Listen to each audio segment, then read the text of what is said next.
My neighbor. She's a friend of mine. The women will be taken out later, said the man. You won't be in the same place.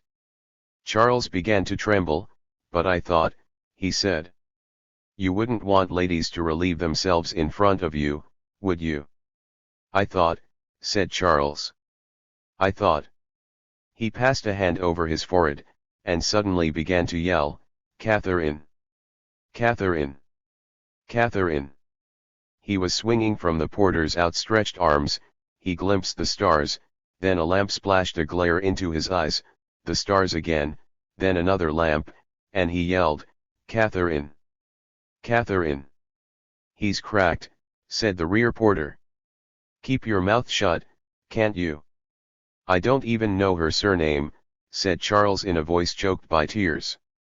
I shall never see her again. They put him down, opened a door, lifted him again, he saw a ghastly yellow ceiling, he heard the door close, he was in the trap. Bastards, he said, as they laid him down. Bastards. Who do you think you are, said the owl-headed man. That's all right, said the other. Can't you see he's dotty? He heard their footsteps die away, the door opened, and then closed. Well, said Blanchard's voice. We meet again. And at the same moment Charles received a jet of water full in the face. But he remained silent and motionless, like a corpse, he stared up at the ceiling, while the water trickled into his ears and down his neck. She could not sleep, she lay motionless in the darkened room. He's going to bed, he'll soon be asleep, while I watch over him. He is a fine brave fellow, he heard this morning that he was to be called up, and he did not blink an eyelid. But now he is disarmed, he'll soon be asleep, it's his last night. How romantic he is, she thought. A warm and scented room, with gleaming lights, and flowers everywhere. Come in, she said. Gomez went in. He looked round him, caught sight of a doll on a divan, and thought of Tyrrell. He had slept in just such a room, with lamps and dolls and flowers, but no scent, and no ceiling, and there was a hole in the middle of the floor. Why are you smiling? This is a charming place, he said. She came up to him and said, if you like it, you can come here as often as you wish. I'm off tomorrow, said Gomez. Tomorrow, she said. Where to? She looked at him with lovely, inexpressive eyes. To Spain. To Spain? But then. Yes, he said. I'm a soldier, on leave. On which side, she asked. On which side would you like me to be? On Franco's side. Do I look it? She put her arms round his neck. My handsome soldier. Her breath was exquisite, he kissed her. Only one night, she said. It isn't much. Just when I've met a then I could really love. I'll come back, he said. When Franco has won the war. She kissed him again, then softly let him go. Wait for me. There's gin and whiskey on the sideboard. She opened the door into the dressing room and disappeared. Gomez went to the sideboard and poured himself a glass of gin. The lorries rumbled past, the windows shook. Sarah, awakened with a start, sat up in bed. How many can there be, she asked herself. There's no end to them. Heavy lorries, already camouflaged, roofed with grey tarpaulins, their bonnets painted green and brown, packed with men and weapons. She thought, this means war, and began to cry. Catherine! Catherine! She had been dry-eyed for 2 years, and when Gomez had got into the train, she couldn't produce a single tear. And now the tears were pouring down her cheeks. Catherine! Shaken by sobs, she sank back on the pillow, and bit into it, so as not to awaken the boy. Gomez drank a little gin, and found it good. He took a few steps into the room, and sat down on the divan. In one hand he held his glass, with the other he picked up the doll by the back of the neck, and set it on his knee, he could hear the sound of running water from a tap in the dressing room. A familiar sense of well-being thrilled up his sides, like two smooth hands. He was happy, he drank, and he thought, I'm a strong man. The lorries rumbled past, the windows quivered, water spouted from the tap, and Gomez thought, I'm strong, I love my life and risk it, I expect death tomorrow, or sometime soon, and I'm not afraid, I love luxury, and I'm going back to squalor and starvation. I know what I want, I know why I am fighting, I give orders and am obeyed, I've sacrificed everything, painting and success, and I am perfectly happy. He thought of Matthew and said to himself, I wouldn't be in his skin. She opened the door, naked under her pink wrap. And she said, here I am. Okay, then, she said. Okay, okay. Oh shit. She had spent half an hour in the dressing room, washing and scenting herself, because white people didn't always like her smell. She approached him smiling and with open arms, and there he lay asleep, naked in the bed, his head buried in the pillow. She grasped his shoulder and shook him indignantly. Wake up, she hissed. You little bastard, wake up. He lifted his eyelids, and looked at her with wondering eyes. He put the glass on the table, the doll on the divan, got up, and took her in his arms. He was happy. Can you read that? Asked Gros Louis. The porter pushed him away. That's the third time you've asked me. You've got to go to Montpellier. And where's the train for Montpellier? It doesn't leave till 4 in the morning, it isn't made up yet. Gros Louis eyed him uneasily. Then what am I to do? Go and shake down in the waiting room, and take a nap until 4 o'clock. Have you got your ticket? No, said Gros Louis. Well, go and get it. No, not there. At the ticket office, you old dope. Gros Louis made his way to the office. A spectacled clerk was dozing behind the window. Hi, shouted Gros Louis. The clerk gave a start. I'm going to Montpellier, said Gros Louis. To Montpellier. The clerk looked surprised, no doubt he was barely awake yet. A suspicion flickered through Gros Louis's mind. Is that Montpellier written there? He produced his army book. Montpellier, said the clerk. Quarter fare 15 francs. Gros Louis handed him the kind lady's 100 francs. And now, said he, what am I to do? Go to the waiting room. When does the train start? 4 o'clock. Can't you read? No, said Gros Louis. He paused before turning away. Is there going to be war? The clerk shrugged his shoulders. How should I know? You won't find it on the indicator, anyway. He got up, retired to the back of his office, pretended to consult some papers, but after a moment or two sat down with his head in his hands and continued his doze. Gros Louis looked round him. He wished he could find someone who would tell him about the war, but the hall was deserted. All right, he said, I'll go to the waiting room. And he shuffled across the hall. He was sleepy, and his legs ached. Let me sleep, moaned Philippe. No you don't, said Flossie. You told me you were a virgin, so you must do something, it'll bring me luck. He opened the door, and entered the waiting room. It was packed with people sleeping on benches and suitcases and parcels strewn over the floor. The light was dim, a glazed door at the far end opened onto darkness. He walked across to a bench and sat down between two women. One was sweating as she slept, her mouth was open, the sweat had trickled down her cheeks, and left pink streaks on them. The other woman opened her eyes and looked at him. I'm called up, explained Gros Louis. I've got to go to Montpellier. The woman drew away from him, and glared. Gros Louis supposed she didn't like soldiers, but added, Is there going to be war? She did not reply, her head had fallen back, and she had gone to sleep again. Gros Louis was afraid of going to sleep. If I go to sleep, he said to himself, I shan't wake up. He stretched his legs, he ached for something to eat, a bit of bread and sausage, he had some money left, but it was late now and all the shops would be shut. Who are we going to fight? He asked himself. The Germans, no doubt, possibly over Alsace-Lorraine. There was a newspaper lying on the floor, he picked it up, then he thought of the kind lady who had bandaged his head, and said, I oughtn't to have reported. But what was I to do? I hadn't any money left. Might try the barracks, they would give me a bit of food. But he didn't like barracks.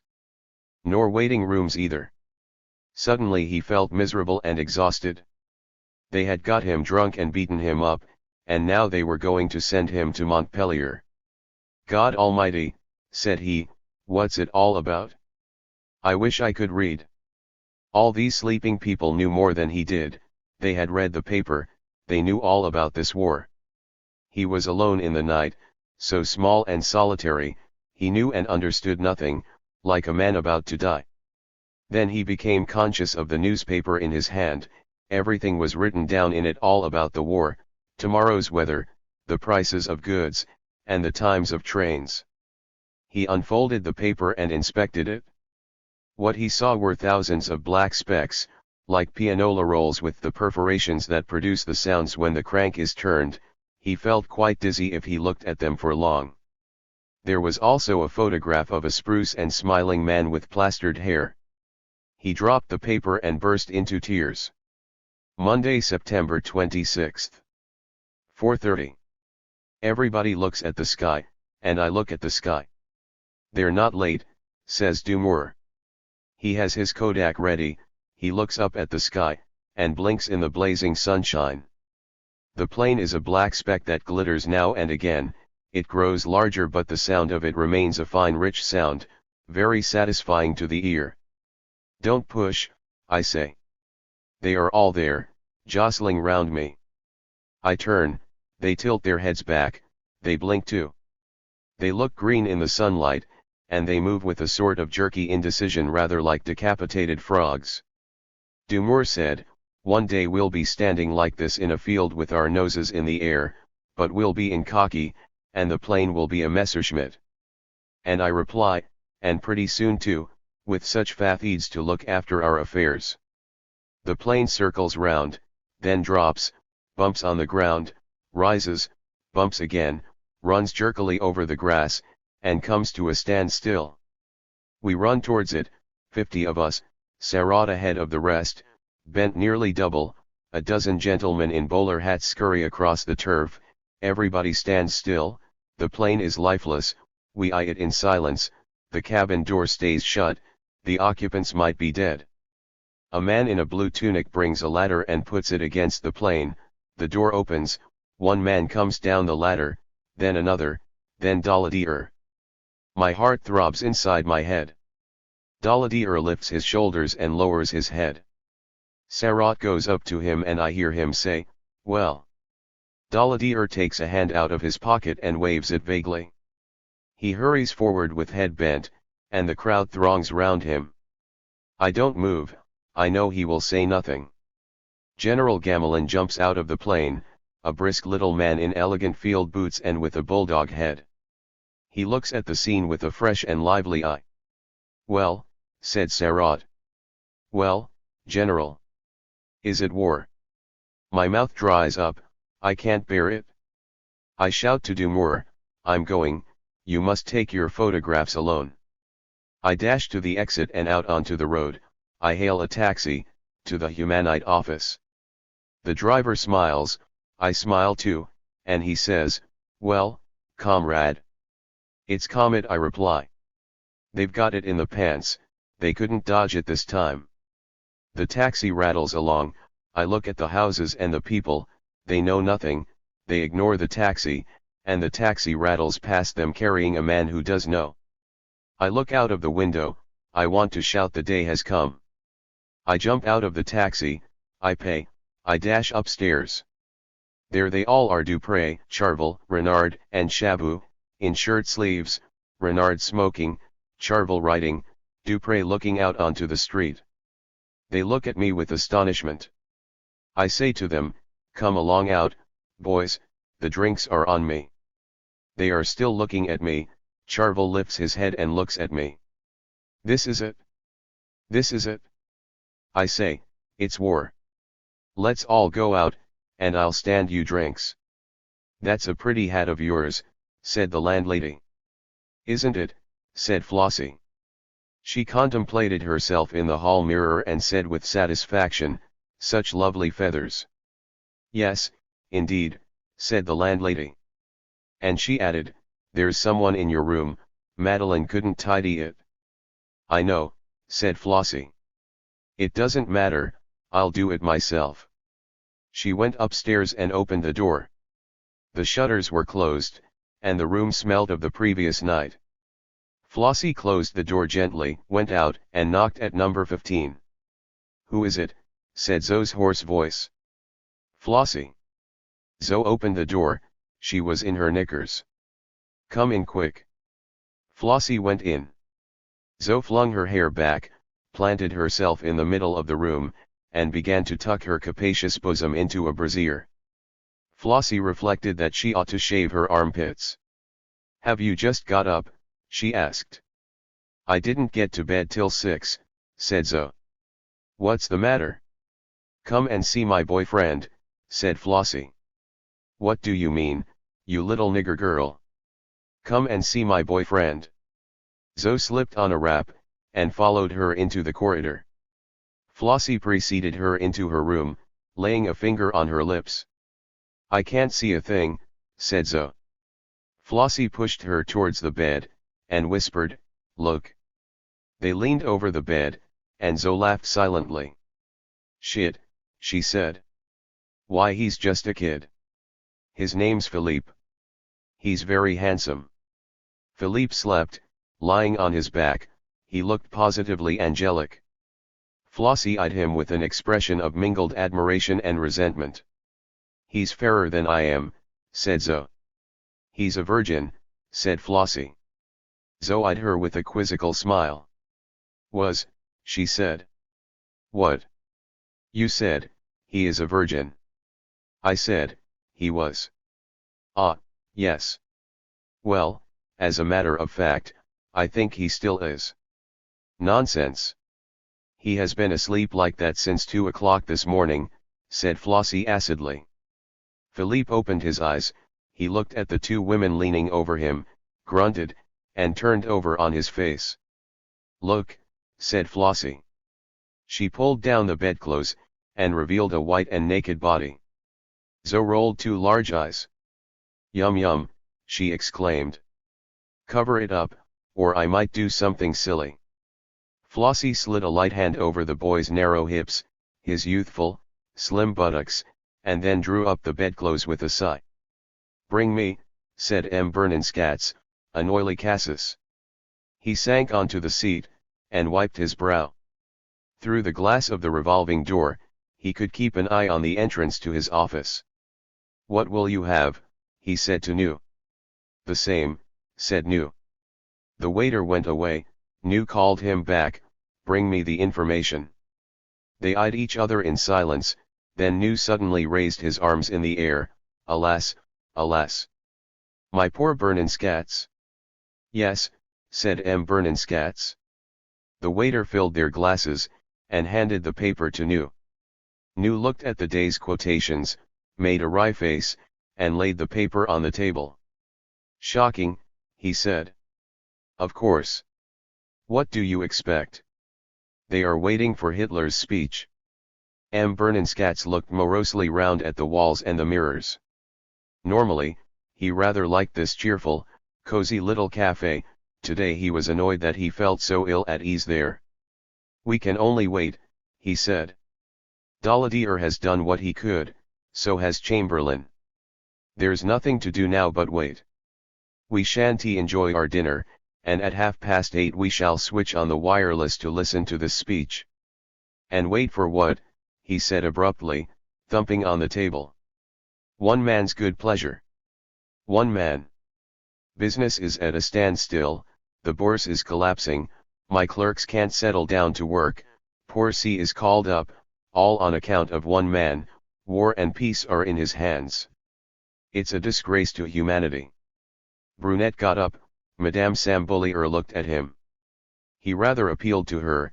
He would make love well, with no needless noise or fuss, and a sort of countrified deliberation. "Won't you stay and dine?" she said, and pointing to the radio, she added, "I can offer you Hitler's speech by way of a digestive." "I've got an appointment at 7 o'clock, said Brunette. "Besides, I don't give a damn for Hitler's speech." Madame Sambolier looked puzzled. "If capitalist Germany is to live," said Brunette, "she needs all the European markets, she must therefore forcibly eliminate all her industrial competitors. Germany has to make war," he added with emphasis, "and she has to lose it. If Hitler had been killed in 1914, we should be exactly where we are today." "So," said Madame Sambolier, speaking with an effort, "this Czech business isn't a bluff." "Hitler may think it is," said Brunette, "but what Hitler thinks is of no importance whatever." "He can still stop it," said M. Bernenskatz. "If he wishes, he can still stop it. All the trumps are in his hand. England doesn't want war, America is too far off, Poland will stand in with him. If he wished, he could be master of the world tomorrow without firing a shot.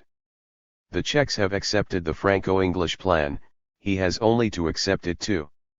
If he gave that proof of moderation." "He can't draw back now," said Brunette. "The whole of Germany is behind him and pushing him on." "But we can draw back," said Madame Sambolier. Brunette looked at her and laughed.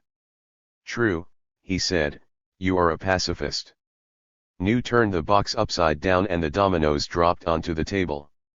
"Oh dear," he said, "I fear Hitler's moderation. Do you realize the prestige he would get out of it?" He leaned towards M. Bernenskatz and whispered in his ear. M. Bernenskatz moved aside irritably. "New can't say 3 words without a lot of conspiratorial whispering and gesticulations. If he accepted the Franco-English plan, in 3 months Doriot would be in power." "Doriot," said M. Bernenskatz, shrugging his shoulders. "Doriot, or someone like him. And what then?" "What about us?" asked New in a still lower tone. M. Bernenskatz looked at his friend's large melancholy mouth, and felt his ears flush with anger. "Anything is better than war," he said acidly. "Give me your letter, the girl will post it." He put the envelope on the table, between a saucepan and a pewter plate, MLLE Ivik Serguine, 12 Rue de la Mégisserie, Laon. Odette glanced at the address, but made no comment. She was tying up a large parcel. "Now don't be impatient," she said. "It will soon be finished." The kitchen was white and dim, like a room in a sanatorium. It smelled of resin and the sea. "I put in 2 wings of chicken," said Odette, "and a little jelly, which I know you like, a few slices of brown bread, and some raw ham sandwiches. There's wine in the thermos.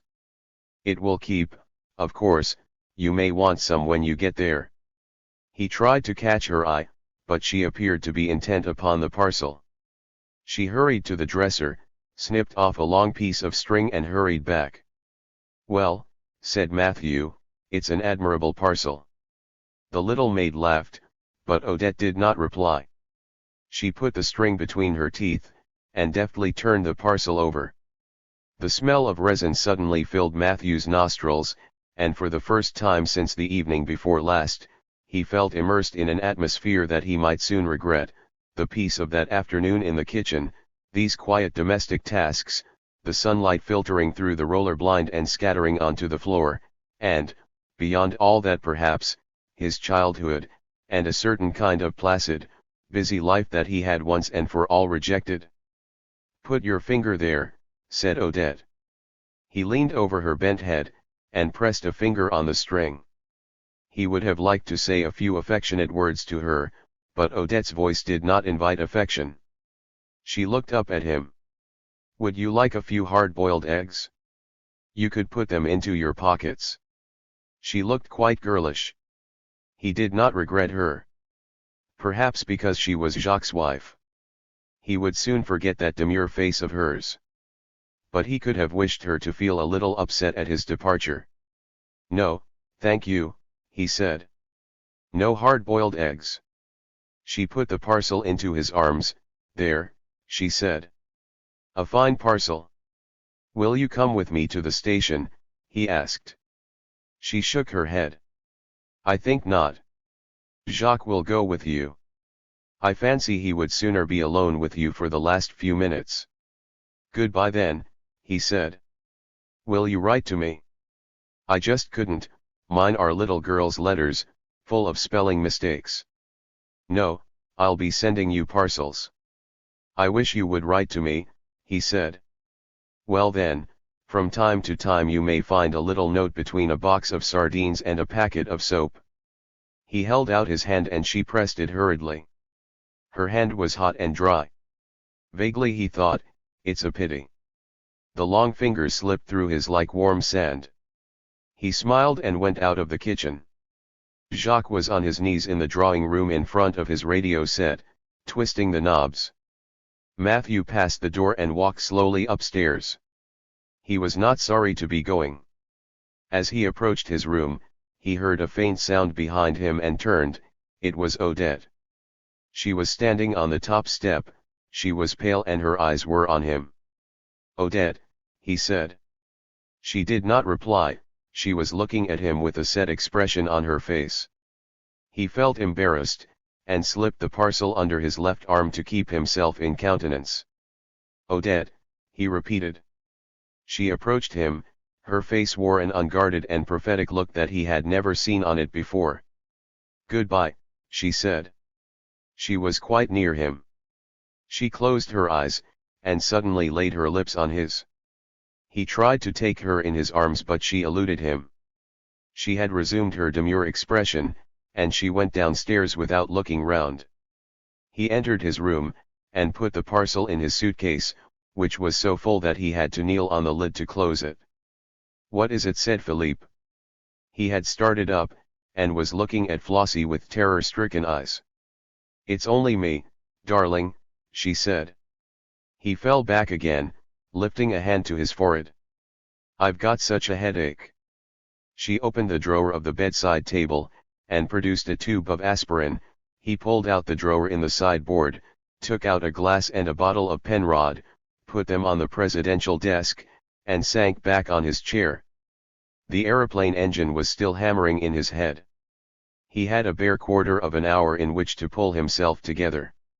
He poured some Pernod into the glass, picked up a carafe of water, and tilted it some distance above the glass. The liquid splashed about and bit by bit turned silvery.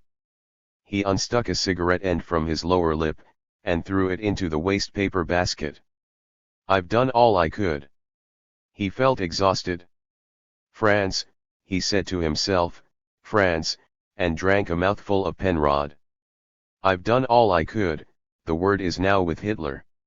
He took another sip, clicked his tongue, and thought, "The position of France is dearly defined. And now I can only wait." He was exhausted. He stretched his legs out under the table, and thought with something resembling satisfaction, "I can do nothing but wait. Like everyone else. The stakes are set." He had said, if the Czech frontiers are violated, France will keep her commitments. And Chamberlain had answered, if, in consequence of those obligations, the French forces become actively engaged in the hostilities against Germany, we shall feel it our duty to support them. Sir Neville Henderson came forward. Sir Horace Wilson stood stiffly erect behind him. Sir Neville Henderson handed the message to the Chancellor of the Reich. The Chancellor took the message and began to read it. When he had finished, the Chancellor said to Sir Neville Henderson, "Is this message from Mr. Chamberlain?" Daladier drank a little more Penrod, sighed, and Sir Neville Henderson replied concisely, "Yes, from Mr. Chamberlain." Daladier got up, and locked the bottle of Penrod in the sideboard drawer. The Chancellor said in his rasping voice, "You can consider my speech this evening as a reply to Mr. Chamberlain's message." Bloody fool, thought Daladier. What is he going to say? His temples were faintly flushed from what he had drunk, and he thought, things are slipping out of my grasp. It was a kind of relief. I have done everything, he thought, to avoid war, and now, war and peace are out of my hands. There was no further decision to take, nothing to do but wait, like everybody else, like the loafer at a street corner.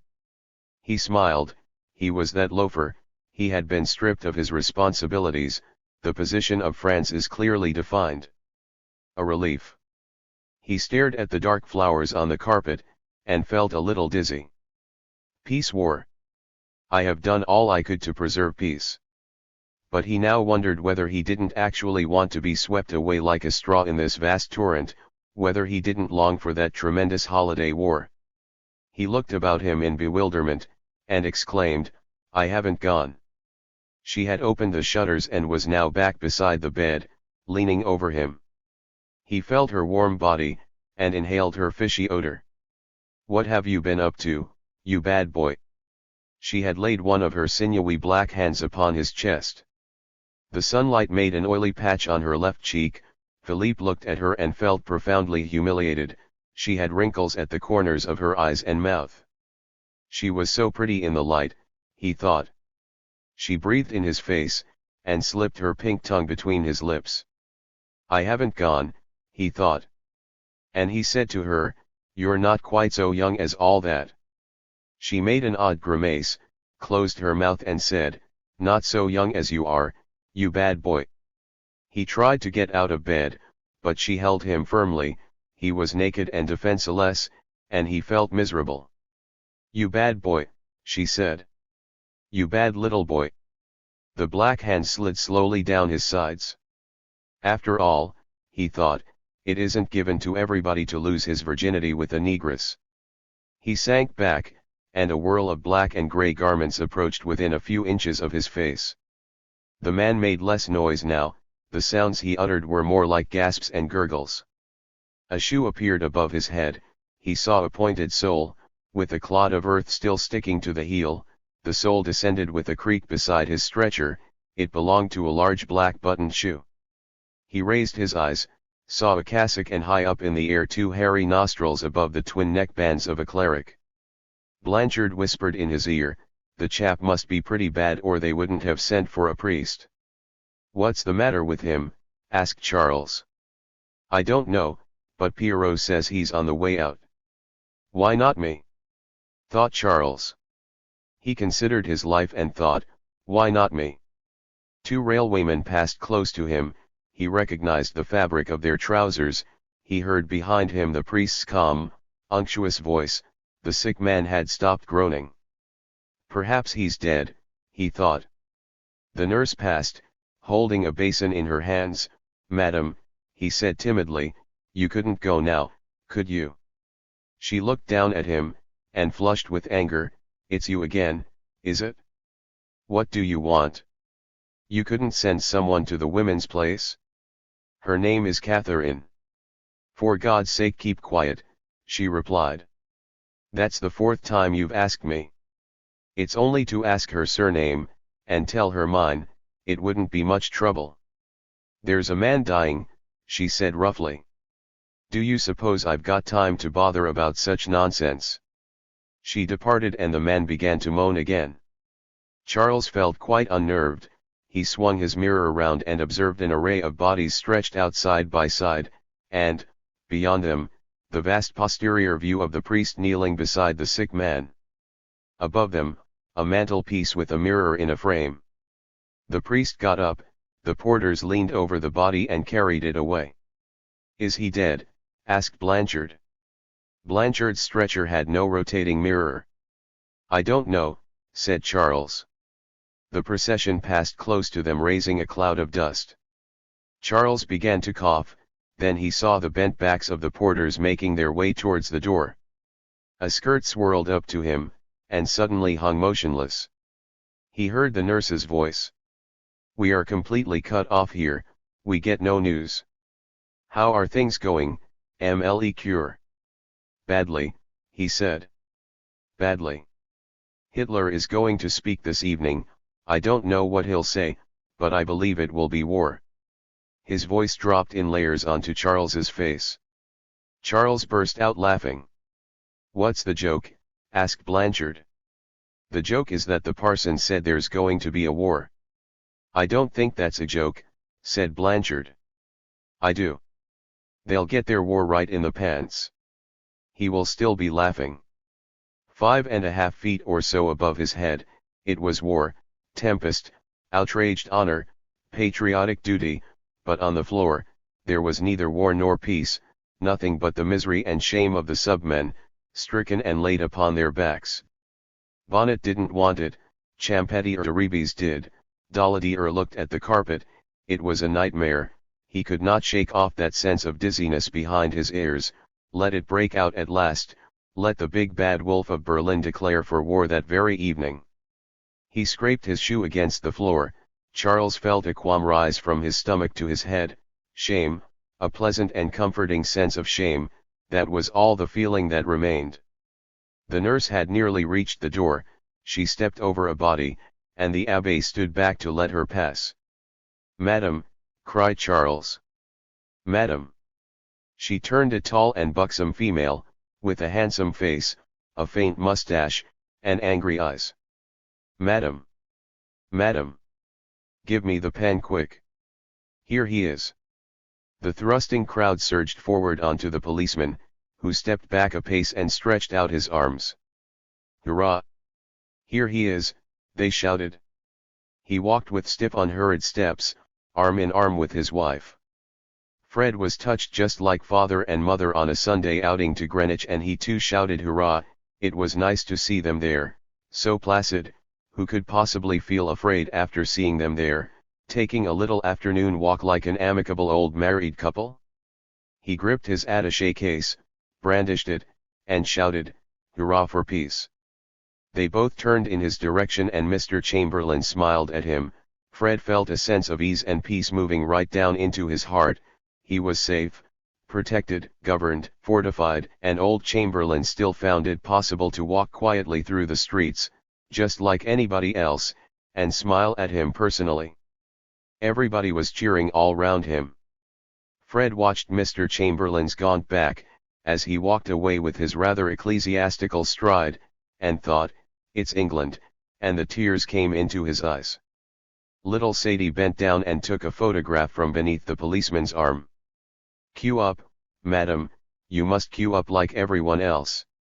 Queue up for a Paris soir." "Certainly.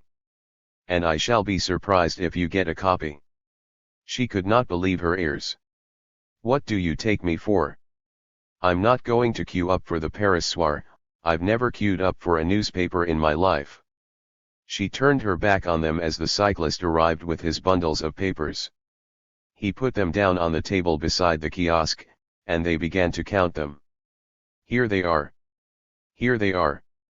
The crowds eddied round the table. "Look here," said the newspaper lady, "are you going to let me count them?" "Don't push, please," said a rather posh lady. "Don't push, I tell you." "I'm not pushing, madam," said a short, fat man. "I'm being pushed, which is not the same thing." "I won't have my wife insulted," said a short and skinny individual. The lady in mourning turned to Emile. "That's the third row I've seen this morning." "Yes," said Emile, "everyone is so jumpy at the moment." The plane was nearing the mountains. Gomez looked at them, and then he looked down at the rivers and the fields beneath him. There was a little round town on his left. It was all so absurd and diminutive. It was the green and yellow land of France, with its spreading pastures and its quiet rivers. Goodbye. Goodbye. They would plunge between the mountains. Goodbye to Tournedas Rossini, Coronas, lovely women. He would soon be gliding down towards the red and naked earth, towards the land of blood. Goodbye, goodbye. All the Frenchmen of France were there beneath him, in the little round town, in the fields, by the seashores. 6:35, they were scurrying about like ants, waiting for Hitler's speech. 3,000 feet below me they are waiting for Hitler's speech. I am not waiting for anything. In a quarter of an hour he would no longer see those pleasant meadows, vast rocks would stand between him and that land of fear and avarice. In a quarter of an hour he would alight among a race of lean men with vivid gestures and hard eyes, his own men. He was happy, and indeed there was a lump in his throat. The mountains were approaching, they were brown by now. What's Barcelona going to be like when I get there, he thought. Come in, said Zazette. It was a rather stout and handsome lady in a straw hat, and a Prince of Wales check costume. She looked round her, dilating her nostrils, and smiled a ready, friendly smile. Madame Suzanne Tailleur. Yes, said Zazette, rather puzzled. She had got up. She remembered that her eyes must be rather red, so she stood with her back to the window. The lady looked at her and blinked. At a closer view, she appeared older, and she looked exhausted. I hope I'm not disturbing you. Not at all, said Zazette. Do sit down. The lady bent over the chair and eyed it, then at down. She sat up very straight, and did not touch the chair back. I must have walked up 40 flights of stairs since this morning. And people don't always think of offering you a chair. Zazette noticed that her thimble was still on her finger. She took it off and threw it into her work box. At that moment the steak began to sputter in the frying pan. She dashed to the stove and turned out the gas, but the smell remained. I'm afraid you were just going to have your lunch. Oh, I'm not in a hurry, said Zazette. She looked at the lady and felt torn between embarrassment and a desire to laugh. Is your husband called up? He went yesterday morning. They are all going, said the lady. It's so dreadful. You must be in rather a difficulty, financially. I think I shall go back to my old job, said Zazette. I was a flower seller. The lady shook her head. It's too dreadful. She looked so woebegone that Zazette felt a twinge of sympathy. Has your husband gone too? I'm not married. She looked at Zazette and added quickly, but I have 2 brothers who may be called up. What is it you want? Asked Zazette rather curtly. Well, said the lady, I'll tell you. She smiled. I don't know what your views are, and what I'm going to ask you is quite outside politics. Do you smoke? Have a cigarette? Zazette hesitated. I don't mind if I do, she said. She was standing beside the gas oven, and her hands were grasping the edge of the table behind her back. The smell of the steak was now blended with the visitor's perfume. The lady handed her case to Zazette, who took a step forward. The visitor had slim white fingers and manicured nails. Zazette took a cigarette. She looked at her fingers and the lady's fingers and wished she would go away soon. They lit their cigarettes and the lady said, Don't you think this war ought to be stopped at any price? Zazette stepped back to the stove, and looked at her suspiciously. She felt uneasy. She noticed some suspenders and a pair of briefs lying on the table.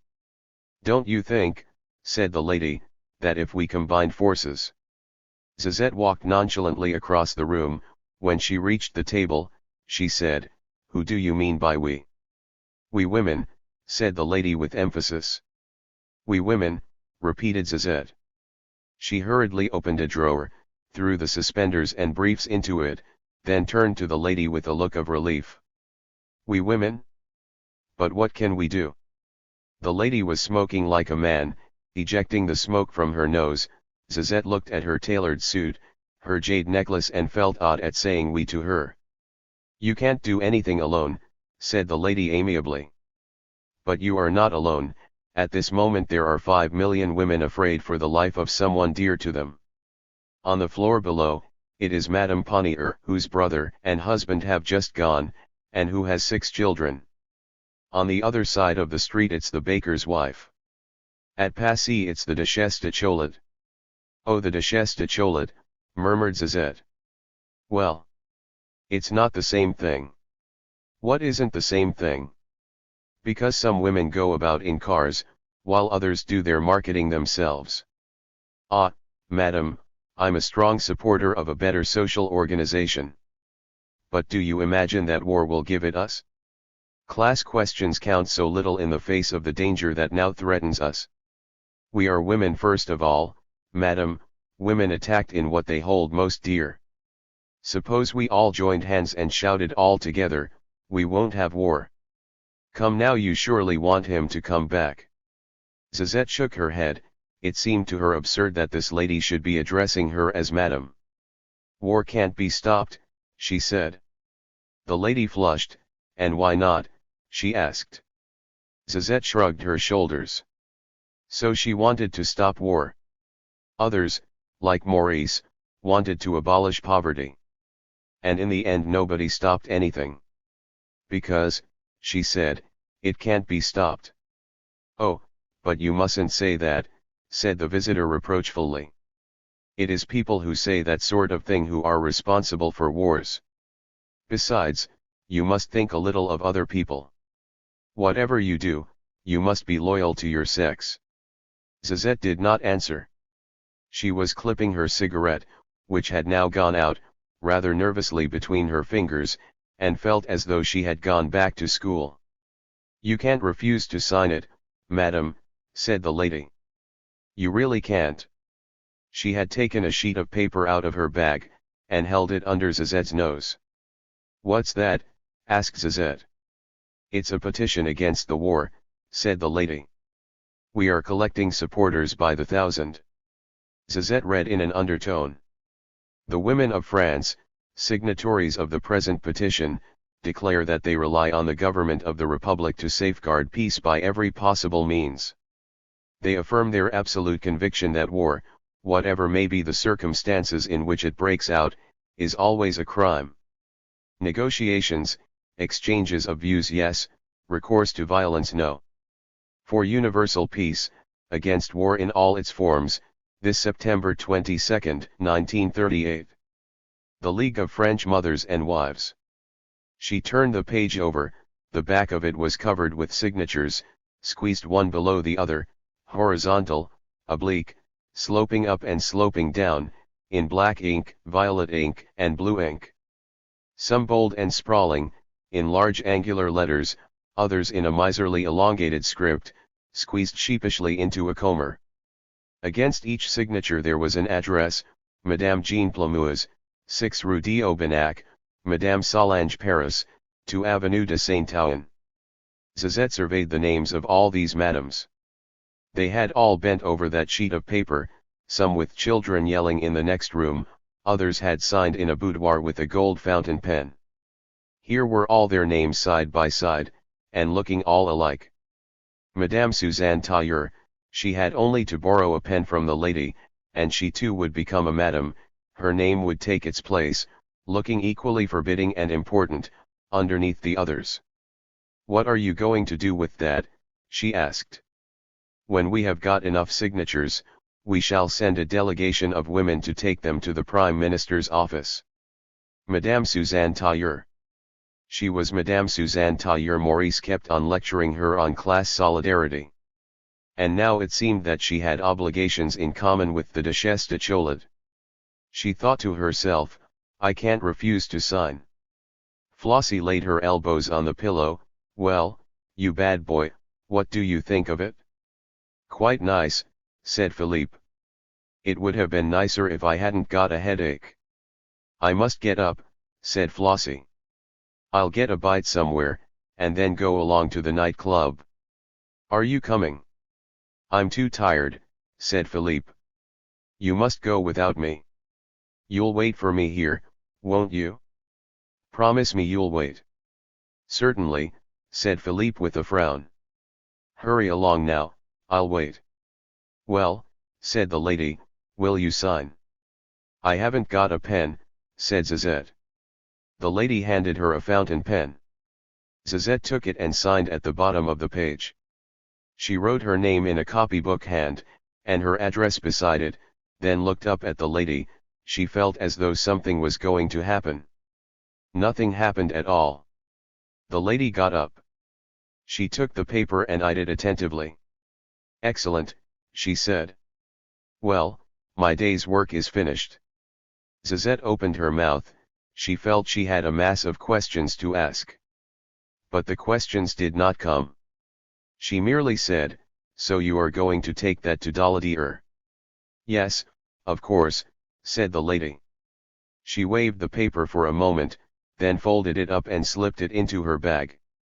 Suzette's heart turned over when the bag was shut.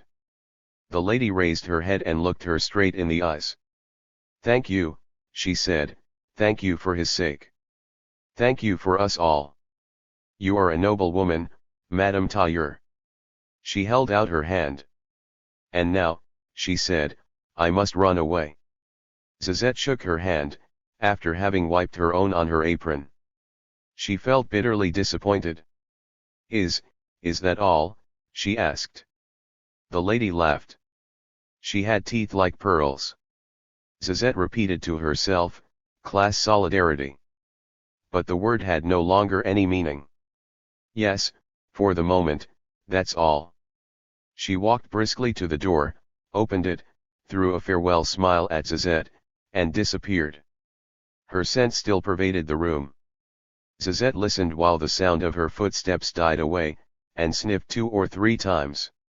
She felt as if she had been robbed of something. She went to the window, opened it and leaned out. A car stood by the pavement. The lady emerged from the house, opened the door of the car, got in, the car started. I've made a bloody fool of myself, thought Suzette. The car turned into the Avenue de Saint-Ouen and disappeared, carrying off her signature and the lovely perfumed lady, never to be seen again. Suzette sighed, shut the window, and relit the gas. The fat began to sputter, the smell of hot meat drowned the perfume, and Suzette thought, if ever Maurice gets to hear of this, I'll be in for something. Mummy, I'm hungry. What is the time? The child's mother said to Matthew. She was a good-looking, buxom Marseillaise with a shadow of a mustache. Matthew glanced at his wristwatch, 20 minutes past 8. The woman produced from between her legs a basket secured by an iron rod. All right, you little horror, you shall have something to eat. She turned towards Matthew, she would make a saint swear. Matthew responded with a vaguely affable smile. 20 minutes past 8, he thought. In 10 minutes Hitler is going to speak. They are in the drawing room. Jacques will have been fiddling with the knobs on the wireless for the last half hour. The woman had set the basket on the seat, she opened it, Jacques exclaimed, I've got it, I've got Stuttgart. Odette was standing near him with her hand on his shoulder. She heard a confused hum as though a blast of air from a long vaulted hall seemed to strike her in the face.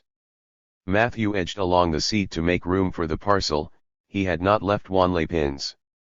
He was near Odette, in contact with Odette, but blind and dead, the train was carrying his ears and eyes to Marseilles.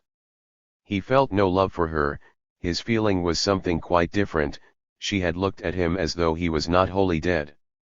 He wanted to give expression to the formless affection that weighed upon him, he tried to recall Odette's face, but it eluded him. Jacques' face appeared twice instead of hers. Matthew finally caught a glimpse of a motionless form in an armchair, an inch or two of neck bent forward, and an expression of attention on a face devoid of mouth and nose. Just in time, said Jacques, turning round towards her. He hasn't started yet. My eyes are here. He saw the basket, the contents were wrapped in a handsome red and black striped napkin. Matthew eyed the sunburnt neck for another moment or two, then let it go, so little for so deep an affection. It vanished into the shadows, and the napkin assumed a capacious existence, occupying his eyes, and scattering all other ideas and thoughts. My eyes are here. A muffled buzz made him start. She turned to Matthew with a deprecating laugh. It's the alarm, Doc. I always set it at 8:30. The little girl hurriedly opened a suitcase, thrust her hands into it, and the buzz ceased. 8:30, he is just entering the Sports Palast. I am at Wanley Pins. I am at Berlin, but my eyes are here. Somewhere along, black car had stopped at a door, and brown-shined men were getting out of it. Somewhere to the northeast, on his right and behind him, but here, a small checked cloth blocked the view. Plump ringed fingers deftly pulled at its corners, and it disappeared. Matthew observed a thermos lying on its side and a packet of bread and butter. He was hungry. I am at Wanley-Pins, I am at Berlin, I am in Paris, I have no life left, nor any future. But here, I am hungry. Here, beside this large, dark-haired lady, and this little girl. He got up, lifted his suitcase down from the rack, and felt for Odette's parcel. Then he sat down again, took out his knife and cut the string. He ate hurriedly, as though he wanted to have finished in time to listen to Hitler's speech. He entered, a tremendous clamour shook the windows, and died away. He raised a hand. Somewhere there were 10,000 weaponed men, heads erect, arms uplifted. Somewhere, at his back, Odette was leaning over a radio set. He speaks, he says, fellow citizens, and his voice has already ceased to be his own, it has become an international voice, heard at Brest-Litovsk, Prague, Oslo, Tangiers, Cannes, Morlaix, and on the great white steamer plying between Casablanca and Marseilles. Are you sure you've got Stuttgart? Asked Odette. I can't hear a thing. Hush, said Jacques. Yes, I'm sure. Lola stopped outside the entrance to the casino. See you soon, then, she said. Sing your best, said Boris. Sure. Where are you off to, darling? To the Bar Basque, said Boris. There are some fellows here who don't know any German, and have asked me to translate Hitler's speech. Brrr, said Lola with a shudder, that won't be very amusing. I rather like translating, said Boris. He speaks. Matthew made a violent effort to hear him, then he suddenly felt hollow, and switched his mind off. He ate, the little girl opposite was munching a jam sandwich, nothing could be heard but the rhythmic panting of the bogies. It was a honeyed evening, softly intimate. Matthew turned his head and looked at the sea through the carriage window. The pink arc of dusk was closing down upon it. And yet a voice was piercing that sugar-coated egg. An all-pervading voice, the train thrusts into it, and it is in the train, under the child's feet, in the lady's hair, in my pocket, and if I had a radio set I could make it burst forth from the luggage rack or under the seat. It is there, enormous, it drowns the rumble of the train, it shakes the windows and I do not hear it. He was tired, he noticed a sail far away over the sea, and he could think now of nothing but that sail. Listen, said Jacques triumphantly. Listen. A vast din suddenly burst forth from the radio. Odette drew back a step, it was almost unendurable. What a lot of them there are, she thought, and how they admire him. Thousands of kilometers away, tens of thousands of damned souls. Their voices filled the placid family drawing room, and it was her own destiny that was there at issue. Here he is, said Jacques. Here he is. The uproar gradually died down, a few harsh and nasal voices came through, then silence fell, and Odette realized that he was about to speak. Boris swung open the door of the bar, and the landlord signed to him to hurry. Come along, he said. It's just going to begin. There were 3 of them, with their elbows on the zinc counter, Charlie from Marseilles, a compositor from Rouen, and a tall, powerful, clumsily built man who traveled in sewing machines and whose name was Comis. Evening, said Boris in an undertone.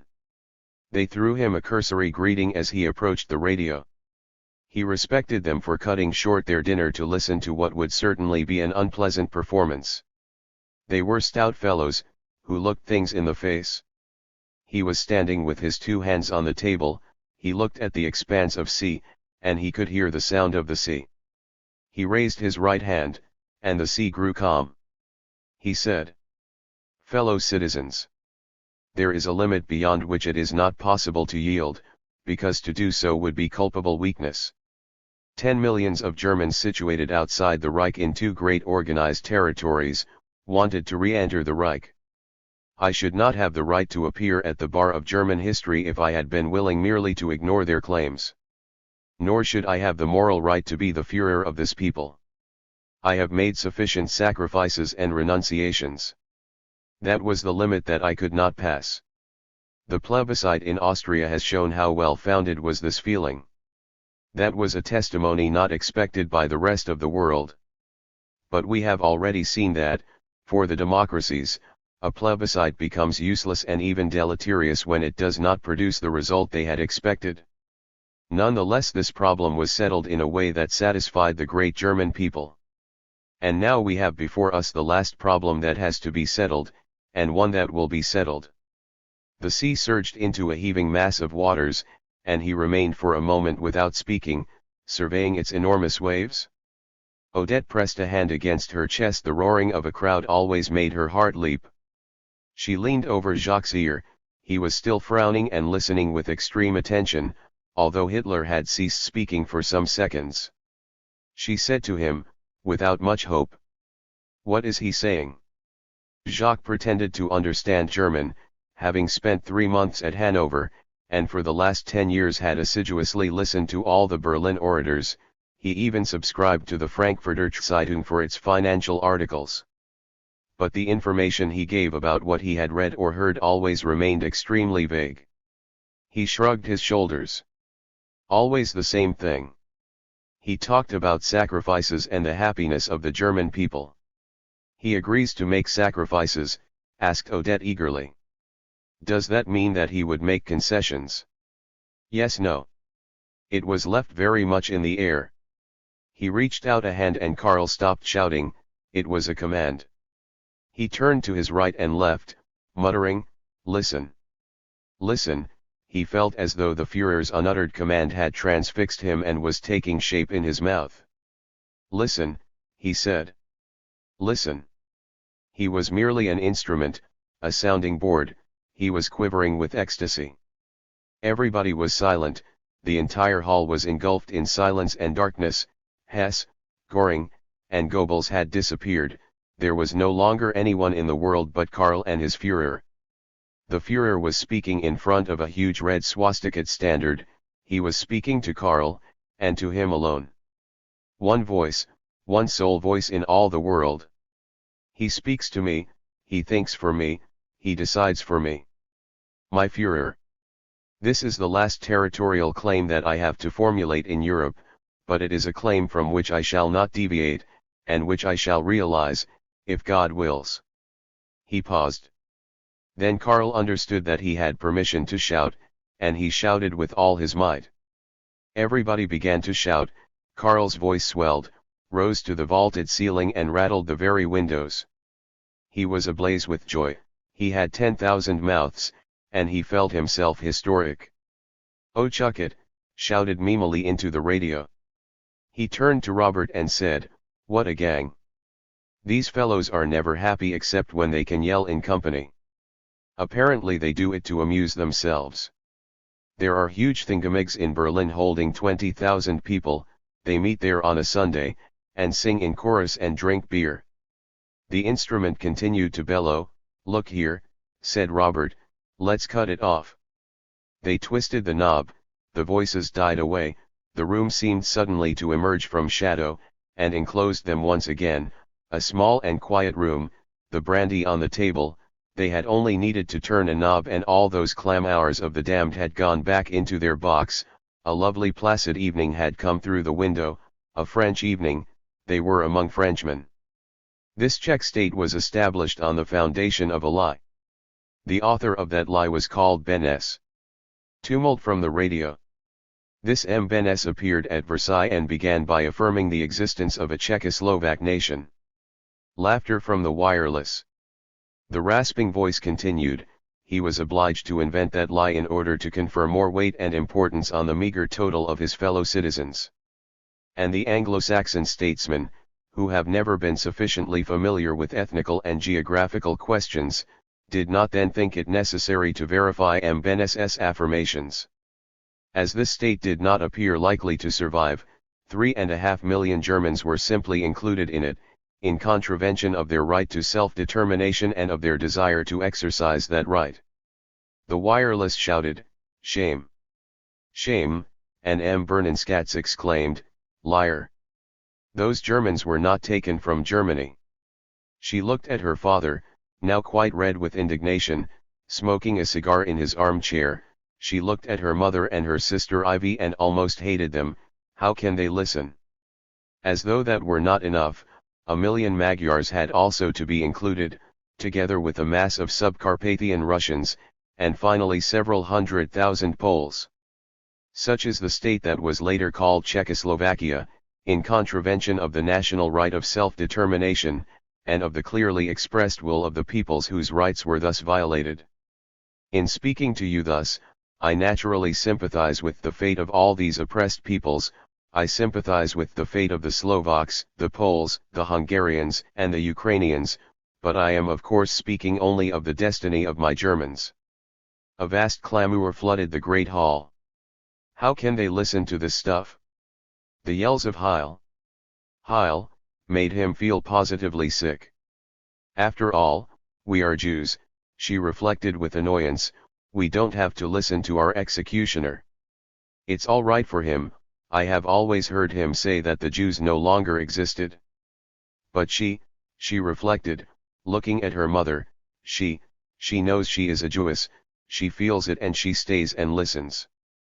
Madame Bernenskatz, who rather enjoyed prophesying, had exclaimed 2 days before, it's war, my children, and a lost war, the Jewish nation will have to trail round with the begging bag again. At the moment she was dozing through the uproar, her painted eyes closed from time to time, and her great head, crowned with jet black hair, nodded. The voice continued, dominating the storm. And here is this truly cynical outcome. This state, which is governed by a minority, obliges its nationals to pursue a policy that will compel them one day to fire upon their brothers. She got up. These raucous words, wrenched from a congested throat, were knife thrusts. This man has tortured Jews, even while he speaks, thousands of them are suffering in concentration camps, and here we are, allowing that voice to bellow in the very room in which, only yesterday, we received our cousin Dachauer, whose eyelids had been burned. Beneš says to the Germans, if I make war on Germany, you will have to fire on Germans. And if you refuse, you will be traitors, and I will have you shot. And he makes the same demand of the Hungarians and the Poles. The voice was there, enormous, the very voice of hatred, this one man versus Ella. The great plain of Germany, the mountains of France, had dissolved, he confronted her as an absolute enemy, outside space, he was threshing about in that box of his. He's looking at me, he sees me. She turned to her mother, to Ivy, but they had suddenly receded. She could still see them but not touch them. Paris also had drifted out of reach, the light from the windows fell dead upon the carpet. Contacts between people and things were imperceptibly disintegrating, she was alone in the world with that voice. On February 20th of this year I declared to the Reichstag that the conditions in which 10 million Germans outside our frontiers now live must be changed. But Beneš has acted in the opposite direction. He started a regime of even more total repression. He was addressing her as though they two were alone, his eyes glaring into hers, his temper rising, intent upon terrifying and injuring her. She stood fascinated, her eyes fixed on the mica plaque. She could not hear his words, but his voice flayed her. A still greater terror, an era of dissolution.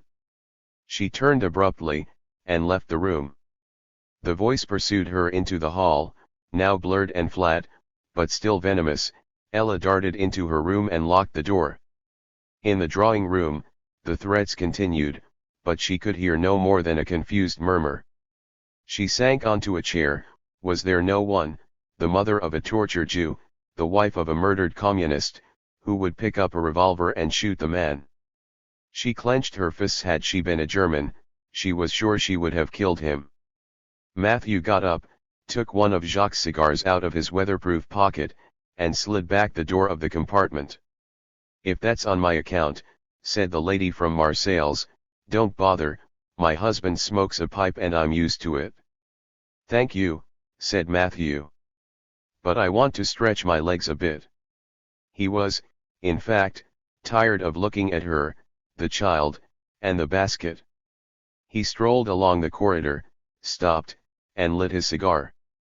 The sea was blue and calm, he was gliding alongside it, and he thought, what is happening to me? This man's reply was always the same: all those he does not favor shall be shot, arrested, or imprisoned. Matthew wanted to try to understand. Nothing had ever happened to him that he did not understand. It was his only strength, his sole defense, his ultimate pride. He looked at the sea, and thought, I do not understand. Then came my Nuremberg demand. That demand was absolutely clear, for the fur, and here I am, off to the war. Nothing very odd about that, and yet it baffled him. In regard to what concerned him personally, everything was plain and simple. He had played and lost, his life lay behind him, wasted. I am leaving nothing, I regret nothing, not even Odette, not even Ivok, I am nobody. Remained the event itself. I declared that the right of self-determination ought at last, 20 years after President Wilson's declarations, to be applied for the benefit of these 3.5 millions. All that had befallen him up to date had been within his compass as a man. The little setbacks and catastrophes, he had seen them coming, and he had faced them. When he took the money from Lola's room, he had seen the notes, he had touched them, he had inhaled the perfume hovering in the room, and when he had thrown Marcel over, he had looked her in the eyes while he was talking to her. His difficulties had been solely with himself. He could say to himself, there I was right, or there I was wrong. He could judge himself. This had now become impossible, and again Mbenes has given his reply: more dead, more imprisonments, more. He thought to himself, I am going to join the army, and that means nothing. Something had happened that puzzled him. And that was the war. Not so much that it puzzles me, as that it isn't there. Where is it? Everywhere, it turns up everywhere. The train plunges into war, Gomez comes down into war, those summer visitors in white linen suits are walking up and down in war. There isn't a heart throb that doesn't lend it vigor, nor a consciousness that isn't transfixed by it. And yet, like Hitler's voice, it fills this train though I can't hear it. I stated categorically to M. Chamberlain that what we now consider the sole prospect of a solution, from time to time it seemed almost within touch, no matter wherein, say, the sauce on a tournedos, but try to touch it, and it isn't there, nothing remains but a dish of meat covered with sauce. Ah well, he thought, one would have to be everywhere at the same time. My Führer, you talk and I am changed into stone. I have no thought nor will, I am nothing but your voice. I would wait for him on the way out and aim at his heart, but I am primarily the mouthpiece of the Germans, and it is for these Germans that I have spoken, making plain that I am not disposed to remain a calm and inactive spectator while this madman from Prague thinks he can. I shall be that martyr. I did not start for Switzerland, at present I can do nothing now but endure that martyrdom. I swear I'll be that martyr, I swear, I swear, I swear. Hush, said Gomez, we are listening to the buffoon's speech. This is Radio Paris. In a minute or two we shall be transmitting the French translation of the first part of Chancellor Hitler's speech. You see, said Germain Chabot. You see. It wasn't worthwhile going out and running around for 2 hours in search of an intransigent. I told you so, they always do that. Madame Chabot put her knitting in the work basket, and drew up her chair. So we shall know what he said.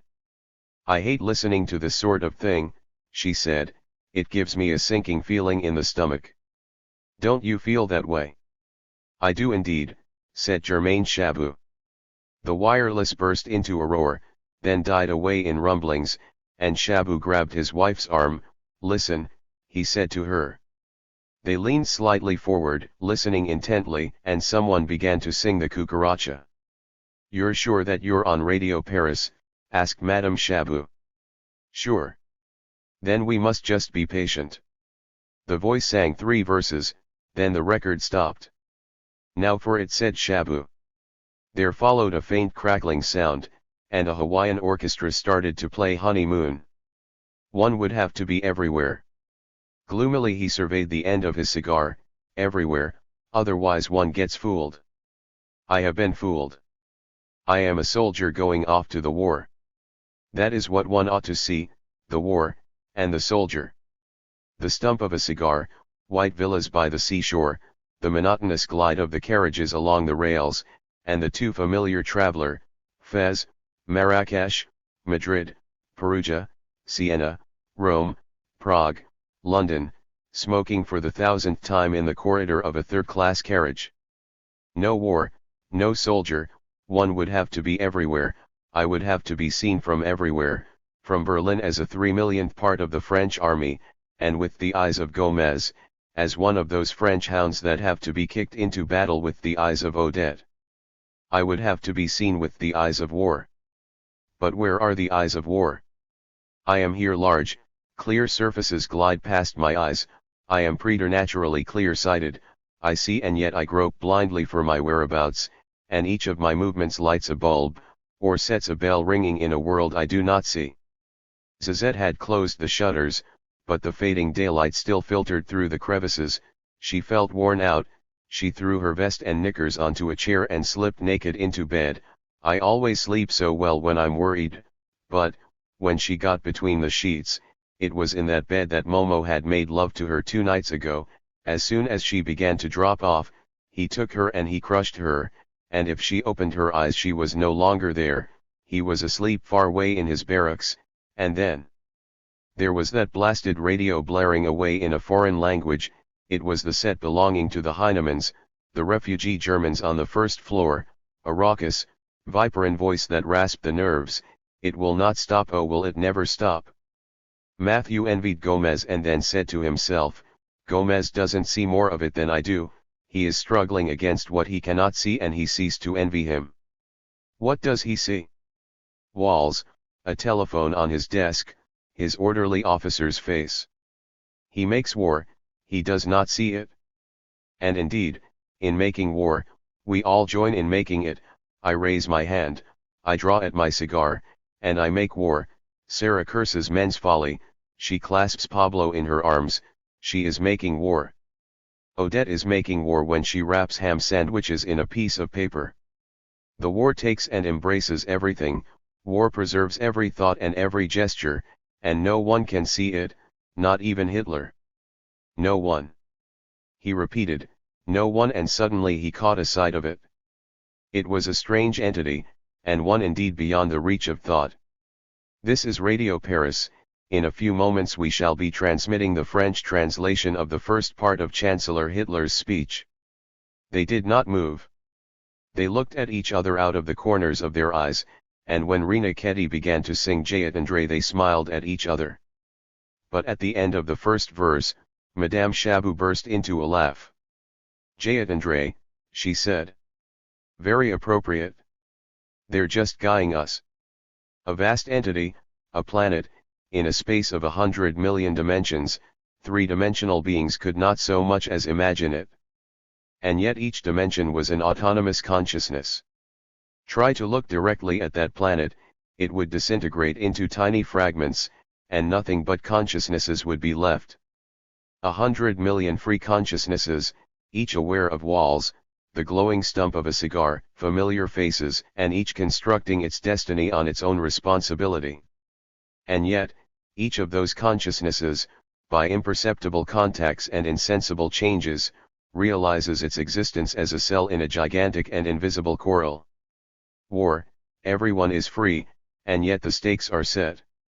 It is there, it is everywhere, it is the totality of all my thoughts, of all Hitler's words, of all Gomez's acts, but no one is there to make that total.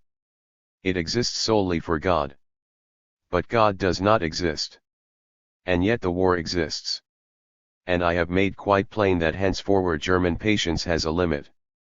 I have made plain the fact that it is a characteristic of the German people to be very patient, but that when the moment comes, a decision must be made. What is he saying? Asked Comis. He is saying that German patience has its limits, explained Boris. So has ours, said Charlie. The world began to bellow from the wireless. "Hello," said he, catching sight of Gomez. "Well? Had a good leave?" "So-so," said Gomez. "The French are still cautious, I suppose." "You don't know how cautious. But I fancy they're going to get it in the pants." He pointed to the wireless. "The Berlin buffoon is loose." "Are you serious?" Herrera's eyes sparkled. "I say, that would make a big difference." "It would indeed," said Gomez. They smiled at each other for a moment. Tilken, who was at the window, came towards them. "Turn it a bit lower, I can hear something." Gomez turned the knob, and the noise diminished. "Do you hear?" Gomez listened. He caught a dull humming sound. "Ah," said Herrera. "An alarm. The fourth since this morning." "The fourth," said Gomez. "Yes," said Herrera. "Things have changed since you went away." Hitler was speaking again. They bent over the instrument. Gomez was listening to the speech with one ear, and with the other to the hum of aeroplanes. Then followed the dull thud of a distant explosion. "What is he doing?" "He has not ceded any territory, and he is now expelling the Germans." Monsieur Benes had scarcely spoken when his military measures of repression were resumed with greater intensity. The following terrible figures are authentic: in one day 10,000 persons were ejected, 20,000 on the following day. The hum diminished, then suddenly grew louder, 2 reverberating explosions. "The harbor's getting it," whispered Tilken. The next day 37,000, 2 days later 40,000, then 62,000, then 78,000, now this process is continuing at the rate of 90,000, 107,000, 137,000. And today 214,000. Entire districts have been depopulated, towns burnt down, and the Germans expelled by the use of gas and artillery. Monsieur Benes, for his part, is safe in Prague, and saying to himself, "I run no risk, in the last resort I can depend on the support of England and France." Herrera pinched Gomez's arm. "Listen," he said, "listen, he's going to let them have it now." His face had flushed, he was gazing at the radio with something like approval. The thunderous, harsh voice burst forth once more. "And now, my fellow citizens, I think the hour has come when it is necessary to speak without reserve." A string of explosions, gradually approaching, drowned the applause. But Gomez paid little attention to them. He stared at the radio, listened to that threatening voice, and felt within him the revival of an emotion long since buried, something that resembled hope. "You who pass without a greeting. You who ever scorn a meeting. Give me but a faint and fleeting breath of hope before I sleep. Nor let me always weep." "I understand," said Germain Chabot. "This time I understand." "Well, what is it?" said his wife. "It's a link-up with the evening press. They won't broadcast the translation before it is published in the papers." He got up and took his hat. "I'm going out," he said. "I shall find an intran on the Boulevard Barbes." The moment had come. He swung both legs out of bed, and thought, now for it. She would find the bird flown and a 1,000-franc note pinned to the coverlet, and if I have time I'll leave a farewell poem with it. His head was heavy but had ceased to ache. He passed his hands over his face, and dropped them with disgust. They smelled of negress. On the glass shelf above the wash basin there was a cake of pink soap beside a spray, and an India rubber sponge. He picked up the sponge, but an uprush of nausea came into his mouth, and he searched in his suitcase for his own washing glove and soap. He washed himself from head to foot, splashing the water all over the floor, but that didn't matter. He combed his hair, took a clean shirt out of the suitcase, and put it on. The martyr's shirt. He was grim but composed. There was a clothes brush on the chest of drawers, and he carefully brushed his jacket. "But where can I have put my trousers?" he said to himself. He looked under the bed, and even between the sheets. "No trousers," he said to himself, I must have been very drunk. He opened the glass door of the wardrobe. He was beginning to be uneasy. The trousers were not there.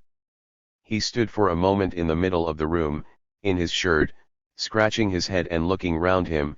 Then a gust of anger came upon him.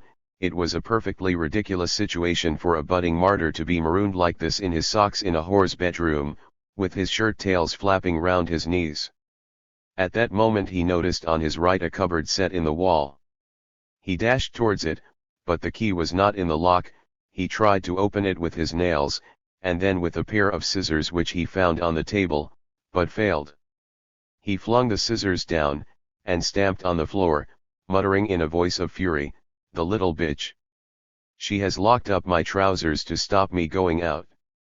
On this matter, I can only say one thing: two men are now confronted, Monsieur Benes and myself.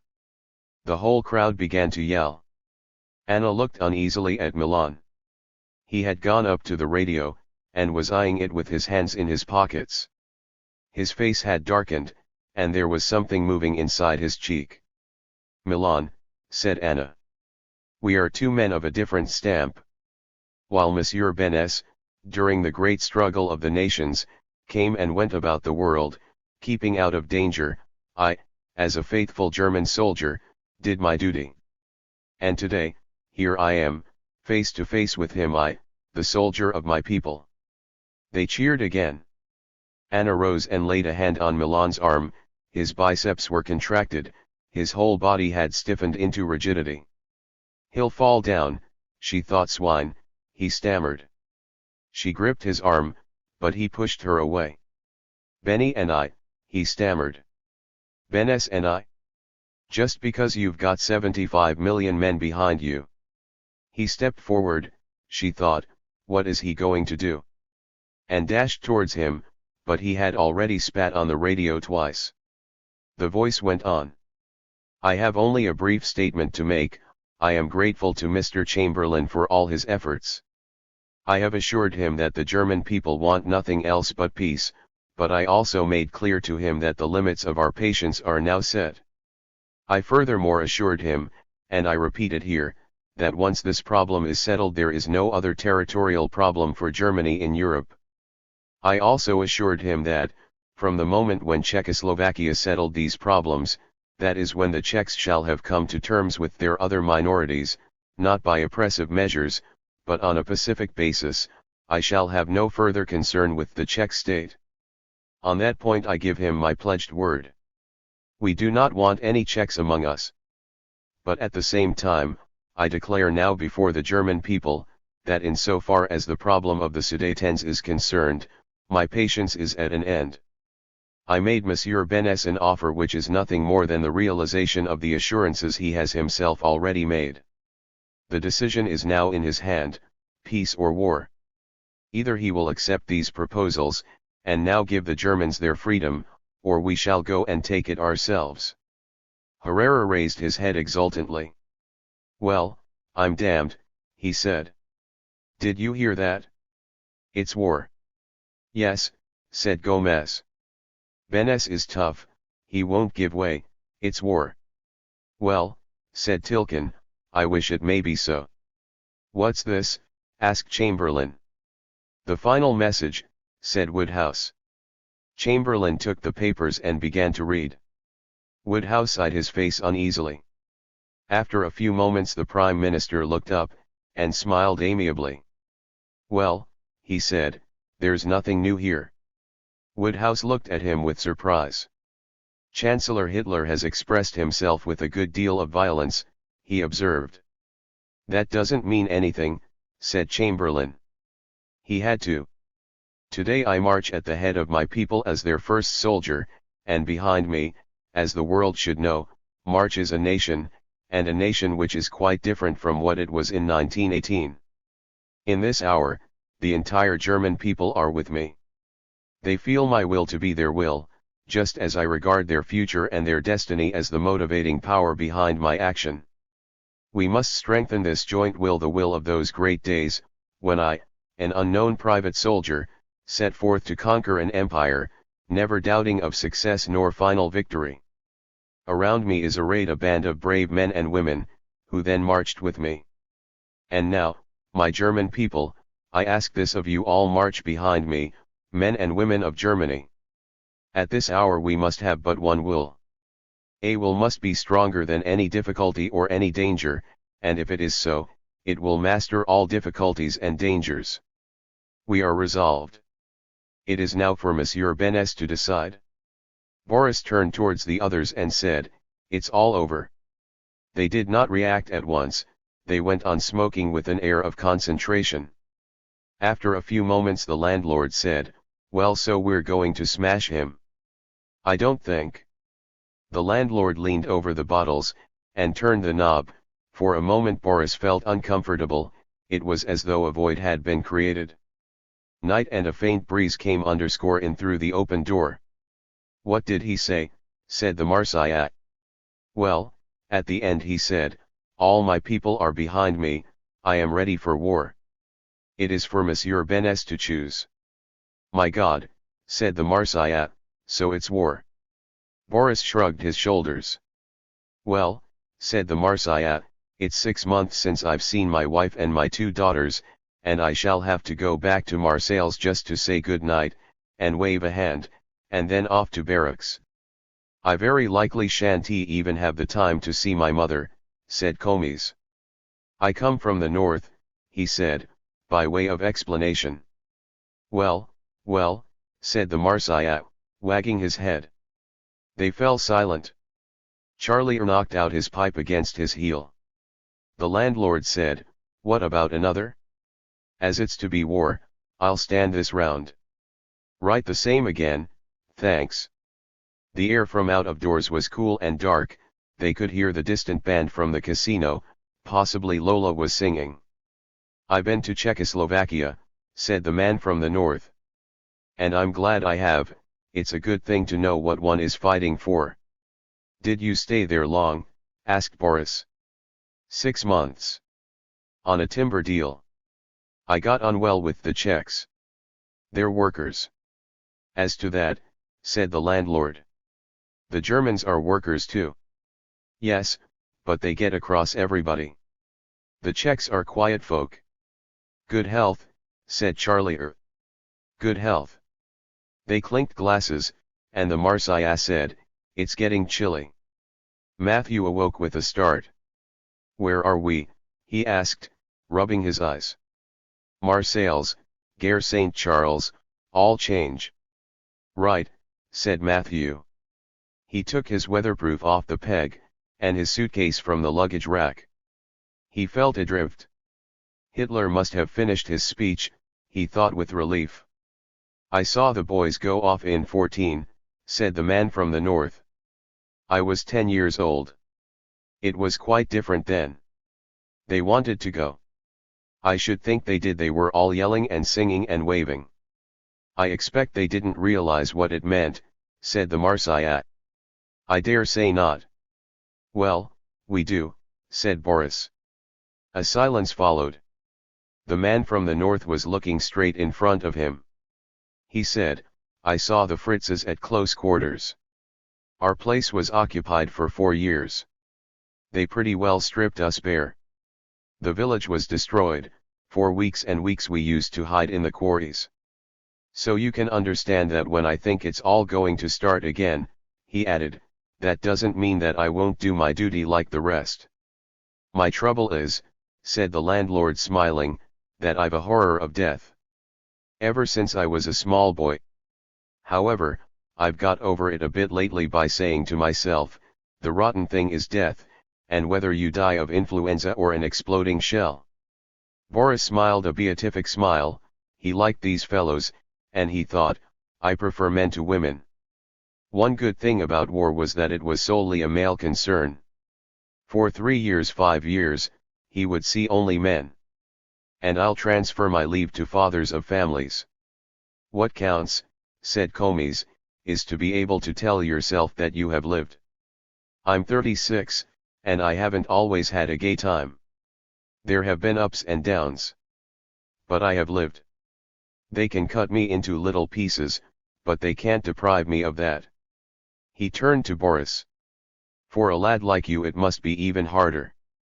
Oh, said Boris briskly, I wonder how long people have been telling me that there's going to be a war. He flushed, and added, it must be worse for married men.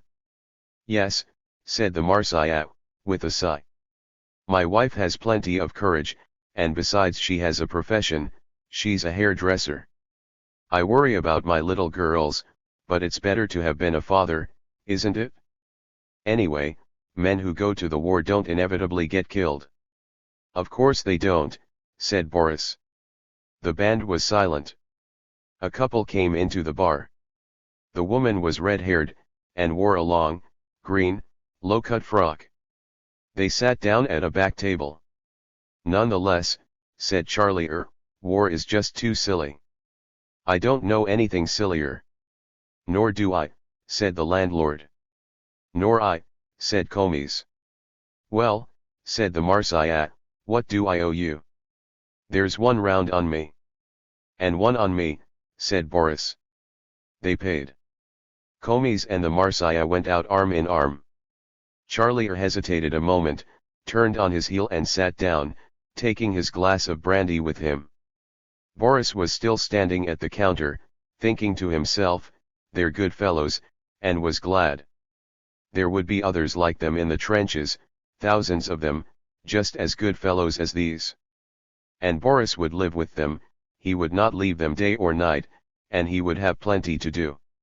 He was in luck compared with the poor young men of his own age who had been run over in the street, or had died of cholera. He had to admit that he had been lucky. He had not been taken unawares. This was not one of those wars that wreck a man's life without warning, like a street accident. This war had proclaimed its advent 6 or 7 years ahead. People had had time to see it coming. Personally, Boris had never doubted that it would break out in the end. He had awaited it like a crown prince who knows from childhood that he is born to reign. They had begotten him for the purpose of this war, they had educated him for it, they had sent him to the Lycée, to the Sorbonne, they had trained his mind accordingly. The idea began that he should become a professor, but that story had always seemed to him extremely thin. He now knew that they had meant him to become an officer in the reserve, and no expense had been spared to ensure that he should become a fine, fresh, healthy casualty. The ludicrous thing is, he thought, that I wasn't born in France, I'm merely a naturalized Frenchman. But after all, that was not a point of much importance. If he had remained in Russia, or if his parents had fled to Berlin or Budapest, it would have been just the same. It isn't a question of nationality, it's a question of age. Young Germans, Hungarians, Englishmen, and Greeks had been dedicated to the same war, the same destiny. In Russia, there had first been the generation of the revolution, then that of the 5-year plan, and now, that of the world conflict. To every man his portion. Ultimately a man is born for war or peace, just as a man is born a worker or a bourgeois. There's nothing to be done about it. Everybody hasn't the luck to be born a citizen of Switzerland. A fellow who would have the right to complain, he thought, is Matthew. Now there is a man definitely born for peace. He has always been convinced that he would die of old age, and has already acquired his little habits. At his age a man does not change. Whereas, as far as I'm concerned, it's my war. The war made me, and I shall make the war. We are inseparable. I can't even imagine what I should be like if it hadn't broken out. He thought of his life, and it no longer seemed to him too short. Lives are neither short nor long. It was a life, that's all. War at the end of it. He felt as though he had been suddenly invested with a new dignity, because he had a function in society, and also because he was going to die a violent death, and his modesty was hurt. It was surely time to go and fetch Lola. He smiled at the patron and hurried out. The sky was cloudy, here and there some stars were visible, the wind was blowing in from the sea. For a moment, Boris's mind was clouded, then he thought, my war, and was surprised because he wasn't used to thinking about the same things for any length of time. How frightened I shall be, he said to himself. My God, I shall get the wind up properly. and he burst into shocked but rather complacent laughter at the notion of such fear. But he stopped laughing after a step or two, under the access of a sudden anxiety. After all, he must not be too afraid. He would not make old bones, certainly, but that was not a reason for spoiling his life, and allowing himself too much latitude. He had been pledged from birth, but he hadn't been robbed of any luck. His war was a vocation rather than a destiny. Obviously he could have wished for a different one, that of a great philosopher, for instance, or of a Don Juan, or a great financier. But one does not choose one's vocation, one succeeds or fails in it, that's all, and the unpleasant aspect of his own was that he wasn't allowed a second try. There were lives that resembled the baccalaureate examination. The candidate sent in several papers, and if he failed in physics, he could make up in natural science, or philosophy. But his own life rather suggested the certificate of general philosophy, in which a candidate is judged on one test alone, which was a terrible ordeal. However, it was in those conditions that he must succeed, not in any others, and it wouldn't be an easy job. He must behave decently, of course, but that wasn't enough. He must acclimatize himself to the war, find his due place in it, and try to take full advantage of all his experiences. He must bear in mind that, from a certain point of view, all have their value. An attack in the Argonne is as good as a trip in a gondola, the dishwater drunk in the trenches in the early morning is as good as the coffee in Spanish railway stations at dawn. And then there are other fellows, life in the open air, parcels, and above all the spectacle of war. A bombardment must be a good show, anyway.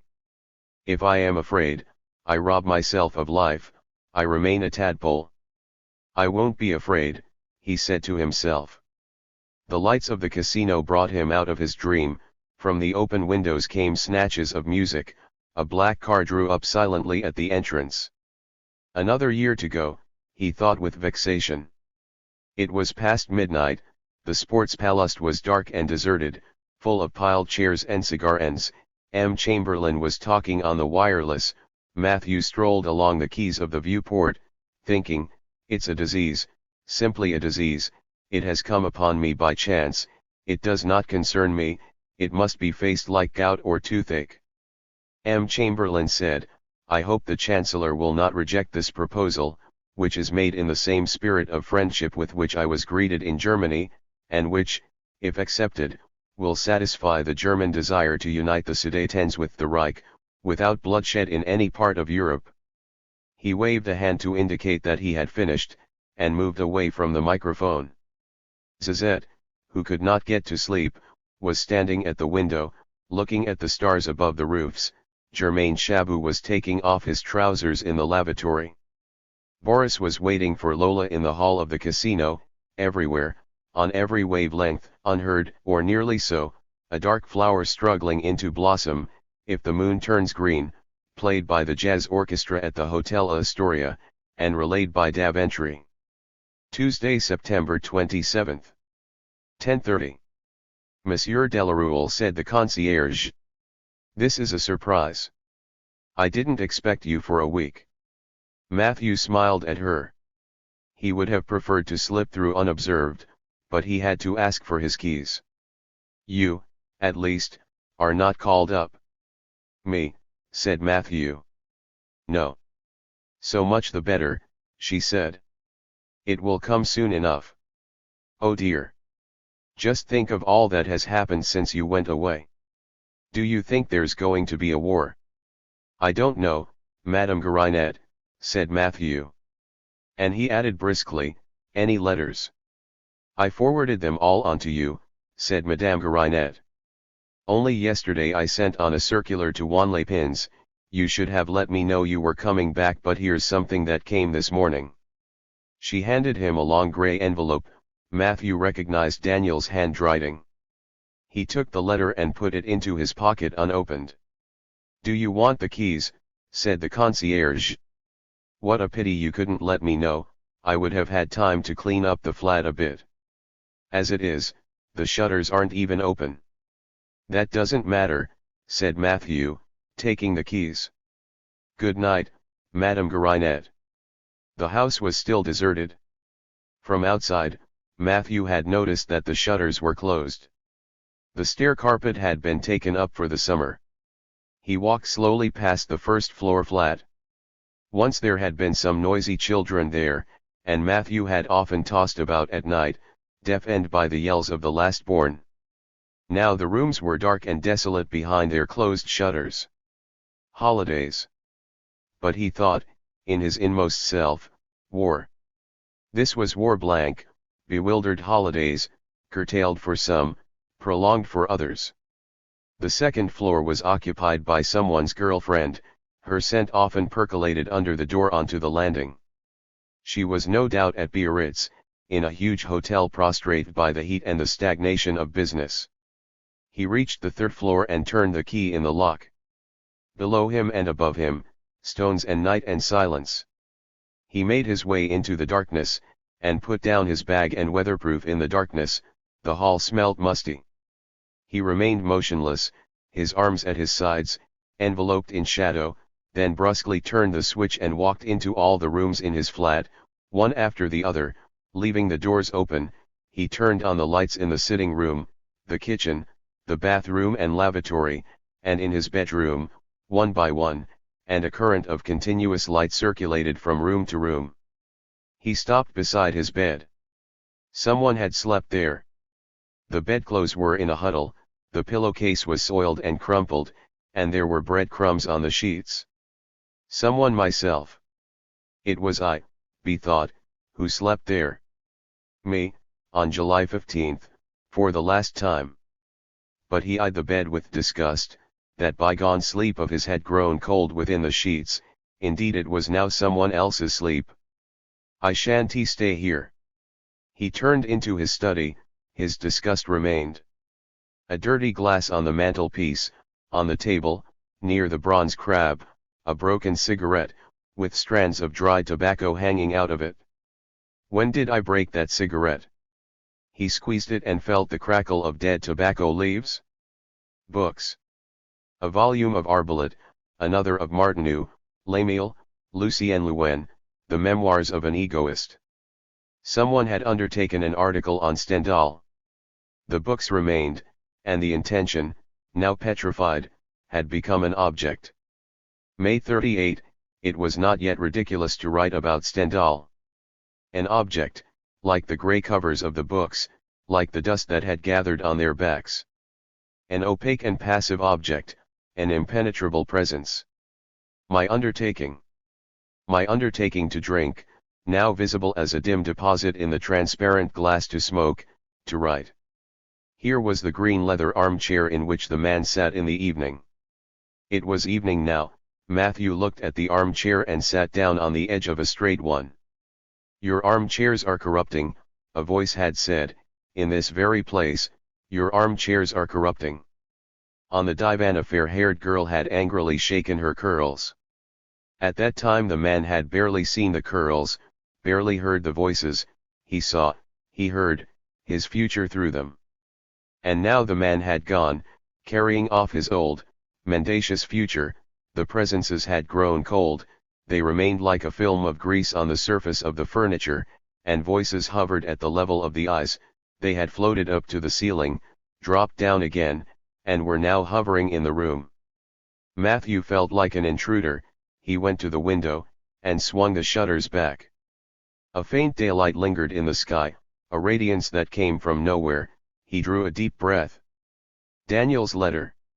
He reached out a hand to take it, then dropped his hand onto the window bar. Daniel had left down that street one evening in June. He had passed beneath that street lamp. The man had stood by the window, and watched him go. It was to that man that Daniel had written.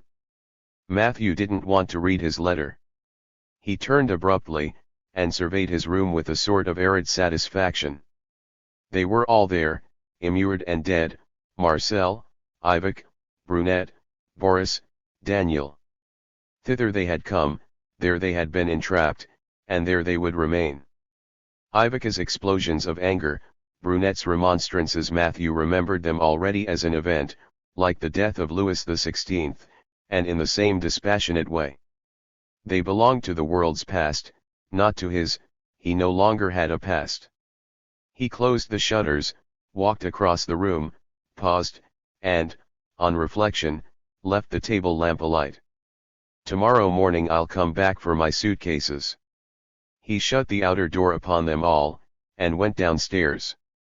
He felt devoid of weight or content. Up above and behind him, the lights would shine all night like tapers on his dead life. "What are you thinking about?" asked Lola. "Nothing," said Boris. They were sitting on the beach. Lola was not singing that evening. There was a gala at the casino. A couple had just passed them, followed by a soldier. Boris pondered. "Do be nice to me," said Lola, in a pleading voice. "Tell me what you're thinking about." Boris shrugged his shoulders. "I was thinking about that soldier." "Really?" said Lola. "And what was in your mind?" "What does one think about a soldier?" "Boris," groaned Lola, "what's the matter with you? You've been so nice to me lately and so affectionate. And now you're just as bad as ever. You have hardly spoken to me all day." Boris did not answer. He was thinking of the soldier, and what he thought was, "He's lucky, I've got another year to go." A year, he would go back to Paris. He would walk down the Boulevard Montparnasse and the Boulevard Saint-Michel, both of which he knew by heart. He would go to the Dome, to the Coupole, and he would sleep every night at Lola's place. "If I could see Matthew, I could just endure it all, but Matthew will be in the army. And my diploma," he suddenly reflected. For added to all this, there would be an untimely jest known as the higher diploma. His father would certainly insist on his taking the examination, and Boris would be obliged to submit a thesis on imagination, according to Reprieve, or habit, according to Maine de Byron. Why do they keep up this farce? He thought irritably.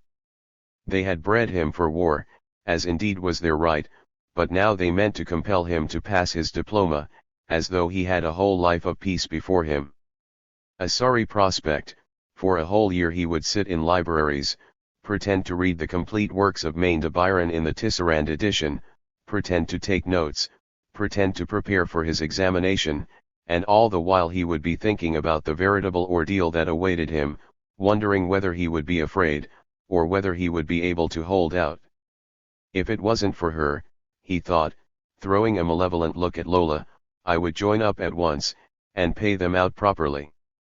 "Boris," cried Lola in a fright. "You mustn't look at me like that. Don't you love me any more?" "On the contrary," said Boris through clenched teeth, "you don't know how much I love you. You haven't the faintest notion." Ivik had lit her bedside lamp, and lay outstretched on her bed, naked. She had left the door open, and could see out into the passage. There was a circle of light on the ceiling, and all the rest of the room was blue. A faint haze hovered above the table. The room smelled of lemon, tea, and cigarettes. She heard a rustle in the passage, and an enormous shape silently passed her door. "Hi!" she exclaimed. Her father turned, and eyed her with disapproval. "Ivik, I have spoken to you about this more than once. You must either shut the door or put some clothes on." He had flushed slightly, and spoke with an almost melodious intonation. "I'm thinking of the maid." "The maid has gone to bed," said Ivik composedly. And she added, "I was watching out for you. You pass so quietly, I was afraid of missing you. Turn round." Serguine turned round. She got up and put on her dressing gown. Her father was standing stiffly in the doorway, with his back towards her. She eyed his neck, his stalwart shoulders, and began to laugh noiselessly. "You can look now." He was now facing her. He sniffed 2 or 3 times and said, "You smoke too much." "It's because I'm so nervy," she said. He did not reply. The lamp lit up his large, rough-hewn face. Ivik rather admired him in the way she might admire a mountain or the Niagara Falls. After a pause he said, "I'm going to bed." "No," pleaded Ivik. "No, Papa, I would like to listen to the radio." "What?" cried M. Serguine. At this hour? Ivek ignored his tone. She knew he left his room every evening about 11 o'clock on his way to his study to listen to the news on the sly. He was as elusive as an elf, despite his 13 stone. "You go alone," he said, "I have to get up early tomorrow." "But, Papa," pleaded Ivek. "You know I can't work the radio." M. Serguine burst out laughing. "Ha ha ha," he exclaimed. "You surely don't want to listen to the music?" he asked, resuming his solemn air. "Remember your poor mother is asleep." "Of course I don't, Papa," said Ivek furiously. "I want to know how they're getting on with their war." "Come along then." She followed him barefooted to the office, and he leaned over the radio. His long, powerful hands manipulated the knobs so gently that Ivek was quite touched, and regretted their vanished intimacy. When she was 15, they had been inseparable, and Madame Serguine became jealous. When M. Serguine took Ivek to a restaurant, he sat her opposite him, and she ordered her own dinner. The waiters called her Madame, which gave her much delight, and he looked complacent, like a man who is dining with a pretty girl. They heard the dosing bars of a military march, and then a German began to speak in rasping tones. "Papa," she said reproachfully, "I don't know German." He eyed her quizzically. He did it on purpose, she thought. The best news comes on at this time. Ivek listened attentively to see if she could catch the word Krieg, of which she did know the meaning. The German stopped talking, and the orchestra launched into another march. Ivek was quite stunned, but M. Serguine listened to the end. He did not dislike military music. "Well?" asked Ivek in an anguished voice. "Things are going badly," said M. Serguine. But he did not look much concerned. "Ah," she said hoarsely, "the Czechs are still the trouble, I suppose." "Yes. How I loathe them," she said passionately. And she added after a pause, "But if a country refused to go to war, it couldn't be forced to do so, could it?" "Ivek," said M. Serguine severely, "you are a child." "Am I?" said Ivek. "I dare say I am." She suspected that her father was as much mystified as she was. "Is that all the news?" M. Serguine hesitated. "Papa. He is furious with me for having come. I've spoiled his little celebration." M. Serguine loved secrets. He had 6 padlocked suitcases, and 2 bolted trunks, which he inspected sometimes when alone. Ivek eyed him with affection. He was so likable that she very nearly told him what her trouble was. "In a moment or two," he said regretfully, "we shall hear the French news." His pale eyes looked down at her, and she realized that he was no use to her at all. She merely said, "What will happen if there is a war?" "The French would be beaten." "Pfui. Would the Germans invade France?" "Of course. They would get to Laon." "I imagine so. I imagine they would make for Paris." "He doesn't know a thing about it," thought Ivek. "He's a comedian." But her heart was throbbing wildly. She was sorry she had asked the question. Since the Bolsheviks had burned his country houses, her father rather enjoyed catastrophes. He half closed his eyes, and wagged his head. "Ah," he said, "aha. 11:30. A dead street, immersed in shadow, at rare intervals an arc lamp. A nondescript street, edged with tall, nameless mausoleums. All the shutters closed, not a single glint of light. It was once the Rue de l'Ambre. Matthew had crossed the Rue Selles, the Rue Froidevaux, walked along the Avenue du Maine and even the Rue de la Gate. They were all alike, still warm, already unrecognizable, already streets of war. Something had perished. Paris was no more than a vast street cemetery. Matthew went into the Dome because the Dome happened to be there. A waiter hovered round with an ingratiating smile, a puny youth in spectacles, very deferential. He was a new waiter. The old one used to keep the customers waiting for an hour, then strolled up nonchalantly, and took the orders without even a smile. "Where's Henry?" Henry, said the boy. A tall dark fellow, with rather goggle eyes. Oh yes. He's been called up. And Jean? The fair one? He's been called up too. I'm taking his place. Bring me a brandy, said Matthew. The boy ran off. Matthew blinked for a moment or two, and then considered the room with surprise.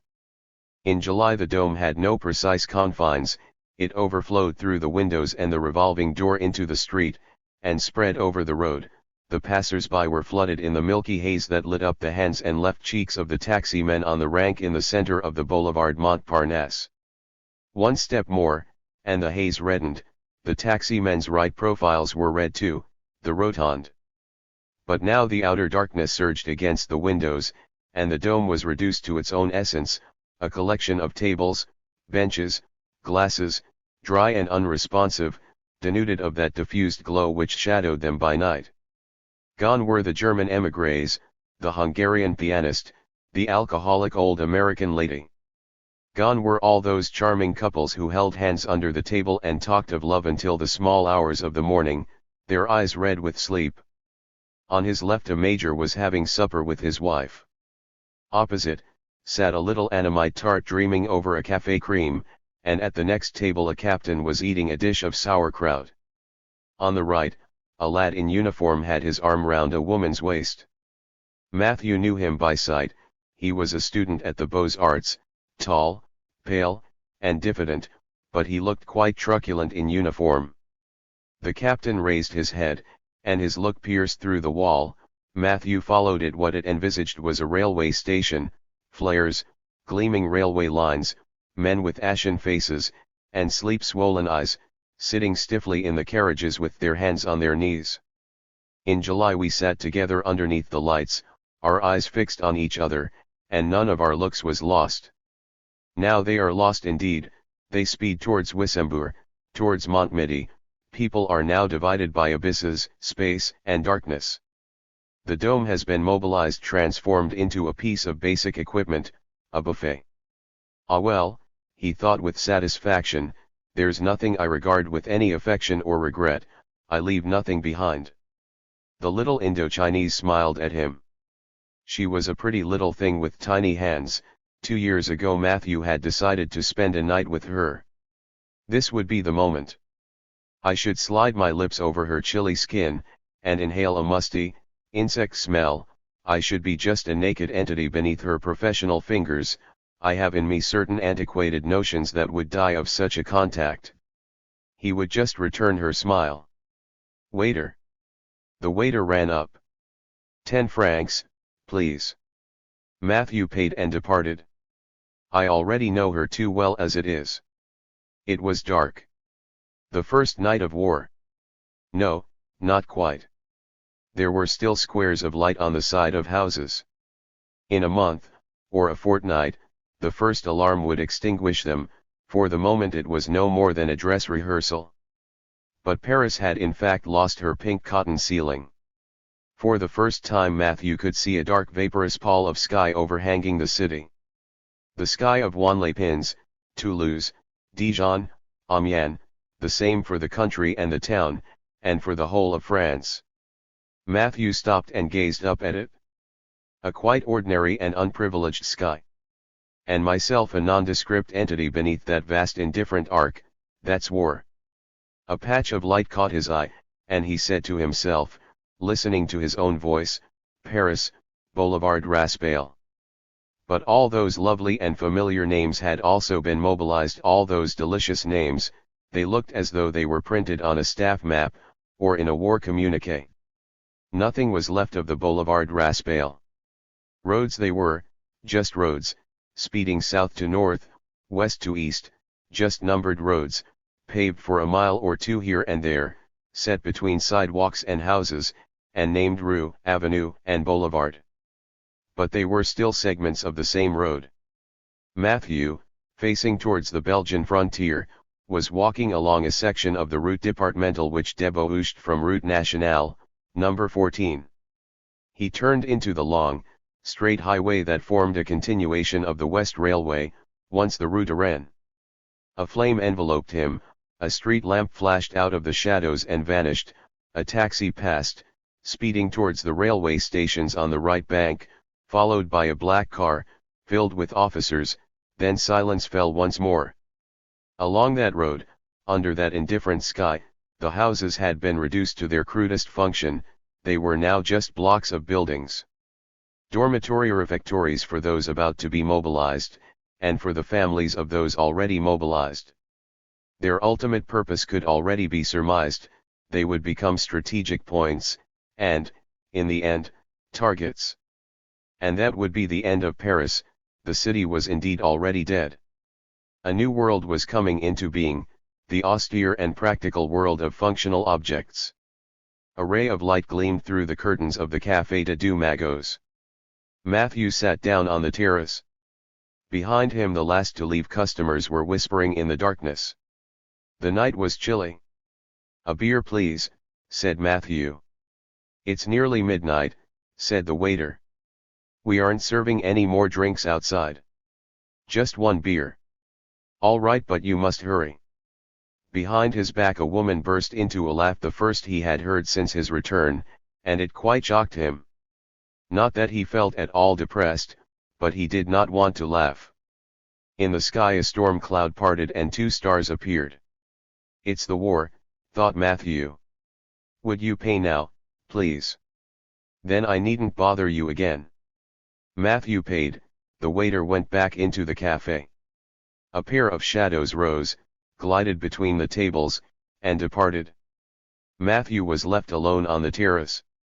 He looked up and saw, on the other side of the square, a fine new church, white against the black sky. A village church. Yesterday a very Parisian edifice had stood in its place, the church of Saint-Germain-des-Prés, an historic monument. Matthew had met Ivec outside the porch. Tomorrow, perhaps, in front of the Deux Magots only a ruined edifice would remain, 100 guns would fire from it and fire again. But today Ivec was at Icon, Paris was dead, peace had just been buried, war had not yet been declared. The church was just a large white shape standing under a white integument of night. A village church. A new and handsome church which served no purpose. A light wind rose, a car passed without lights, then a cyclist, then two lorries that shook the ground. The stone image quivered faintly, then the wind dropped, silence fell, and once more it stood, white, purposeless, inhuman, and in it stood, amid all those vertical implements beside the highway to the east, the impassive, naked destiny of rock. It was eternal, a tiny black speck in the sky could blow it to powder, and yet it was eternal. A man alone, forgotten, devoured by darkness, confronted that fragile eternity. He shivered and thought, I too am eternal. It had all happened without any shock. There had once been a kindly, rather diffident man, who was fond of Paris and enjoyed walking in its streets. The man was dead. As dead as Waldeck Rousseau, or Thoreau Dangin, he had become engulfed in the world's past, together with the peace, his life had been put away in the archives of the Third Republic, his daily budget would provide material for statistics of the middle-class subsistence level subsequent to 1918, his letters would serve as documents for the history of the bourgeoisie between the two wars, his anxieties and his hesitations, his feelings of shame and remorse, would be of the highest value for the study of French social life after the fall of the Second Empire.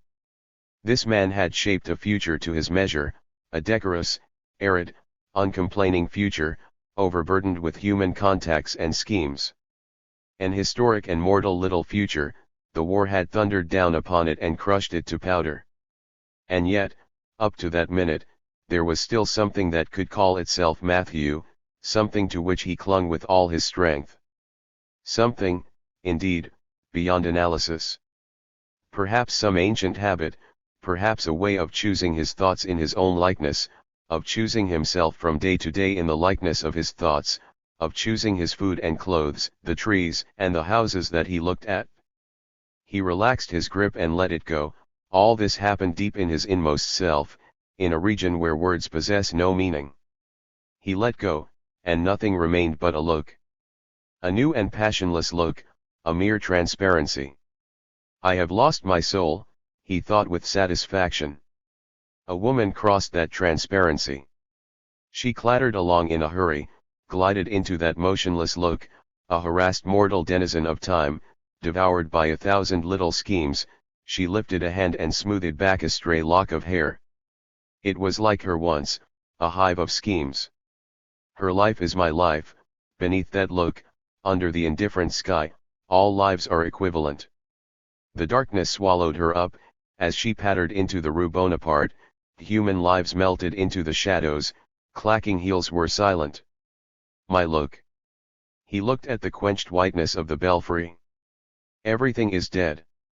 My look and those stones, eternal, rock-like, like that white church. In my former future, men and women would be looking out for me on June 20, 1940, on September 16, 1942, and February 8, 1944, and would be glad to see me. At present my look and nothing else awaits me, as far as the eye can reach, just as those stones await themselves. Stones wait for stones, tomorrow, next day, and forever. A look and a delight as vast as ocean, a great day, indeed. He laid his hands on his knees. He must keep calm. May I not tomorrow revert to what I was yesterday? But he was not afraid. The church may collapse, I may tumble into a shell hole, or drop back into my life, nothing can rob me of this eternal moment. There had been, and forever would be, that cold glare upon those stones under the black sky, the absolute, forever, the absolute, without cause or sense or purpose, without past or future save a gratuitous, fortuitous, splendid permanence. I am free, he said suddenly. And his joy shriveled into horror. Irena was bored. Nothing happened, except that the orchestra was playing music, maestro, please, and Mark was looking at her with seal-like eyes. Nothing, indeed, ever happened, or if by chance, it did, it passed unnoticed. She was watching a Scandinavian girl, a tall blonde who had been dancing for over an hour without even sitting down between the dances, and she thought dispassionately, she's very well dressed. Mark was also well dressed, everyone was well dressed except Irena, who felt shabby in her garnet red frock. Not that she cared. I know I have no taste in dress, besides I can't afford any new ones, but she went about so much among rich people, she must try not to look conspicuous. There were already half a dozen men with their eyes on her, and a cheap and rather flashy dress encouraged them to regard her as an easy prey. Mark was at his ease, because he was rich. He liked to take her among rich people, because it put her in a position of inferiority, and so he believed, more inclined to let him have his way. Why won't you? He asked. Irena started. Why won't I what? Ah, yes, she smiled, and did not reply. What are you thinking about? Only that my glass is empty. I'd like another sherry cobbler. Mark ordered another sherry cobbler. It was rather amusing to make him pay, because he wrote down his day-to-day expenses in a notebook. This evening he would write, went out with Irena, 1 gin fizz, 2 sherry cobblers, 175 francs.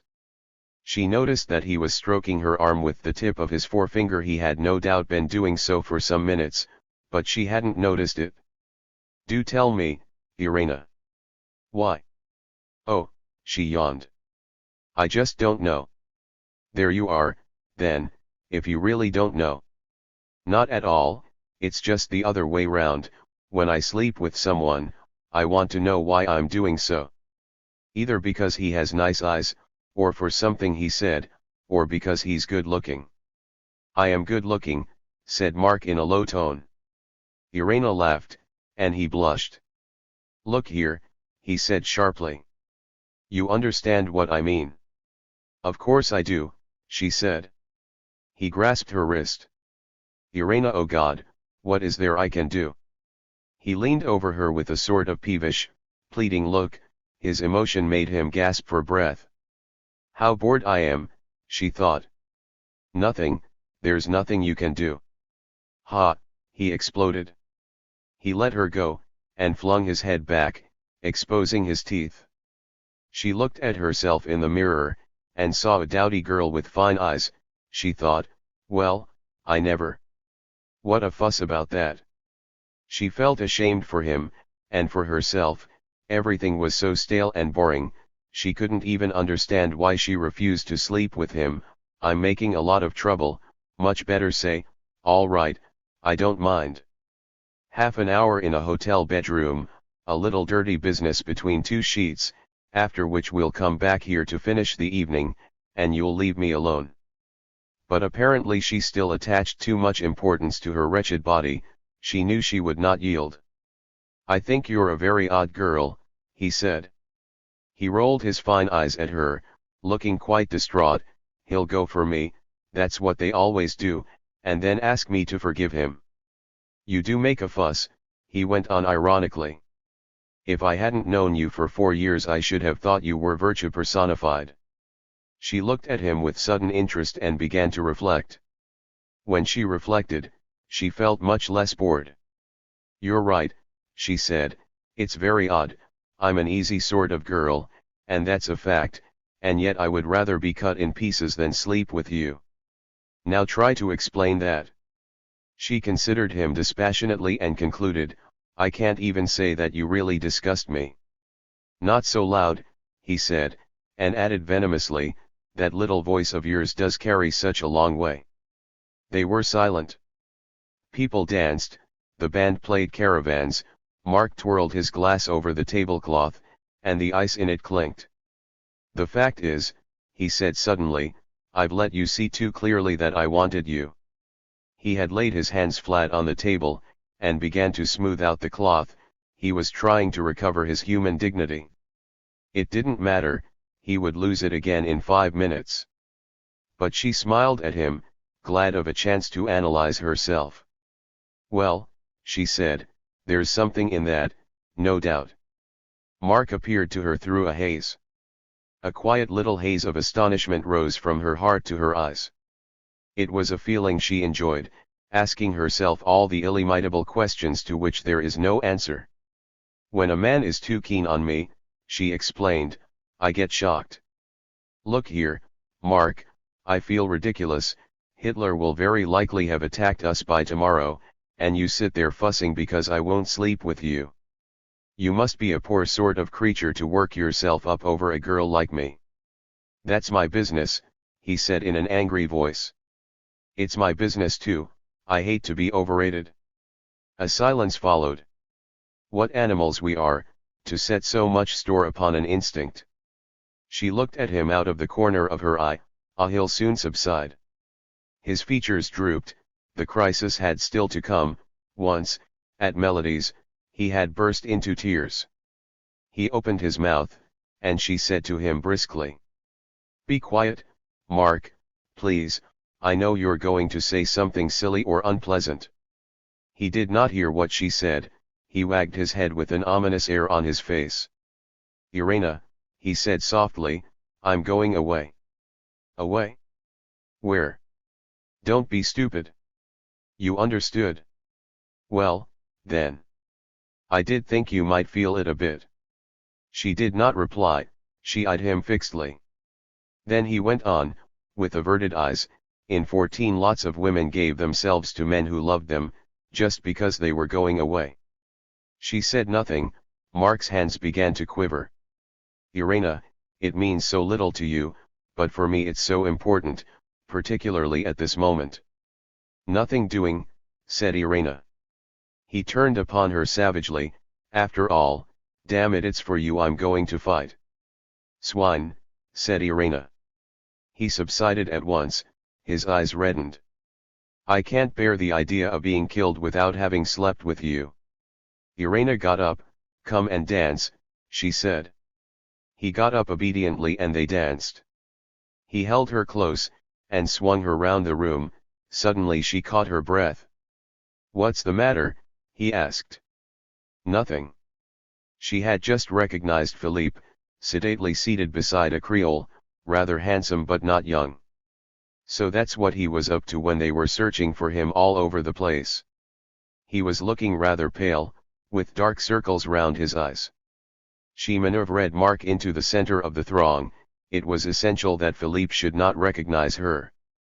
The band stopped, and they went back to their table. Mark sank back onto his seat. Irena was about to sit down, when she noticed a man bowing to the negress. "Sit down," said Mark. "I don't like to see you standing." "Just a moment," she said impatiently. The negress got up lazily, and the man put his arms round her.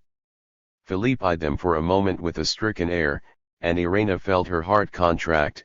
Then suddenly he got up and slipped out. "Excuse me a minute," said Irena. "Where are you going?" "To the lavatory." "There, are you satisfied? You'll pretend to go, and then clear out." She pointed to her bag on the table. "I've left my bag." Mark grunted. She crossed the dancing floor, pushing through the dancers. "That girl's crazy," said a woman. Mark had got up too. She heard him cry, "Irena." But she was already outside. He would need 5 minutes to pay for the drinks.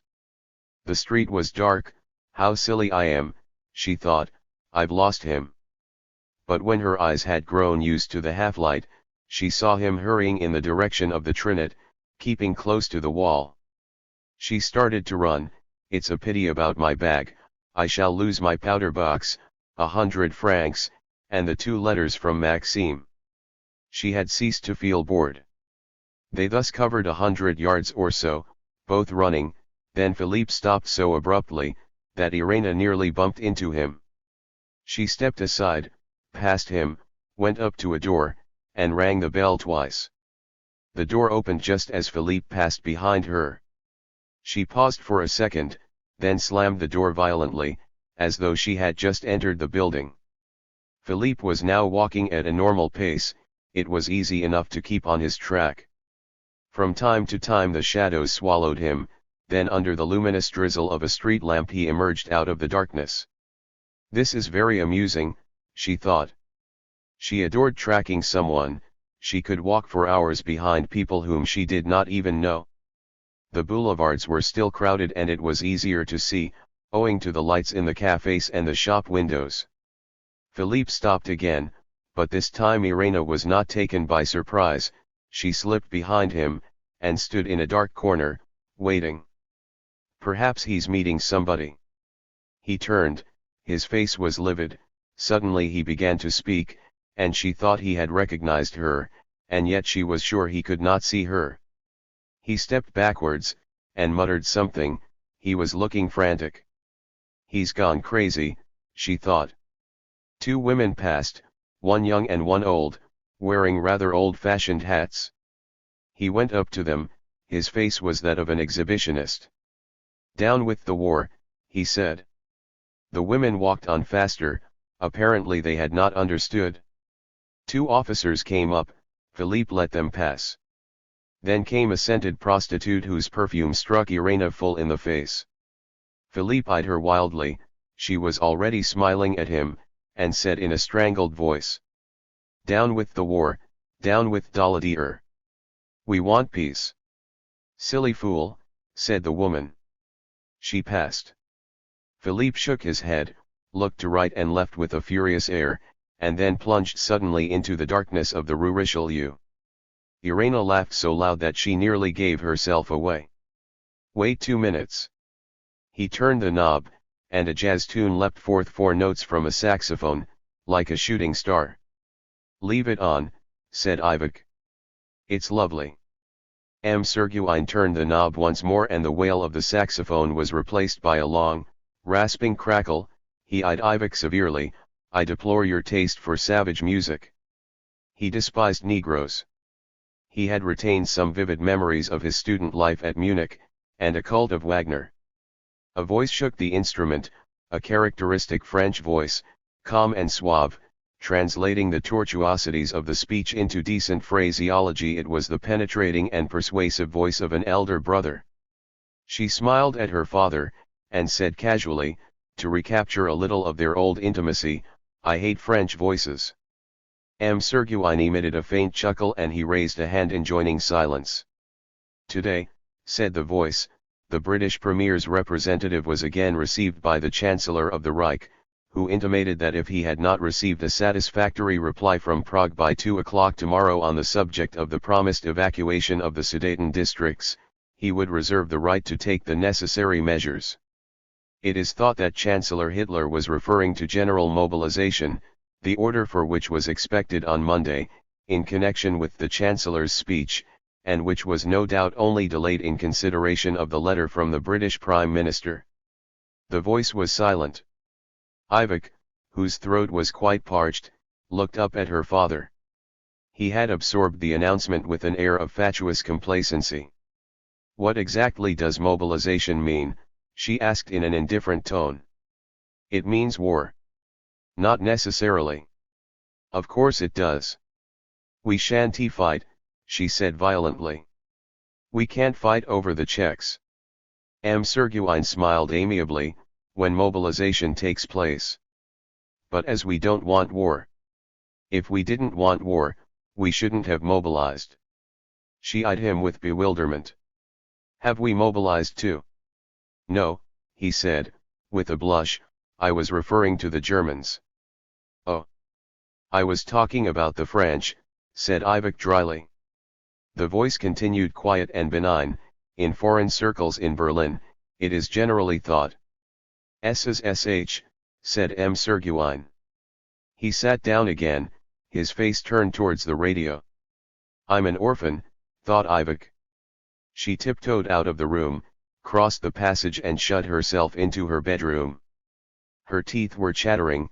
They will go through Laon, they will burn down Paris, the Rue de Seine, the Rue de la Gate, the Rue de Rosiers, the Bal de la Montagne Sainte-Geneviève. If Paris burns, I'll kill myself. Oh, she thought, sinking onto her bed, and what about the Musée Grevin? She had never been there. Matthew had promised to take her in October, and they would bomb it out of existence. That very night, perhaps. Her heart contracted, her arms and hands turned cold. What is there to prevent them? Perhaps at this very hour Paris is in ashes, and the fact has been concealed to prevent a panic. Unless it was forbidden by international agreements. How was she to know? There must, she thought angrily, be people who do know. I don't understand a thing about it. I've been kept in the dark, I've been set to learn Latin and no one has told me anything, and now look where we are. But I have the right to live, she thought distractedly. I was brought into the world that I might live, I have the right to live. She felt so deeply wronged that she collapsed onto her pillow, and burst into sobs. "It's too unfair," she murmured. "At the best, it will last 6 years, even 10 years, all the women will be dressed as nurses, and when it's over I shall be old." But no tears came, there was an icicle in her heart. She sat up abruptly. Who wants war? Taking people as individuals, they were not bellicose, they thought solely of food, making money, and begetting children. Even the Germans. And yet here was war. Hitler had mobilized. All the same, he couldn't decide it on his own, she thought. And a phrase passed through her mind. Where had she read it? In a newspaper, surely, unless she had heard it at lunch from one of her father's customers. What is behind him? She repeated it in an undertone, looking gloomily at the toes of her slippers. What is behind him? And she faintly hoped that it would all be cleared up. She passed in review the names of all those sinister powers which control the world: Freemasonry, the Jesuits, the 200 families, the armament manufacturers, the gold lords, the wall of silver, the American trusts, international communism, Ku Klux Klan, all of them more or less backing him, and very likely yet another secret and formidable association, whose very name was unknown. But what can they want? She asked herself, as 2 tears of rage coursed down her cheeks. She tried for a moment to guess their reasons, but there was a void within her, and a circlet of metal revolved inside her skull. If only I knew where Czechoslovakia was. She had pinned a large blue and gold watercolor to the wall, a map of Europe, which she had amused herself by coloring last winter, copying from an atlas but slightly readjusting the contours. She had put rivers everywhere, indented such coastlines as seemed to her unduly flat, and she had carefully avoided inscribing any names on the map. Names looked learned and pretentious, no frontiers either. She detested dots. She went up to it. Czechoslovakia lay somewhere in the central mass of territory. There, for instance, or was that Russia? And where was Germany? She looked at a large smooth yellow shape, edged with blue, thought, what an enormous country, and felt bewildered. She turned, slipped out of her wrap, and eyed her naked image in the looking-glass, which usually had a soothing effect on her nerves. But what she saw was a foetus-like figure, a skin slightly crinkled by the shivers, and tip-tilted nipples, a horrid, hospital body, made for mutilation. They'll probably rape all the women, I dare say they'll cut off one of my legs. Yes, if they came into her room, and found her stark naked in her bed, they would say, we'll give you 5 minutes to dress. Then they would turn their backs as though she were Marie Antoinette, but they would hear everything, the soft thud of her feet as she got out of bed, and the rustle of fabrics against her skin. She picked up her pants and stockings and put them on quickly. Disaster must be confronted standing up and dressed. When she had slipped on her skirt and blouse, she felt rather more secure. But as she put on her shoes, a bass voice in the passage began to croon in German, Ich hatte ihn Kamerad. Ivik dashed to the door and opened it. She found herself face to face with her father, who looked both grave and cheerful. What's that you're singing? She said angrily. How dare you sing such a song? He looked at her with a quizzical smile. Wait, he said, wait a bit, my little frog, we shall see our holy Russia once again. She went back into her room and slammed the door. I don't care a curse for holy Russia, I don't want Paris to be destroyed, and if they dare to do such a thing, I bet the French aeroplanes will drop bombs on Munich. The sound of footsteps died away down the passage, and silence fell once more. Ivik was standing stiffly erect in the center of the room, averting her eyes from the reflection in the mirror. Suddenly she heard 3 blasts on a whistle, calls from the street, and shivered from head to feet. Outside in the street, everything happened outside. Her room was a prison. Human lives were decided everywhere, north and east and south, everywhere in that poisoned night, pitted with flashes, echoing with whispers and secret meetings, everywhere except here where she remained immured, and where, indeed, nothing whatever happened. Her hands and legs began to tremble. She picked up her bag, slid a comb through her hair, opened the door noiselessly and slipped outside. Outside. Everything is outside, the trees on the quay, the 2 houses by the bridge that lend a pink flush to the darkness, the petrified prance of Henry IV's steed above my head, solid objects, all of them. Inside nothing, not even a puff of smoke. There is no inside, there is nothing. Myself, nothing. I am free, he said to himself, and his mouth was dry. Halfway across the Pont Neuf he stopped and began to laugh.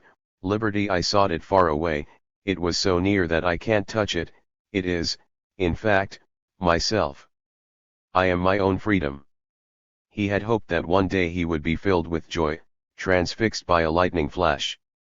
But there was neither lightning flash nor joy, only a sense of desolation, a void blurred by its own aspect, an anguish so transparent as to be utterly unseeable. He reached out his hands and slid them slowly over the stone parapet.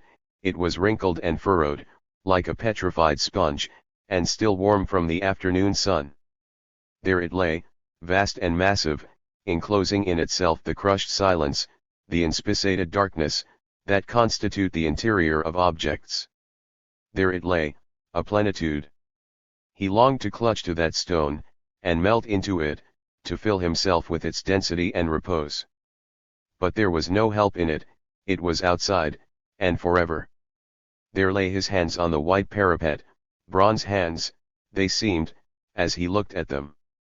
But, just because he could look at them, they were no longer his, they were the hands of another, they were outside, like the trees, like the reflections shimmering in the Seine, severed hands. He closed his eyes and they became his own again.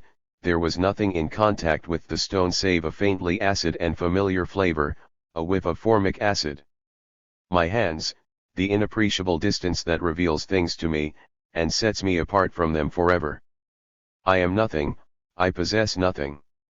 As inseparable from the world as light, and yet exiled, gliding like light over the surface of stones and water, but nothing can ever grasp me nor absorb me. Outside the world, outside the past, outside myself, freedom is exile, and I am condemned to be free. He walked on a few steps, stopped again, sat down on the parapet, and watched the water flowing past. What shall I do with all this freedom? What shall I do with myself? His future lay marked out by definite tasks, the railway station, the Nancy train, the barracks, and the handling of weapons. Nothing was any longer his. War seemed the earth, but it was not his war.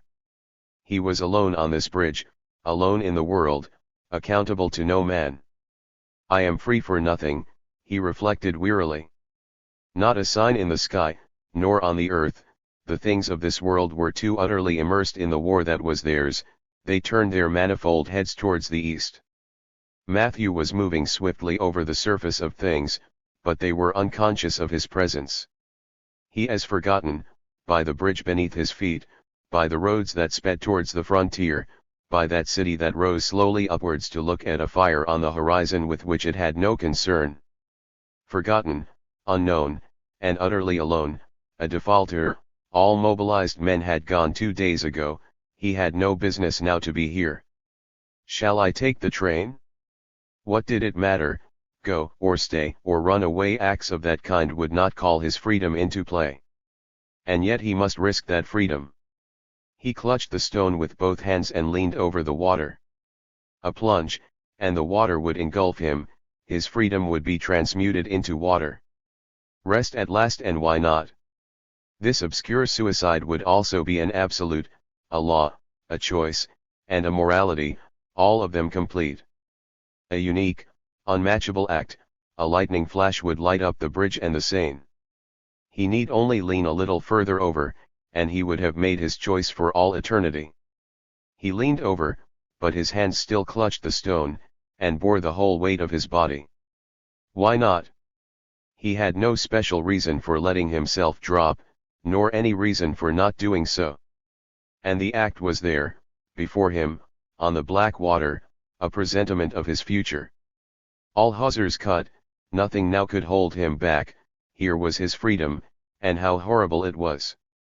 Deep down within him he felt his heart throbbing wildly, one gesture, the mere unclasping of his hands, and I would have been Matthew. An effluence from the river bemused his senses, sky and bridge dissolved, nothing remained but himself and the water, it heaved up to him and rippled round his dangling legs. The water, where his future lay. At the moment, it is true, I'm going to kill myself. Suddenly he decided not to do it. He decided, it shall merely be a trial. Then he was again upon his feet and walking on, gliding over the crust of a dead star. Next time, perhaps. She ran down the main street, she heard 2 or 3 more whistle calls, then nothing more, and now the street had become a prison too, nothing was happening there. The facades of the houses were blind and flat, all the shutters closed, the war was elsewhere. She leaned for an instant against a street fountain, anxious and disappointed, but she did not know what she had hoped to see, lights, perhaps, open shops, people who would comment on events. There was nothing, in the great capitals, embassies and palaces were ablaze with light, she was immured in perpetual night. Everything always happens somewhere else, she said, tapping her foot on the pavement. She heard a rustle, as of someone gliding close behind her. She held her breath and listened for a long while, but did not hear the noise again. She was cold, and her throat was dry with fear, she wondered whether she would not do better to go back. But she could not go back, her room revolted her, here at least she walked beneath everybody's sky. She kept in contact, through the sky, with Paris and Berlin. She heard a persistent scratching sound behind her, and this time she had the courage to turn round. It was a cat. She saw its eyeballs glisten as it crossed the street from right to left, a bad omen. She continued on her way, turned into the routière, and there stopped, quite out of breath. Aeroplanes. A dull mutter, they must still be far away. She stayed and listened, the sound did not come from the sky. Surely. Yes, she thought with vexation, it's a snore. It was Lescat, the notary. She recognized the brass plate over her head. He was snoring, the windows were open. She could not help laughing, and then suddenly her laugh turned harsh. They're all asleep. I'm alone in the street, surrounded by sleeping people, ignored by everyone. All the world over they are asleep, or in their offices preparing for their war, not one of them has my name in his head. But I am here, she thought, resentfully. I am here, I see, I feel, and I exist, no less than Hitler. After a moment she continued on her way, and came out on the terrace. Beneath her a bleak plain stretched away into the distance, dotted with points of light, but they brought her no solace. Ivek knew too well what they were: the lights of railway stations, level crossings, piles of stones, shunted trucks on sidings. At the extremity of the plain lay Paris. She breathed again. If the city was in flames, there would be a glare on the horizon. The wind flapped her dress against her knees, but she did not move. Paris is there, still ablaze with light, for perhaps the last night of her existence. At that very moment people were walking up and down the boulevard Saint-Michel, others sitting at the Dome who no doubt knew her and were talking to each other. The last night, and I am here, in this dark water, and when I am free, I shall find nothing but a pile of ruins, and tents among the stones. Oh God, she pleaded, let me see it just once more. The station was there, immediately below her that red patch at the bottom of the stairway. The night train left at 3:20. I've got 100 francs in my bag, she thought triumphantly. She was already running down the stepped incline. Philippe was already running along the Rue Montmartre. So I'm a coward, am I, just a dirty coward? Well, they shall section. He came out into a square, opposite the dark, gaping entrance of a clamorous alleyway that smelled of cabbage and raw meat. He stopped outside the iron gates of a metro station, where a row of empty bins stood on the edge of the pavement. Scraps of straw and muddy lettuce leaves were strewn about the roadway. On the right, shadows passed and repassed in the white light of a cafe. Ivek went up to the booking office window. "Third to Paris." "Return?" asked the Burke. "Single," she replied firmly.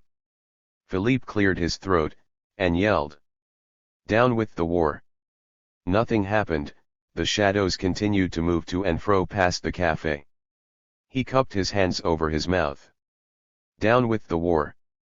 His voice was a thunderous bellow. A few shadows stopped, and he saw some men approach him, mostly wearing caps. They strolled up to him, and eyed him quizzically. "Down with the war," he shouted at them. They were now quite near. Among them were two women, and a dark and rather graceful youth. Philippe liked the look of him and, without taking his eyes off him, shouted, "Down with Daladier, down with Chamberlain, we want peace." They were all round him now, and he felt at ease, for the first time in 48 hours. They eyed him curiously, and said nothing. He wanted to explain to them that they were victims of capitalist imperialism, but he could not control his voice. Down with the war. It was a sort of paean. A fist struck him on the ear, and he continued to shout, again on the mouth, again on the right eye. He fell on his knees, and stopped shouting. A woman, he could see her legs and flat-heeled shoes, struggled with his assailants, crying, "You dirty swine! He's just a kid, you leave him alone." Matthew heard a shrill voice crying, "You dirty swine! He's just a kid, you leave him alone." Someone was struggling in a throng of men in caps, a small woman, with uplifted arms, and rumpled hair. A dark youth with a scar under his ear, seized and shook her, and she cried, he's right, you're a pack of cowards, you ought to be at the Concord, demonstrating against war, but you'd sooner knock a boy about, it's safer. A fat old prostitute opposite Matthew surveyed the scene with glistening eyes. That's it, strip him, she said. Matthew turned wearily away. This sort of thing must be happening at every street corner, on the eve of war and battle, just a picturesque interlude which concerned him not at all. Suddenly he decided that it did. He pushed the old whore aside, elbowed his way into the throng and clapped a hand on the shoulder of the dark-haired youth. "Police," he said. "What's all this?" The man eyed him with mistrust. "It's the lad on the ground." He was shouting, "Down with the war." "And you beat him up, eh?" said Matthew severely. "Couldn't you find a constable?" "There wasn't one," said the prostitute. "Hello, Carmen," said Matthew. "I don't want any of your lip." The dark youth looked uneasy. "He isn't much hurt," he said, licking his bruised knuckles. "Someone clout him on the head." "Who did?" asked Matthew. The man with the scar eyed his hands with a sigh. "I did," he said. The others had stepped back. Matthew turned to them. "Do you want to be called as witnesses?" They stepped a little farther back, and did not reply. The prostitute had vanished. "Move on now," said Matthew, "or I'll take your names." "You stay," he added, to the scarred youth. "So," said the latter, "at a time like this, Frenchmen are to be jugged for knocking out a botch who tries to make trouble. Mind your own business. I'll get to the bottom of this." The onlookers had dispersed. 2 or 3 stood in a cafe doorway still staring at the scene. Matthew bent down over the boy. They'd made a mess of him. His mouth was bleeding, and his left eye was closed. With his right eye, he looked fixedly at Matthew. "I shouted," he said proudly. "That was a very silly thing to do," said Matthew. "Can you get up?" The boy staggered to his feet. He had fallen into the lettuce leaves, one was sticking to the seat of his trousers, and there were strands of muddy straw all over his jacket. The small woman brushed him with the flat of her hand. "Do you know him?" Matthew asked her. She hesitated, and no. The boy laughed. "Of course she knows me. It's Irena, Pidoa's secretary." Irena looked darkly at Matthew. "You aren't going to take him to the station?" "I've got to do my duty." The scarred man tugged at Matthew's sleeve. He was looking rather abashed. "I earn my living, Inspector, I'm a worker. If I go with you to the station, I shall lose my night." "Your papers, please." The man produced a Nansen passport. His name was Canaro. Matthew laughed. "Born in Constantinople," he said. "So loyal to France that you attack the first person who abuses her." "France is my second fatherland," said the man with dignity. "You'll join the army, I hope." The man did not answer. Matthew wrote his name and address in a notebook. "Now get out," he said. "You'll be called as a witness. Come along, you two." The 3 of them turned into the Rue Montmartre and walked a little way. Matthew supported the boy who was very unsteady on his legs. "You'll let him go, won't you?" said Irena. Matthew did not answer. They were still too near the Halles. They walked on, then, when they reached a street lamp, Irena faced Matthew, and eyed him venomously. "Dirty cop," she said. Matthew laughed. Her hair had slipped down over her face, and she had to peer through her disheveled locks. "I'm not a cop," he said. "Is that so?" She tried to shake her hair out of her eyes. In the end she gripped it angrily and flung it back, revealing a rather mask-like, wide-eyed face. She was quite pretty. She did not seem much surprised. "Well, if that's so, you had them on properly," she observed. Matthew did not reply. He was bored by the affair. He had a sudden impulse to walk down the Rue Montorgueil. "Well," he said, "I'll put you both into a taxi." There were 2 or 3 on the rank in the middle of the street. Matthew went up to one of them, dragging the boy behind him. Irena followed them. With her right hand she held her hair in place on top of her head. "In you go." She blushed. "I'd better tell you that I've lost my bag." Matthew laid one hand between the lad's shoulder blades, held the door open with the other, and pushed him into the cab. "Feel in my jacket pocket," he said, "the right one." After a moment or two Irena took her hand out of his pocket. "Here's 100 francs and some change. Keep the 100 francs. A final push and the lad collapsed onto the seat. Irena got in after him. "What is your address?" she asked. "I no longer have one," said Matthew. "Goodbye." "Hi," cried Irena.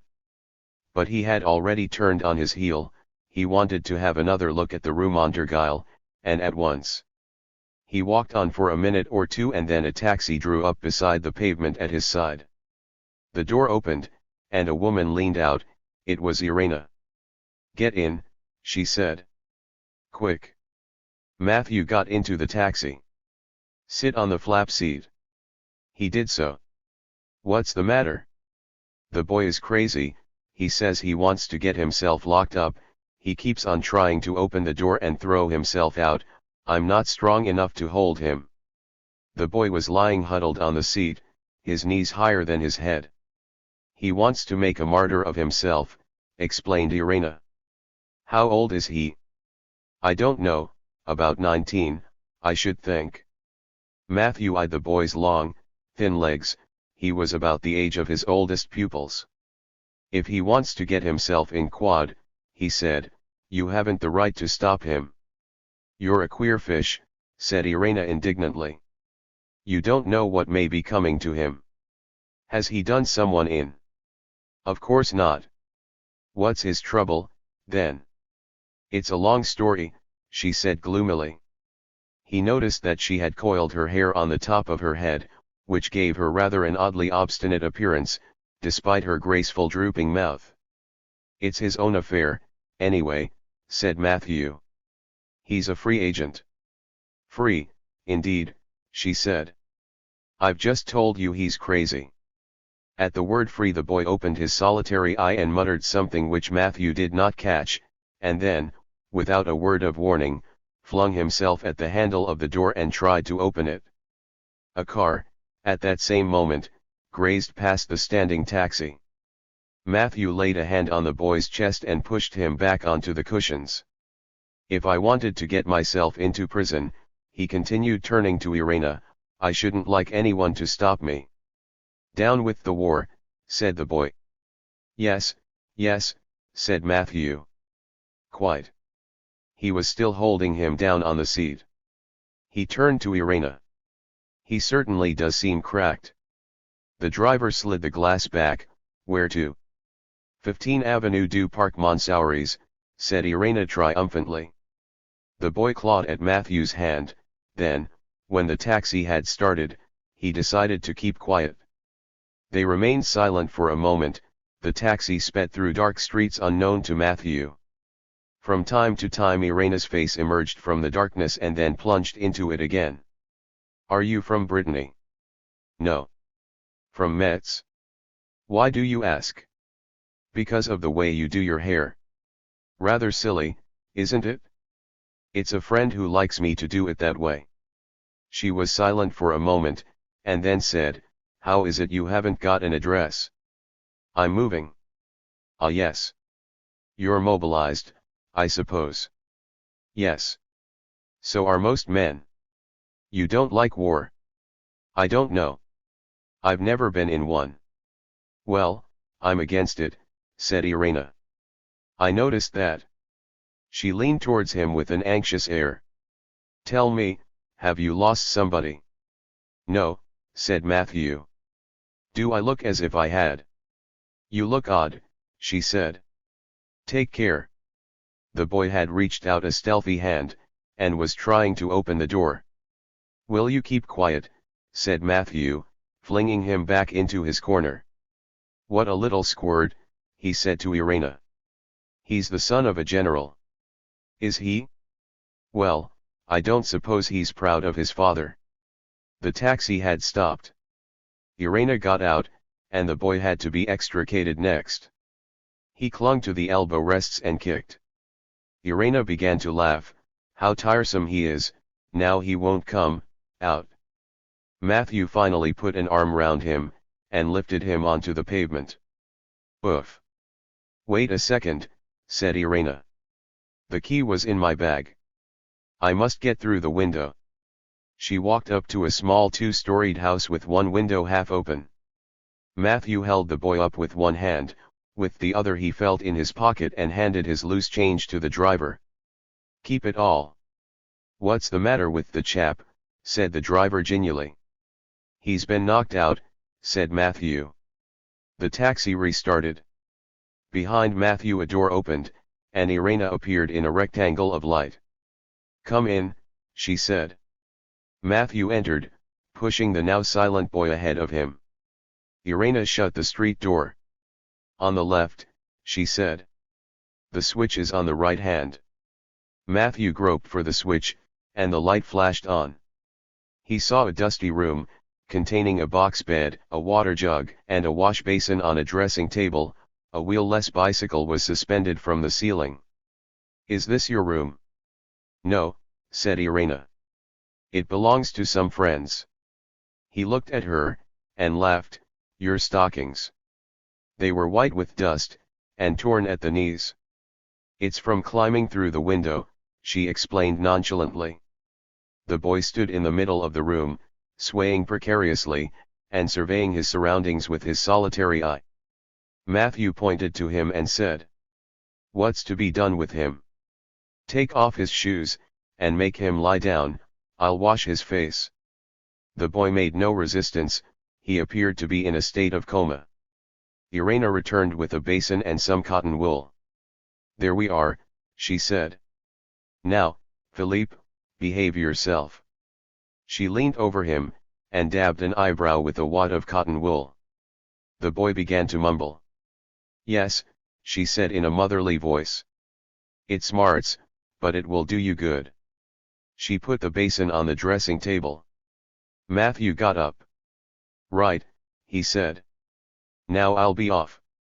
No please, she said eagerly, adding in an undertone, if he tried to get away, I'm not strong enough to stop him. But you don't expect me to stay on guard over him all night. You aren't very helpful, she said with vexation. And she added after a pause, in a more conciliatory tone, you might at least wait until he gets to sleep, it won't be long. The boy tossed about on the bed, muttering unintelligibly. How on earth can he have got himself into such a state? Asked Irena. She was a plump girl with a sallow skin, a little too forthcoming, rather moist, and faintly grubby. She looked as if she had just got out of bed. But her head was good, thin, rather drooping lips, large eyes, and small pink ears. There, said Matthew. He's asleep. Do you think so? They both gave a start as the boy suddenly sat up, and said in a loud voice, Flossie. My trousers. Damn the fellow, said Matthew. Irena smiled, you're here till the morning. But it was a touch of delirium that gave way to sleep. Philippe fell back again, moaned 2 or 3 times, and almost immediately began to snore. Come along, said Irena in a low tone. He followed her into a large room with chairs upholstered in pink cretonne, and a guitar and a ukulele on the wall. This is my room. I'll leave the door open so that I can hear the boy. Matthew observed a large unmade 4-poster bed, a poof, a gramophone, and a pile of records on a Henry II table. On a rocking chair lay a heap of worn stockings, feminine knickers, and vests. Irena followed his eyes. I furnished my room, she said, from the junk market. It's very nice, said Matthew. Do sit down. Where? Asked Matthew. Wait a minute. On the poof stood a boat in a bottle. She put it on the floor, and then cleared the underclothes onto the poof. There. I'll sit on the bed. Matthew sat down, and rocked himself to and fro. The last time I sat in a rocking chair was at Nîmes, in the hall of the Hôtel des Arènes. I was 15. Irena did not reply. Matthew visualized the great dim hall with its glass doors sparkling in the sun. That recollection still belonged to him, with others of the same kind, intimate and indistinct, that hovered all around him. I have not lost my childhood. The age of maturity, the age of reason, had collapsed, but his childhood remained, still quite warm. He had never been so close to it. Again he thought of the boy on the dunes at Arqueco, who insisted on being free, and, confronted by that pig-headed little rascal, Matthew ceased to feel ashamed. He got up. "Are you going away?" said Irena. "I'm going for a walk," he said. "Won't you stay a little longer?" He hesitated. Frankly, I rather wanted to be alone. She laid a hand on his arm. "Do stay with me, you won't notice I'm here." He looked at her. She talked rather oddly, in a flat and toneless voice. She barely opened her thin lips, and shook her head slightly as though to get words out. "All right, I'll stay," he said. She did not look pleased. Indeed, her face was very inexpressive. Matthew walked across the room to the table, and picked up a few records. They were much worn, some of them cracked, and most of them without their covers. Jazz tunes, a potpourri of Maurice Chevalier, the Concerto for Left Hand, the Debussy Quartet, the Tazelli Serenade, and the Internationale, sung by a Russian choir. "Are you a communist?" he asked her. "No," she said. "I have no political opinions. I think I should be a communist if men weren't such swine." And she added, after a moment of reflection, "I'm a pacifist." "You're rather illogical, aren't you?" said Matthew. "If men are swine, you oughtn't to mind whether they die in battle, or otherwise." She shook her head with obstinate gravity. "The point is," she said, "that as they are such swine, it is even more disgusting to use them to make war." A silence fell. Matthew looked at a cobweb on the ceiling, and began to whistle softly. "I can't offer you a drink," said Irena. "Unless you would like some fruit syrup. There's a little left in the bottle." "Hum," said Matthew. "Yes, I rather thought you wouldn't. Ah, there's a cigar on the mantelpiece, would you care for it?" "Thanks," said Matthew. He got up and took the cigar, which was dry and rather dilapidated. "Can I put it in my pipe?" "Do what you like with it." He sat down again and crumbled the cigar between his fingers. He felt Irena's eyes upon him. "Make yourself at home. If you don't feel inclined to talk, don't." "All right," said Matthew. After a few moments she said, "Wouldn't you like to go to sleep?" "Thank you, no." He felt as though he would never want to go to sleep again. "Where would you be, at this moment, if you hadn't met me?" "In the Rue Montorgueil." "What would you be doing there?" "Walking down it?"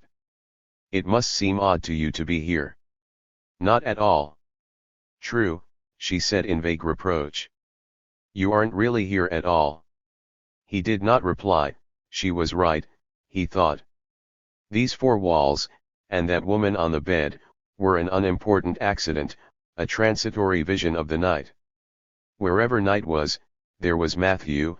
From the frontiers in the north, to the Côte d'Azur, he was indeed absorbed into the night, and he looked at Irena with all the eyes of night. She was no more than a faint flicker in the darkness. A yell startled him out of his reflections. "Poisonous little wretch! I'll go and see what's the matter." She tiptoed out of the room, and Matthew lit his pipe. He no longer wanted to walk along the Rue Montorgueil. The Rue Montorgueil was there. Passing through that room, all the roads of France passed through it, all its trees grew there. 4 timber partitions from nowhere in particular had been set down to make it. Matthew came from no matter where. Irena returned and sat down. She was no matter who. No, she didn't look like a Breton woman, she was much more like the little Annamite at the Dome. She had the same saffron skin, blank face, and ineffectual charm. "It's nothing," she said. He's having a nightmare. Matthew drew quietly at his pipe. That boy must have been through it. Irena shrugged her shoulders, and her face changed suddenly. Pa, she said. You sound rather censorious, all of a sudden, said Matthew. Well, it annoys me to hear people pity a boy like that. What does a poor little rich boy know about trouble? Still, that doesn't prevent him being unhappy. You make me smile. My old man chucked me out when I was 17, I couldn't get on with him, of course. But I didn't go about saying I was unhappy. For a fleeting moment, Matthew descried beneath that pampered face the hard and haunted visage of a suffering woman. Her voice flowed on, a slow, rich voice, with a sort of monotony in its indignation. People are unhappy, she said, when they are cold, or ill, or hungry. The rest is all flummery. He laughed, she was puckering her nose, and opening her mouth wide so as to get her words out. He scarcely listened, he saw her. A look. A vast look, an empty sky, she struggled in that look, like an insect in a shaft of light. No, she said. I'm quite willing to take him in and look after him, and stop him from making a fool of himself, but I won't have him pitied. Because I know what trouble is. And when these bourgeois pretend they're unhappy. She eyed him intently, recovering her breath. But you are a bourgeois, of course, aren't you? Yes, said Matthew. I am a bourgeois. She sees me. Swiftly he seemed to harden and shrink. Behind those eyes there is a starless sky, and there is also a look. She sees me, as she sees the table and the ukulele. And for her, I am, a particle suspended in a look, a bourgeois. It is true that I am a bourgeois. And yet, he never managed to feel that he was. She was still looking at him. What is your job? No, let me guess. Doctor? No. Lawyer? You aren't a crook, are you? I'm a professor, said Matthew. That's odd, she said, with a slightly disappointed air. But she added briskly, not that it's of any importance. She looks at me. He got up and took her arm, a little below the elbow. The soft, warm flesh dimpled under his fingers. What are you up to? She said. I wanted to touch you. With all due respect, because you were looking at me. She leaned against him, and the look was dimmed. I like you, she said. And I like you. Have you a wife? I have no one. He sat down beside her on the bed. And you? Is there anyone in your life? There are, a few. And she added, with a rueful air, I'm not very particular. The look had vanished. What remained was a little Chinese doll, smelling slightly of mahogany. Indeed? And what then? Said Matthew. She did not reply. She put her head between her hands and looked gravely into space. Ah, the reflective type, said Matthew to himself. When a girl hasn't many clothes, she can't afford to be particular, she said after a pause. She turned uneasily to Matthew. I don't make you nervous, do I? No, said Matthew with regret. No, you couldn't do that. But she looked so forlorn that he took her in his arms. The cafe was deserted. It's 2 o'clock in the morning, isn't it? Said Ivik to the waiter. He wiped his eyes with the back of his hand and glanced at the clock. It indicated 8:30. Something like that, he growled. Ivik settled herself sedately into a corner, pulling her skirt up to her knees. I'll be an orphan girl going to join her aunt in a Paris suburb. She thought her eyes might be too bright, so she let her hair fall over her face. But her heart was brimming with almost joyful excitement. 1 hour to wait, a road to cross, and she would jump into the train. I'll be at the Gare du Nord about 6 o'clock, I shall go to the Dome first, I shall eat 2 oranges, and then go on to Renata, and borrow 500 francs. She wanted to order a brandy, but an orphan doesn't drink alcohol. Will you bring me a lime tea? she said timidly. The waiter turned. He was horrid, but she simply had to get on terms with him. When he brought the tea, she looked at him with soft and startled eyes. "Thank you," she sighed. He stood confronting and sniffed perplexedly. "Where are you off to like this?" "To Paris," she said. "To stay with my aunt." "You aren't the daughter of Monsieur Serguin who owns the sawmill back there?" "The fool." "Oh no," she said. "My father died in 1918. I'm a national orphan." He wagged his head several times and departed. The man was an oaf, a mere mujik. In Paris the cafe waiters have velvety eyes and believe what they are told. I'm going to see Paris again. The moment she got out of the Gare du Nord, she would be recognized, she was expected.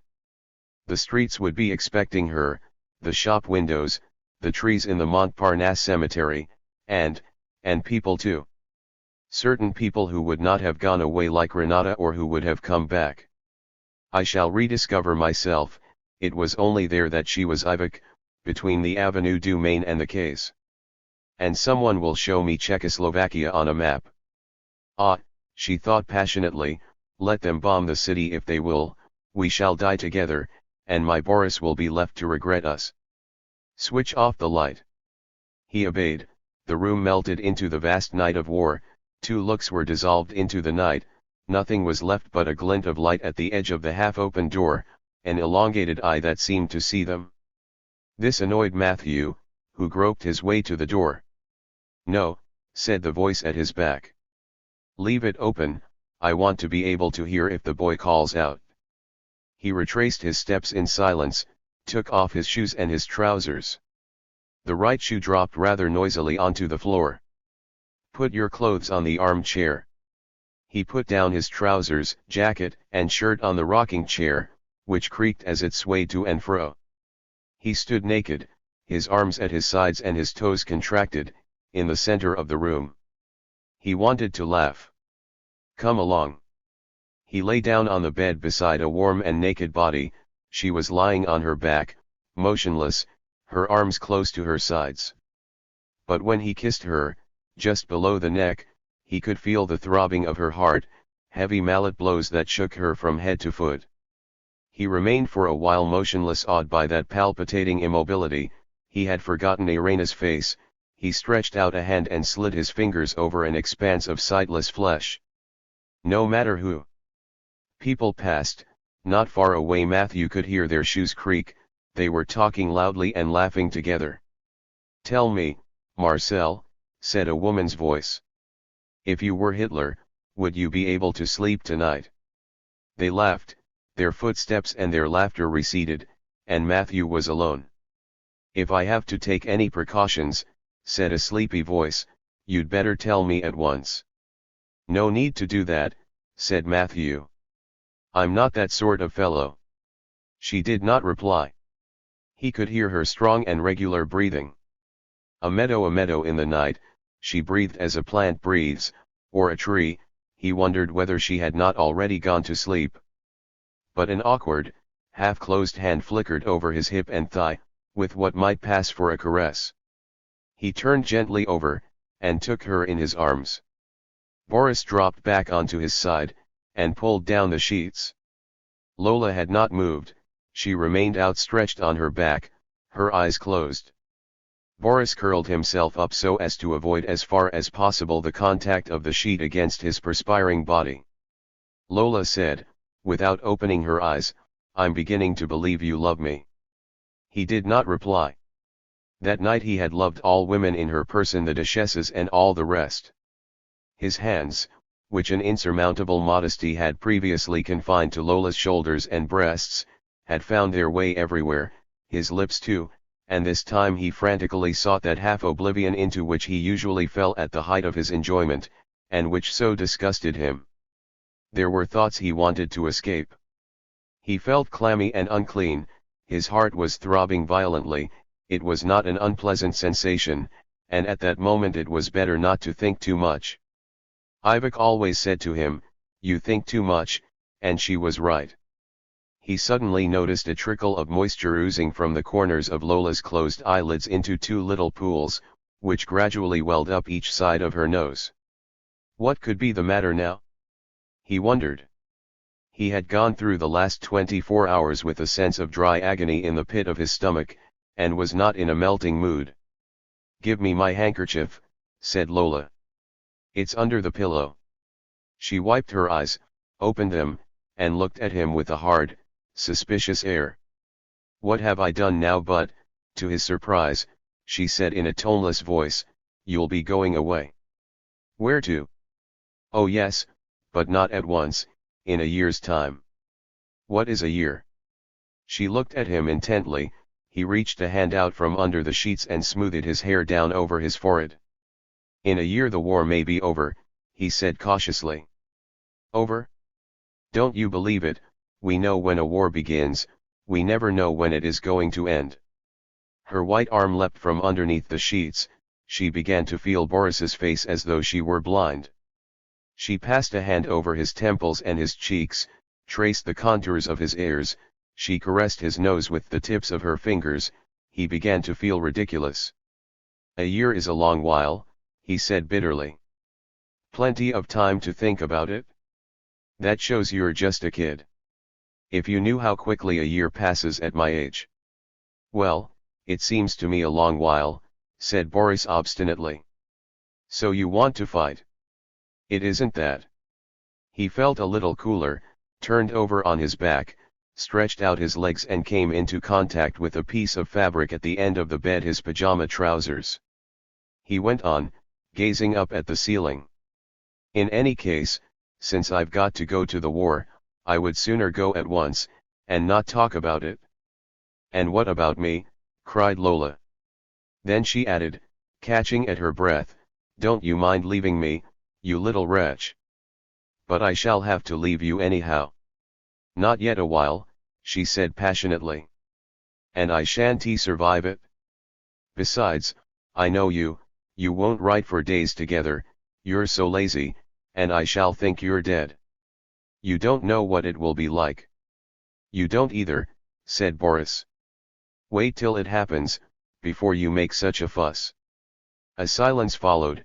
Then she said in a rasping voice that he knew only too well, "Well, it shouldn't be very difficult to wangle you out of it. The old lady knows more people than you think." He swung himself onto his side, and eyed her with fury. "Lola, if you do that, well, I'll never speak to you again."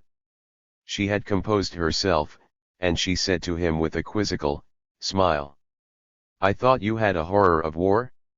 You have often told me you were an anti-militarist." "I still am." "Well, then.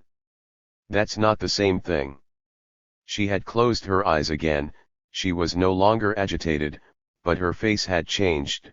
The two familiar wrinkles of weariness and anguish had appeared at the corners of her lips. Boris made an effort. "I am an anti-militarist because I can't stand officers," he said in a soothing tone. "I quite like the foot slogger. But you'll be an officer. They'll force you to become one." Boris did not reply. It was too complicated. He was himself confused. He detested officers, that was certainly a fact. But from another standpoint, since this was his war, and he had been dedicated to a brief military career, he must become a second lieutenant. "Oh dear," he thought, "if only I could be there now with my platoon, and not have to go through all this fuss." And he said abruptly, "I keep on wondering whether I shall be afraid." "Afraid?" "Yes, it worries me." He thought she did not understand. It would have been better to confide in Matthew, or even in Ivok. But since she was here, "All this year we shall read in the newspapers how the French advanced through a storm of steel and fire, and so on, you know the sort of thing. And every time I shall ask myself whether I shall stand it. Or I shall ask the men on leave whether it was awful, and they will say it was, and I shall feel queer. It's going to be very jolly." She began to laugh and, in a mirthless imitation of his own words, she cried, "Wait till it happens before you make a fuss. And even if you were afraid, you little fool, who cares? It wasn't worth trying to make her understand. He yawned, and said, "Shall we switch off the light? I'm tired." "If you like," said Lola. "Kiss me."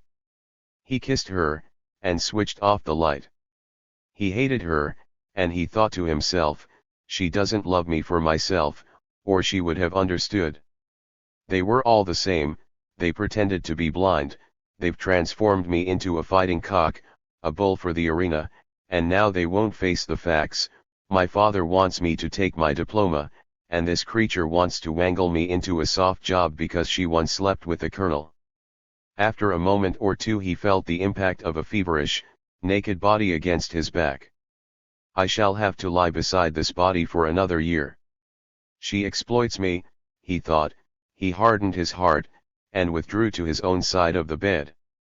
"What are you doing?" said Lola. "You'll fall onto the floor. You make me so hot." She muttered something unintelligible, and drew away from him. A year. Another year in which to wonder whether I'm a coward, a year in which to be afraid of being afraid. He heard Lola's regular breathing, she was asleep, and then her body again flopped down onto him. It was not her fault, there was a dip-bathe middle of the mattress, but Boris quivered with rage and desperation. "She'll be sprawling over me until the morning." Men were the best companions, every man to his own bed. Then a sudden dizziness came over him, he lay wide-eyed and staring into the darkness, an icy shiver rippled down his perspiring back. He had just remembered that he had decided to join up next day. The door opened and Madame Bernenskatz appeared in a nightgown and a scarf wrapped round her head. "Gustav," she said loudly, to drown the noise of the wireless, "do please come to bed." "Go to sleep," said M. Bernenskatz. "Don't you worry about me." "But I can't sleep if you aren't in bed." "Nonsense," he said with a jerk of irritation. "As you see, I'm waiting for an announcement." "What announcement?" she said. "Why do you keep on fiddling with that abominable radio? The neighbors will be complaining soon." "What are you waiting for?" M. Bernenskatz turned to her and gripped her arm. "I bet it's a bluff," he said. "I bet there'll be an official denial during the night." "What are you talking about?" she cried. He signed to her to be quiet. A calm, deliberate voice had begun to speak. "A denial has been issued from authorized circles in Berlin of all reports which have appeared abroad, either regarding an ultimatum addressed to Czechoslovakia by Germany to expire today at 2 p.m., or an alleged general mobilization said to have been decreed immediately following that hour." "Listen," said M. Bernenskatz. "Listen. It is considered that these reports are calculated to spread panic, and create an atmosphere favorable to war. A denial has also been issued of an announcement stated to have been made by Minister Goebbels to a foreign newspaper regarding the ultimatum in question, adding that Dr. Goebbels has not received any foreign journalist for some weeks past." M. Bernenskatz listened a little while longer, but the voice was silent. Then he waltzed Madame Bernenskatz round the room, exclaiming, "I told you so, I told you so, it's a war climb down, it's a pitiful climb down. There'll be no war, Catherine, the Nazis have got it in the neck." Light. The four walls suddenly reared up between Matthew and the light. He raised himself on his hands and looked at Irina's face.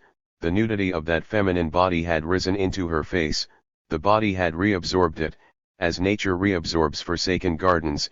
Matthew could no longer isolate it from those shapely shoulders, those small pointed breasts. It was now a flower of flesh, serene and dimly seen.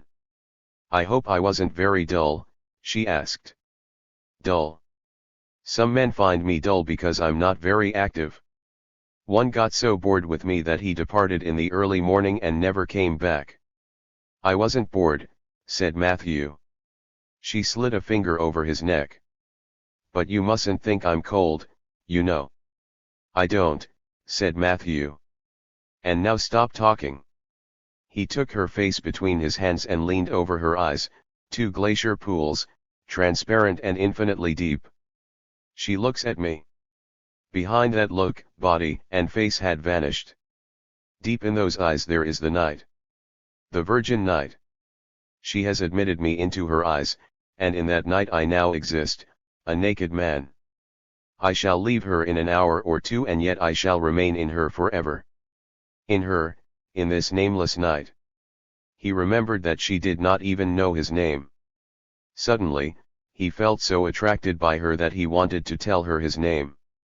But he refrained, words would lie. What drew him was, not so much the woman, as the room, the guitar on the wall, the boy asleep on the box bed, the occasion, and events of the night. She smiled, "You're looking at me, but you don't see me." "Yes, I do." She yawned. "I should like to go to sleep for a bit." "Do," said Matthew.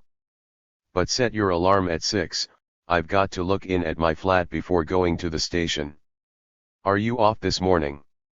"This morning at 8 o'clock. Can I come to the station with you?" "If you like."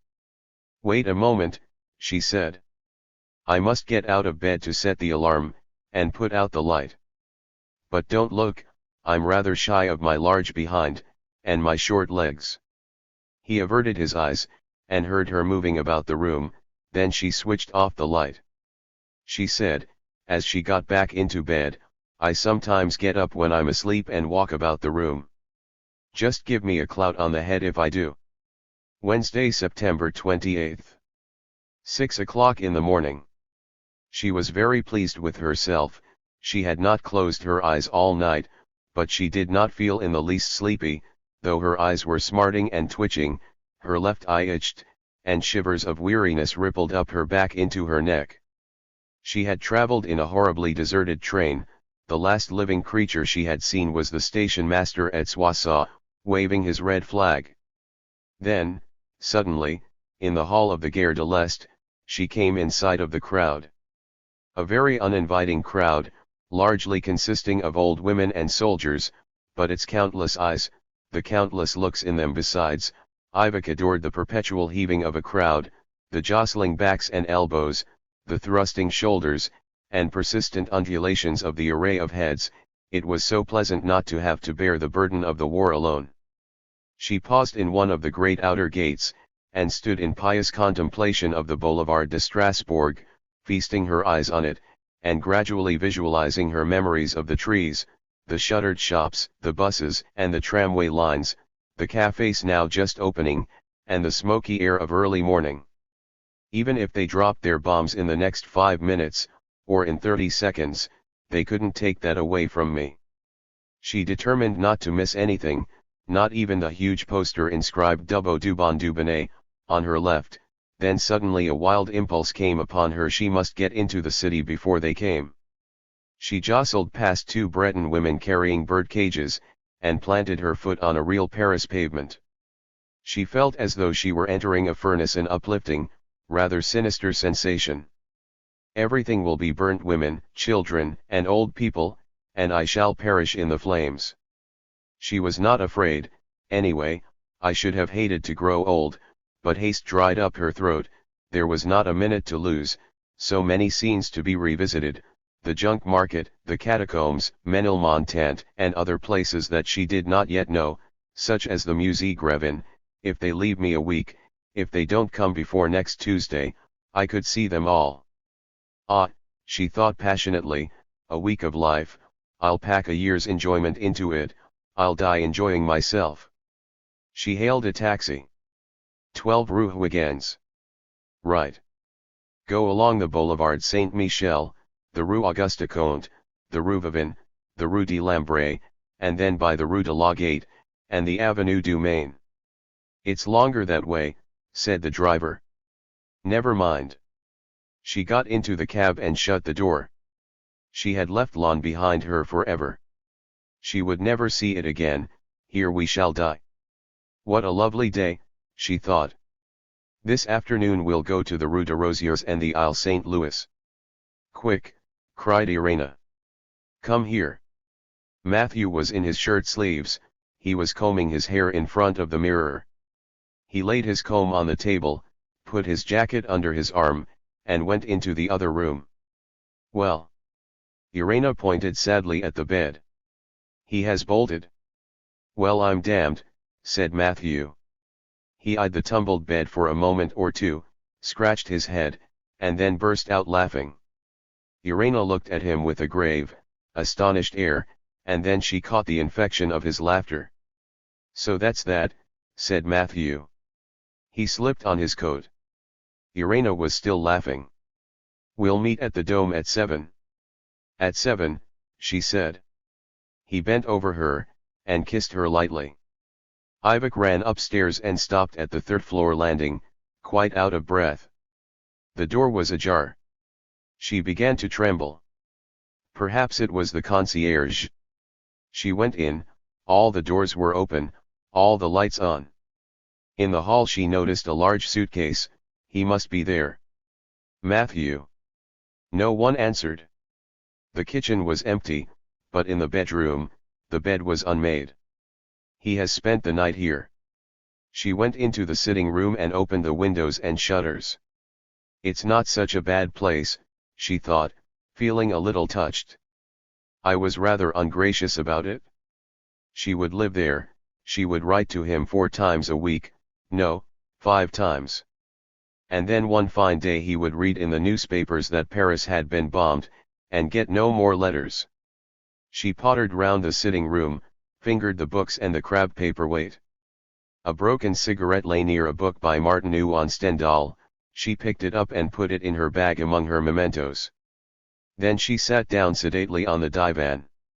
In a moment or two she heard footsteps on the stair, and her heart leapt. It was him. He stopped a moment in the hall, then he entered, carrying his suitcase. Ivok dropped her bag onto the floor. "Ivok." He did not look astonished. He put down his suitcase, picked up the bag and gave it her. "Have you been here long?" She did not reply. She felt rather vexed with him because she had dropped her bag. He came and sat down beside her. She did not look at him, she looked at the carpet and the tips of her shoes. "This is a bit of luck," he said gaily. "An hour later you would have missed me. I'm catching the 8 o'clock train for Nancy." "What? You're going away so soon?" She said no more. She felt rather put out and hated her own voice. They had so little time. She would have so liked to behave unaffectedly but could not manage it. When she had not seen people for a long while, she could not meet them again in an unaffected way. She had let herself sink into a sort of flaccid torpor not far removed from sulkiness.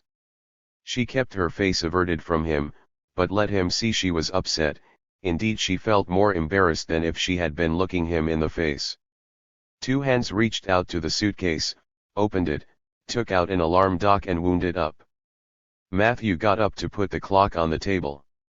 Ivok raised her eyes slightly and saw him, a black figure, against the light. He sat down again, still silent, and Ivok regained a little courage. He looked at her. She knew that he was looking at her. No one, for 3 months, had looked at her in quite that way. She felt like a precious, fragile object, a small dumb idol, which was pleasant, vexing, and not too painful. Suddenly she caught the ticking of the alarm clock and realized that he would soon be going. "I won't be fragile, I won't be an idol." She forced herself to turn to him. The look on his face surprised her. "Well, here you are, Ivok." He did not appear to be thinking about what he said. She smiled at him, nonetheless, but felt quite frozen. He did not return her smile. He said slowly, "It's you."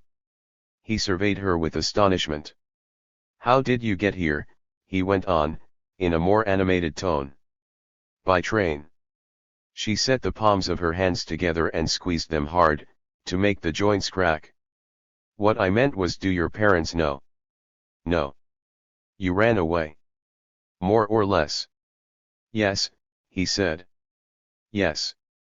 "Well, this is fine, you will live here."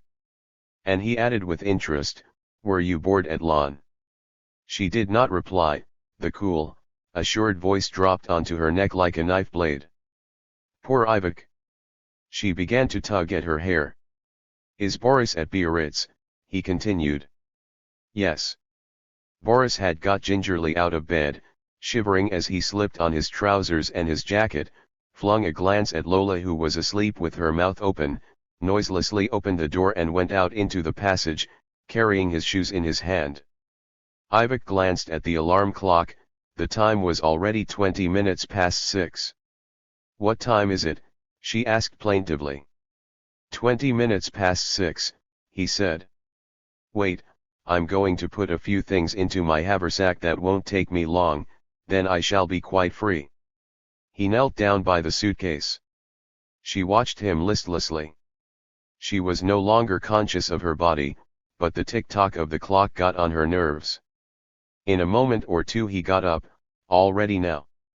He remained standing in front of her. She noticed that his trousers were a little worn at the knees. "Listen, Ivok," he said gently. "We must talk seriously. The flat is at your disposal, the key is on the nail beside the door, you can live here until the end of the war. I have arranged about my salary, I have given a power of attorney to Jacques, he will draw it, and send it to you every month. There will be some small bills to pay from time to time, the rent, for instance, and the taxes, unless serving soldiers are exempted, and you might send me a small parcel now and again. What remains is yours. I think you will manage all right." She listened in amazement to that level, monotonous voice, the voice of a radio announcer. How could he be so tactless? She didn't wholly understand what he was saying, but she could clearly picture his expression, his half-smile, his heavy-lidded eyes, and his air of calm complacency. She looked at him, to help herself to hate him more effectively, and her hatred vanished. He didn't look at all like his voice. Was he in distress? No, he didn't seem unhappy.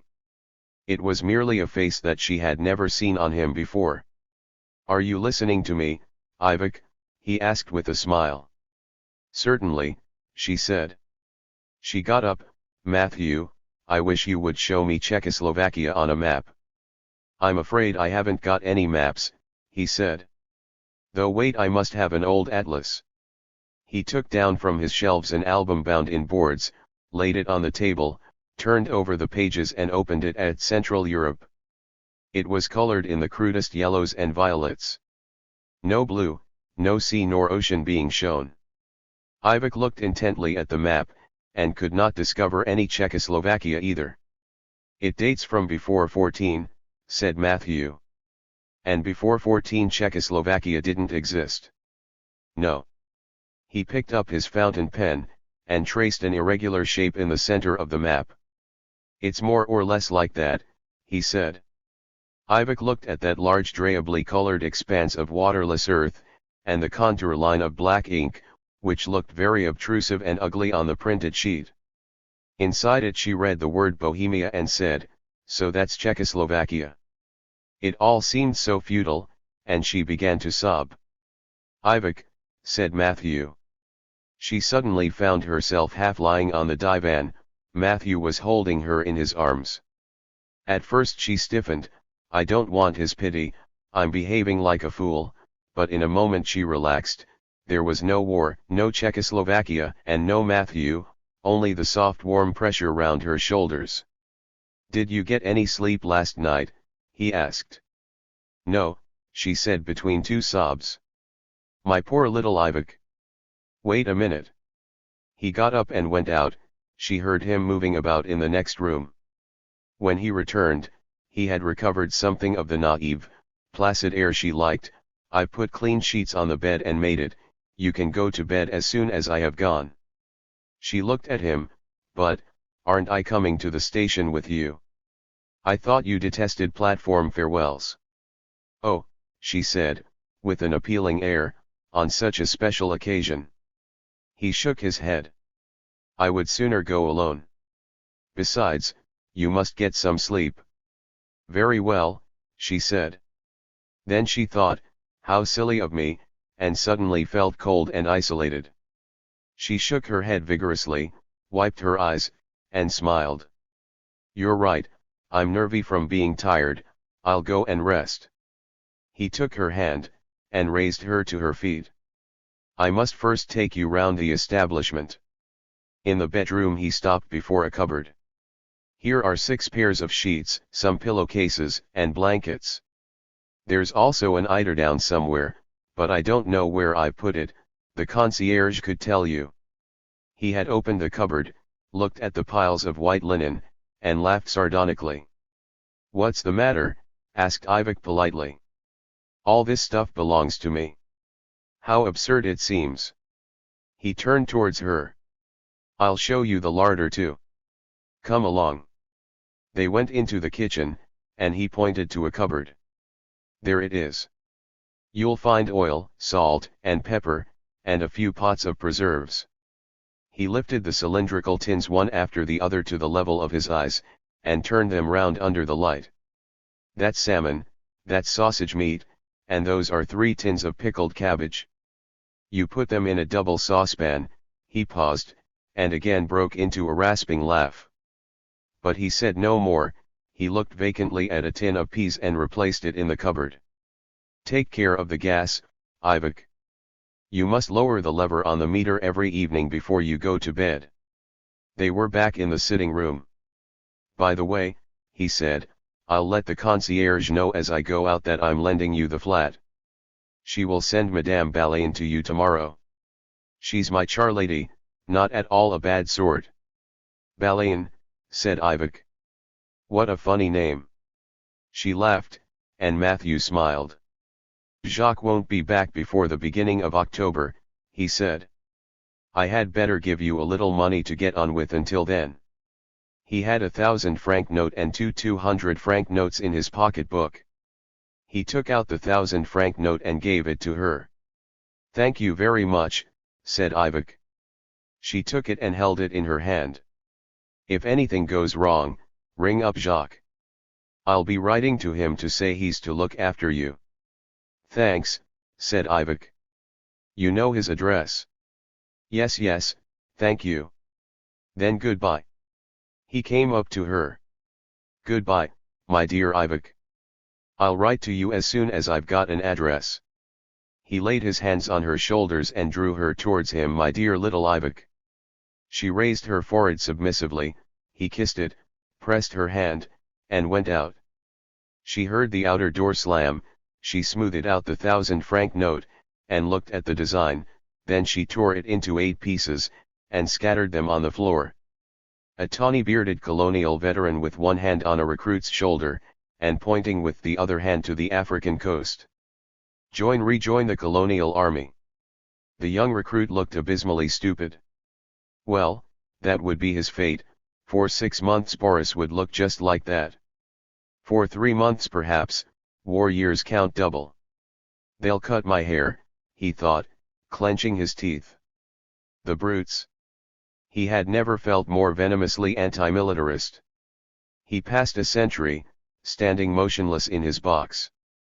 Boris eyed him darkly, his heart sank, and he swore a silent oath.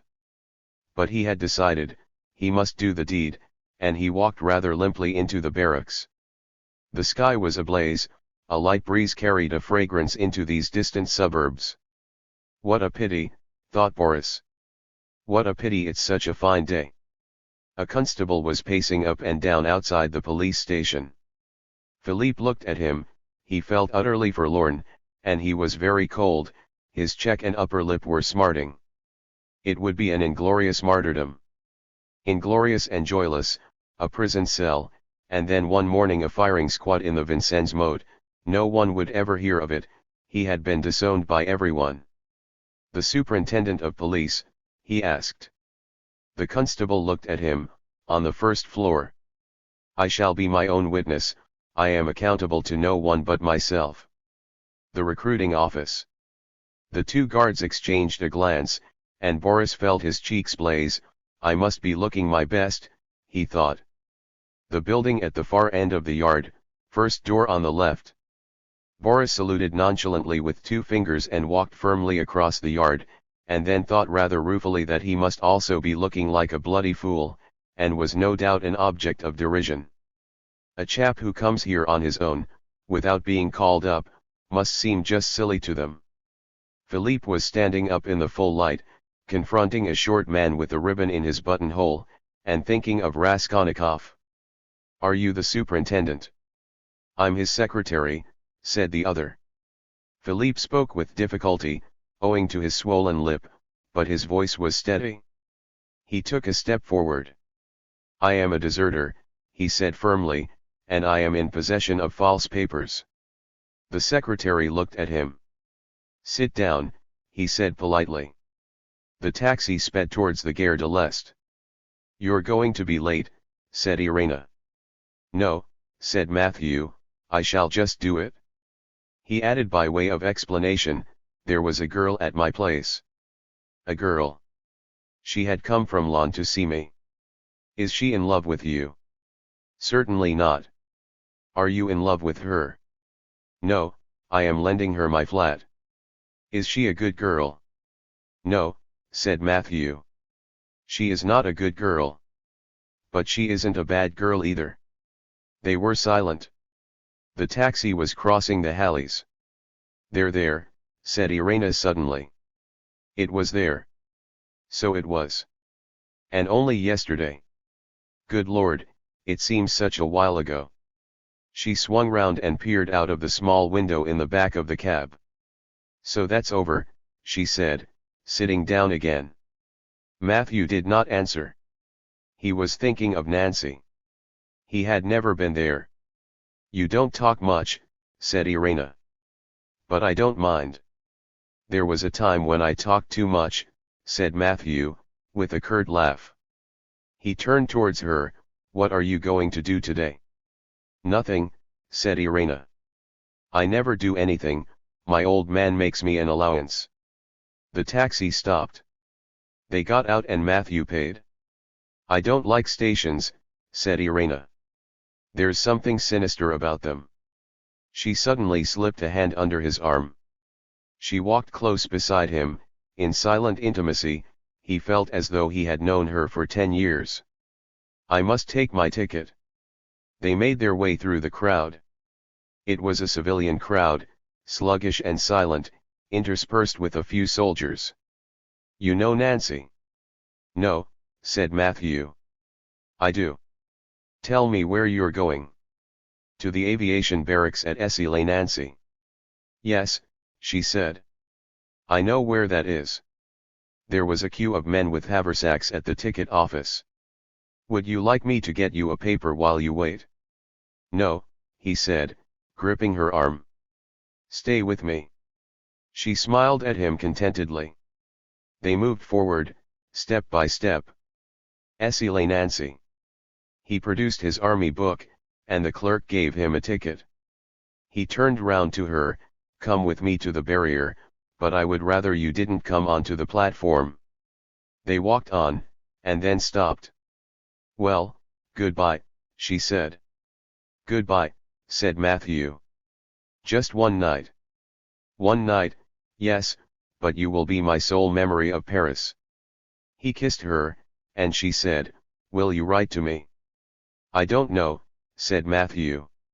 He eyed her for a moment without speaking, and then moved away. "Hi," she cried to him. He turned. She smiled, but her lips quivered. "I don't even know your name." "Matthew Delarue." "Come in." He was sitting up in bed, in pajamas, his hair, as always, so immaculate that she found herself wondering whether he wore a hairnet at night. The room smelt of eau de cologne. He looked at her with bewilderment, hurriedly took his spectacles from the bedside table and put them on his nose. "Ivek." "Yes, it's me," she said good-humoredly. She sat on the edge of the bed and smiled at him. The train for Nancy was moving out of the Gare de l'Est. Perhaps in Berlin, the bombers had already taken off. "I want to enjoy myself. I want to enjoy myself." She looked round her. It was a hotel room, repellently luxurious. "The bomb will go through the roof, and the floor of the 6th story. This is where I shall die." "I never thought I'd see you again," he said with dignity. "Why?" "Because you behaved like a cad." "We had been drinking," he said. "I had been drinking because I had been ploughed in the PCB." "But you hadn't been drinking," you wanted to take me to your room, you were waiting for a chance. He was utterly at a loss. And here I am, she said. Well. He flushed scarlet. Ivok. She laughed in his face, you don't look very formidable. There was a long silence, then a hand fumbled round her waist. The bombers had crossed the frontier. She laughed until the tears came into her eyes. Anyway, I shan't die a virgin. Is this place free? The stout old gentleman grunted. Matthew put his haversack in the luggage rack and sat down. The compartment was full. Matthew peered at his traveling companions, but it was still too dark to see them. He remained motionless for an instant, then came a sudden jerk, and the train started. Matthew was conscious of a thrill of joy. It was all over. Tomorrow Nancy, war, fear, death perhaps, and freedom. We shall see, he said, we shall see. He felt in his pocket for his pipe, and came upon an envelope, Daniel's letter. His impulse was to replace it, but a sort of shame prevented him. After all, he must read it sometime. He filled his pipe, lit it, tore open the envelope, and took out 7 sheets of paper covered with close, even handwriting, without any erasures. He must have made a rough copy. What an epistle, he thought with vexation. The train was now fortunately out of the station, and he could see better. He read. My dear Matthew. I can too well imagine your amazement, and I feel profoundly how inopportune this letter must be. Indeed, I don't quite know myself why I am writing it. I suppose one confidence, like one crime, leads to others. When I disclosed to you, last June, a certain picturesque aspect of my character, perhaps I unconsciously chose you to receive my intimate experiences. This would be regrettable, because if I had to get you to endorse all my activities, I could not fail to regard you with active hatred, which would be tiresome for me, and not to your advantage. You may picture me laughing as I write all this. For several days past I have been conscious of a certain leaden resilience. I apologize for such a conjunction of words, and laughter has been vouchsafed to me as a supplementary grace. But enough, it is not any ordinary event in my life that I want to describe to you, but an extraordinary adventure. It will not, I am sure, appear to me completely real until it also exists for other people. Not that I rely greatly on your faith, nor even, perhaps, on your good faith.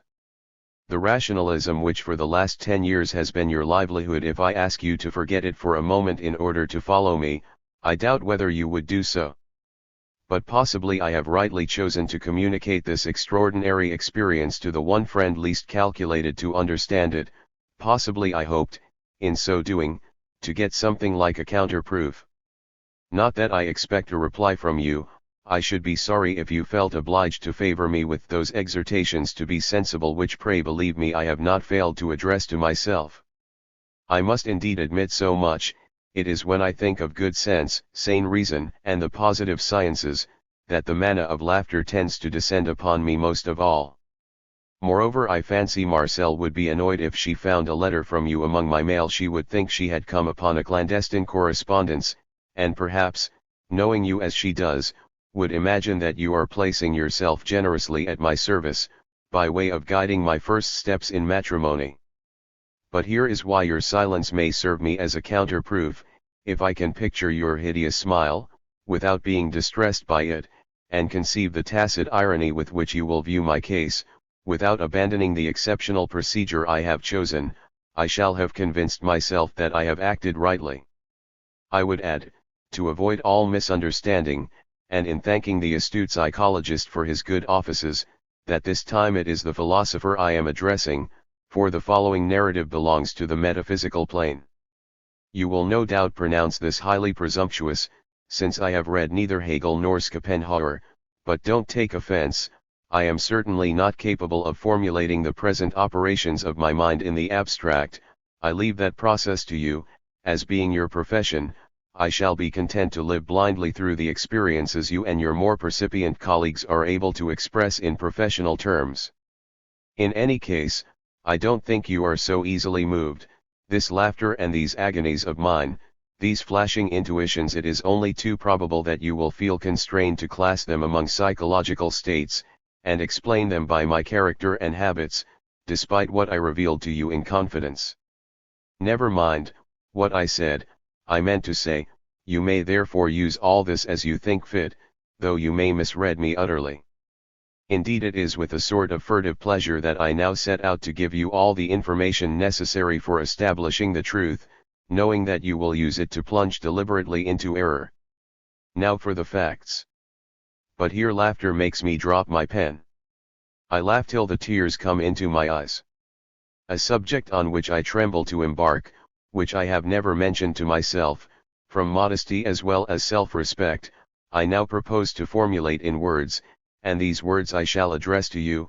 They will remain on these blue sheets of notepaper, and you may even amuse yourself by rereading them in 10 years' time. I feel somehow I am committing a sacrilege against myself, and that is the most inexcusable aspect of the matter, but I have also realized that I am giving you away too, so the said sacrilege is rather a joke. I should never wholly value what I most care for, if I had not, at least once, laughed at it. Well, I shall have made you laugh at my new faith. I shall carry within myself a humble certitude, so vast as to be utterly beyond you, and yet wholly in your hands. What crushes me will be there diminished to the measure of your unworthiness. And so, if you are amused by this letter, I forestalled you. I am laughing, Matthew, laughing. God makes man, himself surpassing all men and derided by them all, hanging open-mouthed upon the cross, livid, speechless, unsullied by the multitude. What can be more laughable? Well, whatever you may do, the delicious tears of laughter will never trickle down your cheeks. Let us see what words can do. Will you understand me, for a start, if I tell you that I have never known what I am? My vices, my virtues, are under my nose, but I can't see them, nor stand far enough back to view myself as a whole. I seem to be a sort of flabby mass in which words are engulfed. No sooner do I name myself than what is named is merged in him who names, and one gets no further. I have often wanted to hate myself, and, as you know, had good reasons for doing so. But my attempted hatred of myself was absorbed into my insubstantiality, and was nothing but a recollection. I could not love myself either, I am sure, though I have never tried to. But I was eternally compelled to be myself. I was my own burden, but never burdensome enough, Matthew. For one instant, on that June evening when I elected to confess to you, I thought I had encountered myself in your bewildered eyes. You saw me, in your eyes I was solid and predictable, my acts and moods were the actual consequences of a definite entity. And through me you knew that entity. I described it to you in my words, I revealed to you facts unknown to you, which had helped you to visualize it. And yet you saw it, I merely saw you seeing it. For one instant you were the heaven-sent mediator between me and myself. You perceived that compact and solid entity which I was and wanted to be, in a just as simple and ordinary way as I perceived you. For after all, I exist, I am, though I have no sense of being, and it is an exquisite torment to discover in oneself such utterly unfounded certainty, such unsubstantiated pride. I then understood that one could not reach oneself except through another's judgment, another's hatred. And also through another's love perhaps, but here there is no question of that. For this revelation I am not ungrateful to you. I do not know how you would describe our present relations. Not goodwill, nor holy hatred. Put it that there is a corpse between us. My corpse. I was in this attitude of mind when I went to Sauveterre with Marcel. Sometimes I wanted to see you again, sometimes I dreamed of murdering you. But one fine day I realized our relationship was reciprocal. Without me, you would be that same insubstantial entity that I am for myself. It is by my agency that you can at times get an occasional and doubtless rather exasperating glimpse of yourself as you really are, a rather limited rationalist, superficially self-confident, but fundamentally without convictions, well disposed to everything within the compass of your reason, blind and disingenuous towards anything else, rational by self-interest, naturally sentimental, by no means sensual, in brief, a cautious, moderate intellectual, an excellent middle-class product. If it be true that I cannot get at myself without your agency, you need mine if you want to know yourself. Thus I saw us, mutually sustaining our two nonentities, and for the first time I laughed a deep and all-consuming laugh, then I sank back into a sort of dark indifference, the more so as my sacrifice in that same month of June, which I then envisaged as a painful expiation, had become horribly endurable. But here I must be silent, I can't talk about Marcel without laughing, and from motives of decency which you will appreciate, we mustn't laugh at her together. Then the wildest, craziest chance befell me. God sees me, Matthew, I feel it and I know it.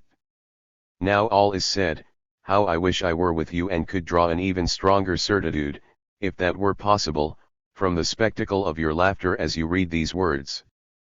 But enough of this. We have laughed quite enough at each other, I resume my narrative. You must have experienced, in the metro, in the foyer of a theater, or in a train, the sudden and irksome sense that you were being looked at from behind. You turn round, but the observer has buried his nose in a book, you can't discover who was looking at you. You turn round, but you are sure that the unknown eyes are again upon you, there's a faint tingling all over your back, like a sudden twitch of all your tissues. Well, that is what I felt for the first time, on September 26th, at 3 o'clock in the afternoon, in the hotel garden.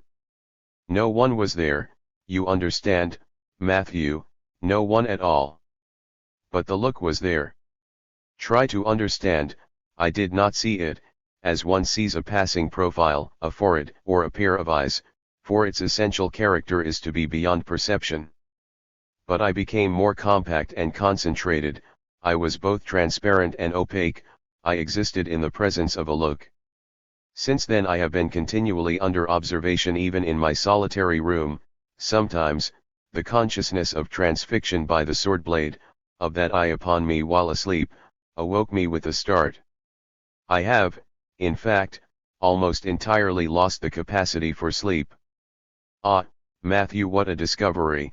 I was seen, I struggled to know myself, I seemed to be slipping out of my extremities, I claimed your kindly intercession, and all that time I was seen, the inexorable look, an invisible steel blade was on me, and you too septic and scoffer as you are seen. But you don't know it?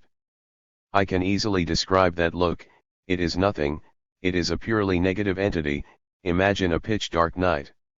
It's the night that looks at you, but it's a dazzling night, night in fullest splendor, the night behind the day.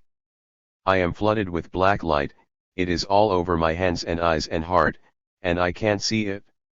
Believe me, I first loathed this incessant violation of myself, as you know, I used to long to become invisible, to go, and leave no trace, on earth, or in men's hearts. What anguish to discover that look as a universal medium from which I can't escape. But what a relief as well. I know at last that I am. I adapt for my own use, and to your disgust, your prophet's foolish wicked words I think, therefore I am which used to trouble me so sorely, for the more I thought the less I seemed to be, and I say I am seen, therefore I am. I need no longer bear the responsibility of my turbid and disintegrating self, be who sees me causes me to be, I am as he sees me. I turn my eternal, shadowed face towards the night, I stand up like a challenge, and I say to God, here am I. Here am I, as you see me, as I am. What can I do now? You know me, and I do not know myself. What can I do except support myself? And thou, whose look eternally creates me, do thou support me. Matthew, what joy! What torment! At last I am transmuted into myself. Hated, despised, sustained, a presence supports me to continue thus forever. I am infinite and infinitely guilty. But I am, Matthew, I am. Before God and before men, I am. Ecce homo. I called on the cure of Sartre, an astute peasant of some education, with the worn and mobile face of an old actor. I don't much care for him, but I was not at all sorry that my first contact with the church should take place through such an agency. He received me in a study lined with books, all of which he has certainly not read. I started by giving him 1,000 francs for his poor, and I saw that he took me for a reformed criminal. I felt I was going to laugh, and I had to bear in mind my tragic situation in order to retain my gravity. Monsieur le Curé, I said, I want to ask you this one question: does your religion teach that God sees us? Certainly, he answered with astonishment. He reads our hearts. But what does he see there? I asked. Does he see the froth and foam of daily thoughts, or does he penetrate to our eternal essence? The sly old gentleman gave me the following answer, in which I recognized the mark of secular wisdom. Monsieur, God sees everything. I understood that. Stale trash, said Matthew to himself. The window was down. He crumpled up the letter, and threw it out. No, said the superintendent. You speak. I don't like talking to these senior officers, they treat one like an orderly. I fancy this fellow will be rather more polite, said the secretary. After all, we are returning his son to him, besides he is in the wrong, he should have looked after him properly. You'll see, said the superintendent. He'll manage to make himself unpleasant. Especially in the present circumstances, on the eve of a war, a general isn't likely to admit he's in the wrong. The secretary picked up the receiver and dialed the number. The superintendent lit a cigarette. Be tactful, Morant, he said. Keep it on an official level, and don't say too much. Hello, said the secretary. Hello. General Lacazzi. Yes, said a rasping voice. What do you want? I am the superintendent's secretary at the Rue de Lambray. The voice seemed to display a little more interest. Yes, well. A young man called at my office about 8 o'clock this morning, said the secretary, in a non-committal, rather drawling tone. He said he was a deserter and in possession of false papers. We have in fact found on him a rough forgery of a Spanish passport. He refused to reveal his identity. But the prefecture had sent us your stepson's description and photographs, so we recognized him at once. After a pause the secretary continued, with rather less assurance, of course, General, no charge can be brought against him. He is not a deserter, not having been called to the colors. He has a false passport in his pocket, but that does not constitute an offense, since he has not had the opportunity to use it. We hold him at your disposal, and you can come and fetch him when you like. Did you put him through any sort of third degree? Asked the dry voice. The secretary started. What does he say? Asked the superintendent. The secretary put his hand over the receiver. He wants to know if we've third-degreed him. The superintendent raised his hands in the air, while the secretary replied. No, General, of course not. Pity, said the general. The secretary permitted himself a respectful laugh. What did he say? Asked the superintendent. But the secretary turned his back on him and leaned over the telephone. I'll come this evening or tomorrow.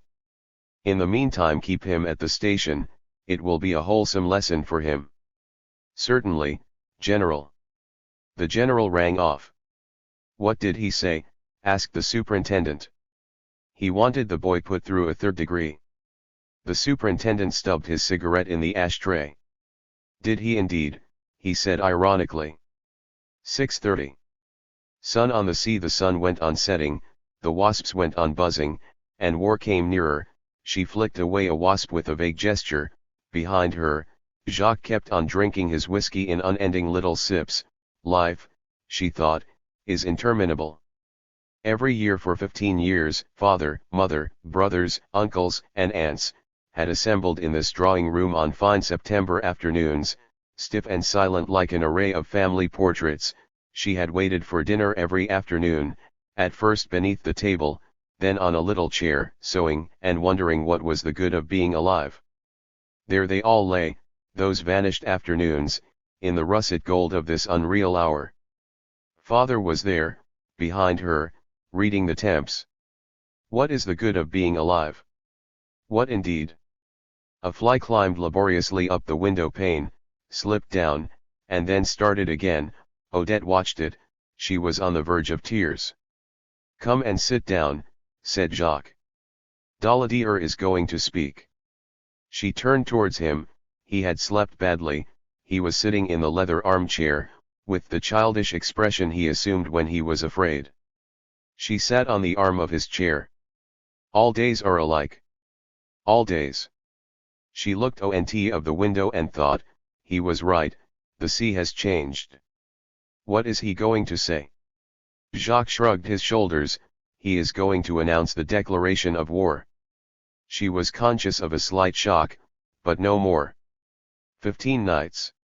For 15 anguished nights, she had pleaded in the void, she would have sacrificed everything, house, health, 10 years of life, to save the peace. And now, good God in heaven, let war break out. Let something happen at last, let the dinner bell ring, let a thunderbolt plunge into the sea, let a gloomy voice suddenly announce a German invasion of Czechoslovakia. A fly. A drowned fly at the bottom of a cap, she herself was drowning in that placid catastrophic afternoon. She looked at her husband's thin hair, and she no longer quite understood why it should be worthwhile saving men from death, and their homes from ruin. Jacques put his glass down on the sideboard, and said gloomily, "This is the end." "The end of what?" "Of everything. I don't even know what we ought to hope for, victory or defeat." "Oh," she said feebly. "If we are beaten, we shall be Germanized, but I can assure you that the Germans will know how to re-establish order. Communists, Jews, and Freemasons will be cleared out. If we win, we shall be Bolshevized, it will be the triumph of the Frente Crapular anarchy, perhaps, worse. Ah," he continued, in a plaintive tone, "this war should never, never, have been started." She hardly listened to what he said. He is frightened, angry, and alone, she thought. She bent over him and stroked his hair. "My poor little Jacques. My dear little Boris." She smiled at him, and looked so nice that Boris felt quite conscience-stricken. "I must tell her all the same." "It's silly," Lola went on. "I'm fidgety, I must know what he's going to say though, you know, it isn't quite the same as if you were going off at once." Boris contemplated his feet and began to whistle under his breath. It was better to pretend not to have heard, otherwise she would call him a hypocrite into the bargain. As the minutes passed, it became more difficult. She would look pathetic and frightened, and say, "How could you do such a thing and not tell me?" "I'm not going to be popular," he said to himself. "Give me a martini," said Lola. "What will you have?" "The same." He went on whistling. Perhaps after Daladier's statement, there might be an opportunity, she would learn that war had been declared, which would inevitably be something of a shock, then Boris would take the plunge and say, "I've joined up," without giving her time to get her breath. There were cases in which a jolt of that kind provoked unexpected reactions, laughter, for instance. What a joke if she burst out laughing. "All the same, I should be rather annoyed," he said to himself dispassionately. All the guests in the hotel were assembled in the hall, even the two priests. They had settled into their armchairs, trying to look at ease because they felt themselves under observation, but they were really very agitated, and Boris caught more than one of them glancing sidelong at the dock. All right. You've got another half-hour to wait." Boris was in a bad mood, he did not like Daladier, and it infuriated him to think that there were hundreds of thousands of married couples all over France, countless families and priests awaiting like manna from heaven the words of a fellow who had torpedoed the Popular Front. It makes him seem too important, he thought. And turning towards the radio, he yawned ostentatiously. He was hot and thirsty, and three of them were asleep, the two next to the corridor, and the little old man with clasped hands who looked as though he were praying. The four others had spread a handkerchief over their knees and were playing cards, four quite presentable young men, their jackets dangling from the luggage rack behind them and ruffling their hair as the train rocked. From time to time Matthew looked out of the corner of his eye at the brown, rather mossy forearms of his neighbors, a short fair man, whose hands, tipped with broad black nails, deftly manipulated the cards. He was a compositor, the fellow next to him was a locksmith. Of the two others in the opposite seat, the one nearest Matthew was a commercial traveler, and the other played the violin in a café at Bois-Colombes. The compartment smelled of humanity, tobacco, and wine. Sweat trickled down their faces, and molded them into glistening masks, on the little old man's bristly chin, between the stiff white thatch on either cheek, the sweat looked oilier and more acrid of facial excrement. Outside the window, under the glare of sunshine, the grey, flat countryside stretched away into the distance. The compositor had no luck, he was losing. He bent over the game, arching his brows with an air of dogged surprise. "Well, I'm blowed," he said. The commercial traveler picked up the cards briskly and shuffled them. The compositor watched as they slipped from one hand into the other. "It's not my day," he said grudgingly. They played in silence. After a moment or two, the compositor took a trick. "Good," he said triumphantly. "Perhaps that will turn my luck a bit, boys. I may get a move on now." But the traveler had already shown his hands. "Too good for you, I'm afraid." The compositor pushed his cards away. "I shan't play any more. I'm losing too much." "You're right," said the locksmith. "Besides, the train does rock so." The commercial traveler folded his handkerchief and put it in his pocket. He was tall, big man with a pale complexion, a flabby, frog-like head, large jaws, and a narrow skull. The three others treated him with slight deference, because he had some education and was a sergeant. He addressed them with familiarity. He cast a malevolent glance at Matthew, and got up rather unsteadily. "I'm going to get a drink." "A good idea." The locksmith and the compositor produced bottles from their packs. The locksmith drank straight from the bottle, then handed it to the violinist. "Like a drink?" "Not just now. You don't know what's good for you." They fell silent, overcome by the heat. The locksmith puffed out his cheeks and sighed gently. The traveler lit a high life. Matthew thought, "They don't like me, they think me stuck up." And yet he felt drawn to them, even to the sleepers, and the commercial traveler. They yawned, they slept, they played cards, the rocking train rattled their empty heads, but they possessed a fate, like kings, and like the dead. A crushing fate barely to be distinguished from heat and weariness and buzzing flies. The compartment, shut close like the hot room in a Turkish bath, barricaded by sun and by speed, was jolting them all towards the same adventure. A gleam of light edged the printer's ear, the lobe of it looked like a blood-red strawberry. "It is with men like these that wars are fought," thought Matthew. Until then he had pictured war as a tangle of twisted steel, shattered timbers, iron, and stone. Now blood was quivering in the rays of sunshine, the compartment was flooded with a russet light.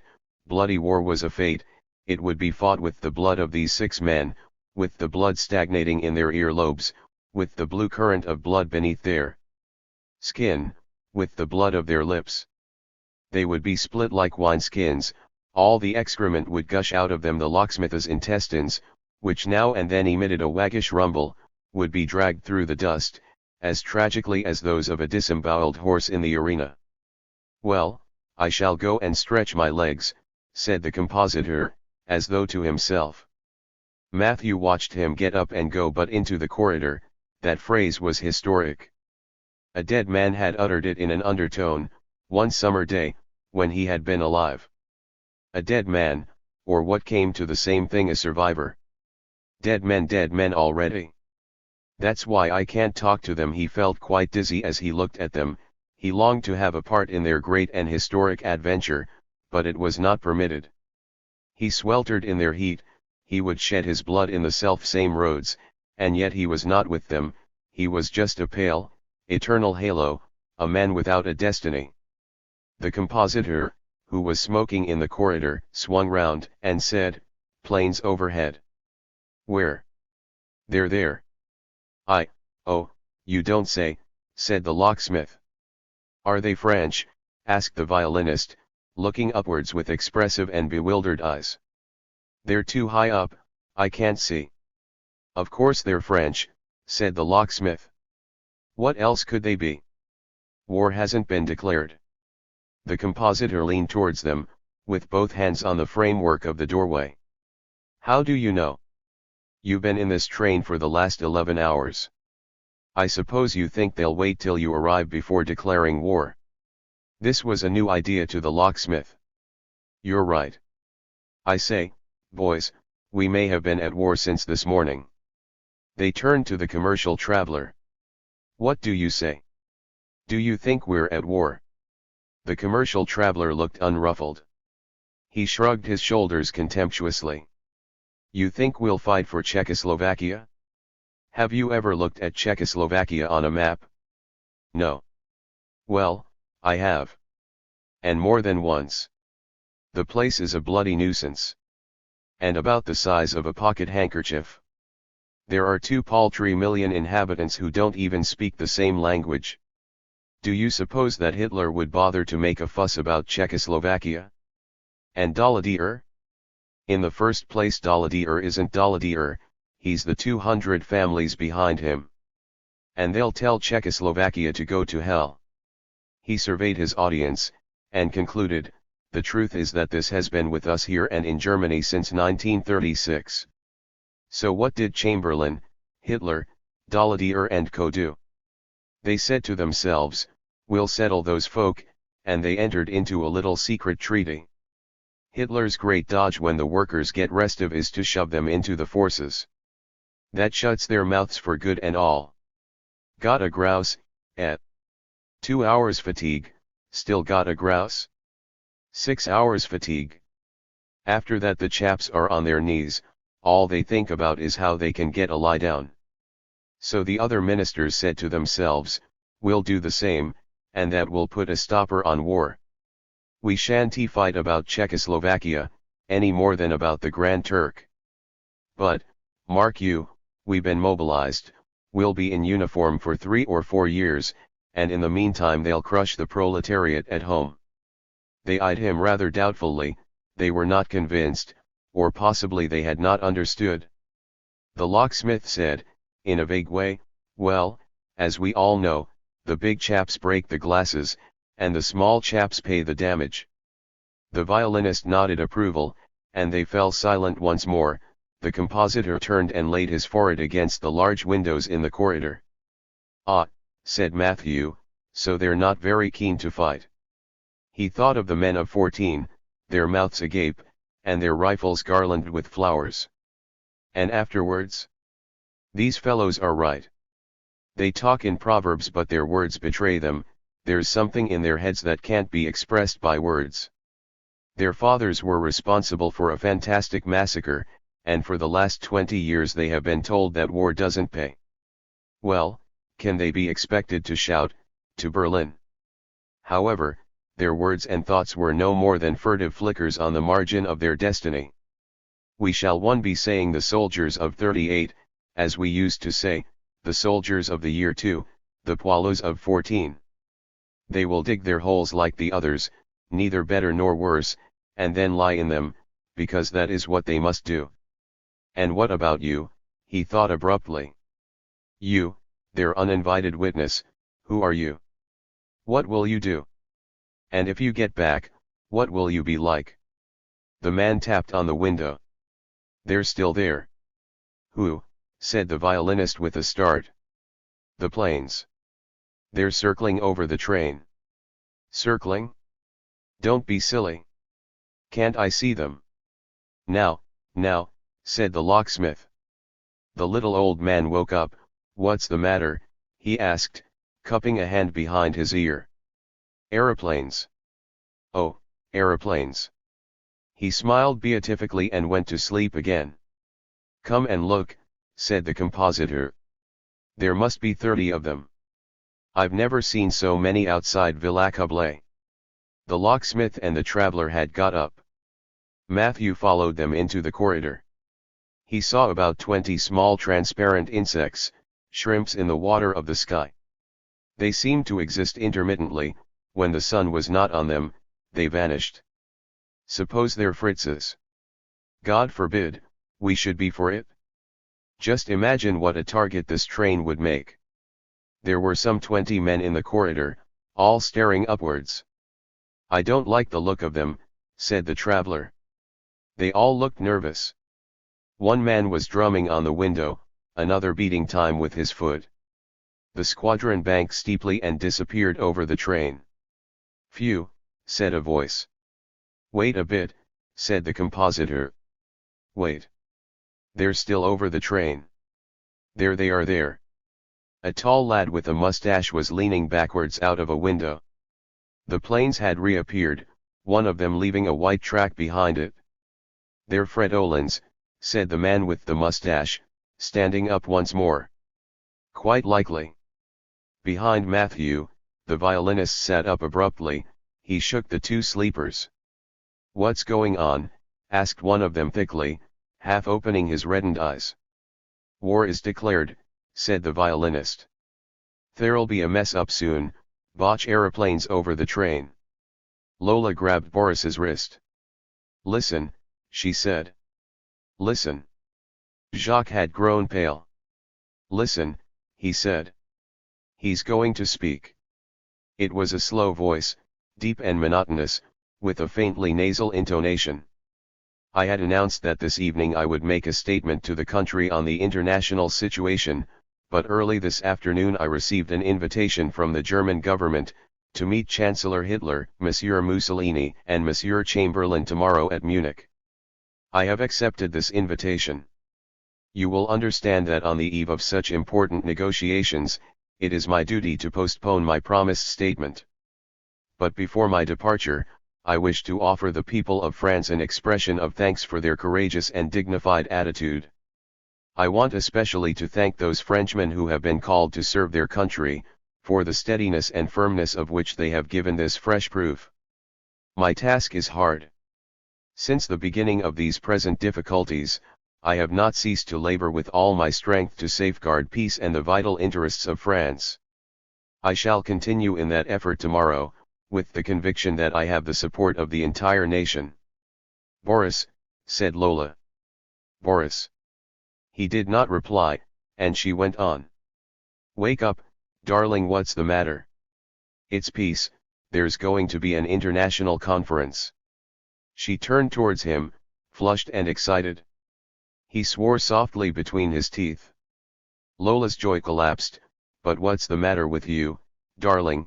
You've turned quite green. I've joined up for 3 years, said Boris. The train rumbled on, the aeroplane circled overhead. The driver's crazy, exclaimed someone. Why doesn't he stop? If they start dropping bombs, we'll be blown to bits. The compositor was pale, but calm. He held his head back, watching for the planes. Better jump out, he said between his teeth. I don't fancy jumping out at this speed, said the traveller. He produced his handkerchief and mopped his brow. Much better pull the alarm signal. The locksmith and the compositor eyed each other. Well, get on with it, said the compositor. Supposing they were French? What should we look like? Someone bumped into Matthew from behind. A large man was dashing up the train shouting. We're slowing down. Everybody to the doors. The compositor turned to the commercial traveller. He was a man of slow and hesitant gestures, with a half smile that exposed his teeth. You see, the blight are slowing down, they're Fritz's. So it's all bunkum, is it? He said, mimicking the traveller. Well, you can see for yourself if it's bunkum. I didn't say that, said the other feebly. What I said was. The compositor turned his back on him, and made his way to the head of the train. From all the compartments men crowded into the corridor, preparing to jump into the fields. Someone touched Matthew's arm. It was the little old man, looking up at him with a perplexed expression. "What's the matter? What on earth is the matter?" "Nothing," said Matthew irritably. "Go to sleep again." He leaned out of the window. Two men had got out onto the footboard. One of them gave a shout and jumped, touched the ground, staggered sideways, plunged against a telegraph post, and toppled headforemost down the embankment. The train had passed him. Matthew turned his head and saw a diminutive figure get up, wave his arms, and run across the fields. The other hesitated, leaning outwards and clinging with one hand to the brass crossbar. "Don't push, for God's sake," said a strangled voice. "We're suffocating." The train continued to slow down.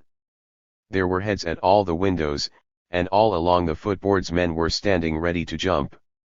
A station appeared round a curve. Some 300 yards away, Matthew noticed a small town in the distance. Two more men jumped and dashed over a level crossing. The train was already pulling into the station.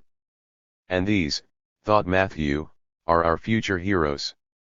A vast hum burst from the station, bright dresses glittered in the sunshine, tall girls in straw hats waved hands and handkerchiefs, children ran laughing and shouting up and down the platforms. The violinist pushed Matthew out of the way, and leaned half out of the window. He cupped his hands over his mouth. "Take cover," he shouted to the crowd. "Aeroplanes."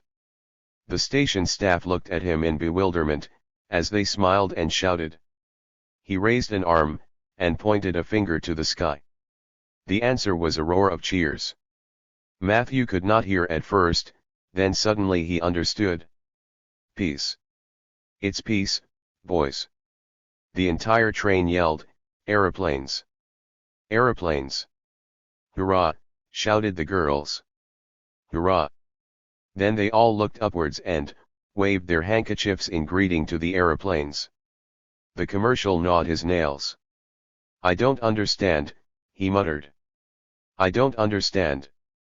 The train creaked to a standstill. A railwayman climbed onto a bench, with his red flag under his arm, and shouted, "Peace. Conference at Munich. Daladier leaves this evening." The train remained silent, motionless, uncomprehending. And then, suddenly, came the yell. "Hurrah for Daladier! Hurrah for peace!" The blue and pink cotton frocks were engulfed in a tide of brown and black jackets. The crowd began to flutter and rustle like trees in the wind. Flashes of sunlight sparkled on the throng, caps and straw hats circled round and round. They were waltzing. Jacques waltzed Odette round the drawing room. Madame Bernenskatz clasped Ella to her bosom and moaned, "How happy I am, Ella darling."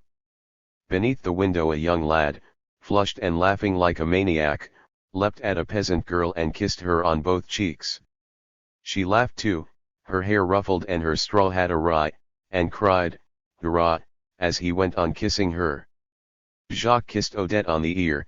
He was filled with happiness. Peace. And of course they won't stop at the Sudeten question. The Pact of Four. That's how they should have begun.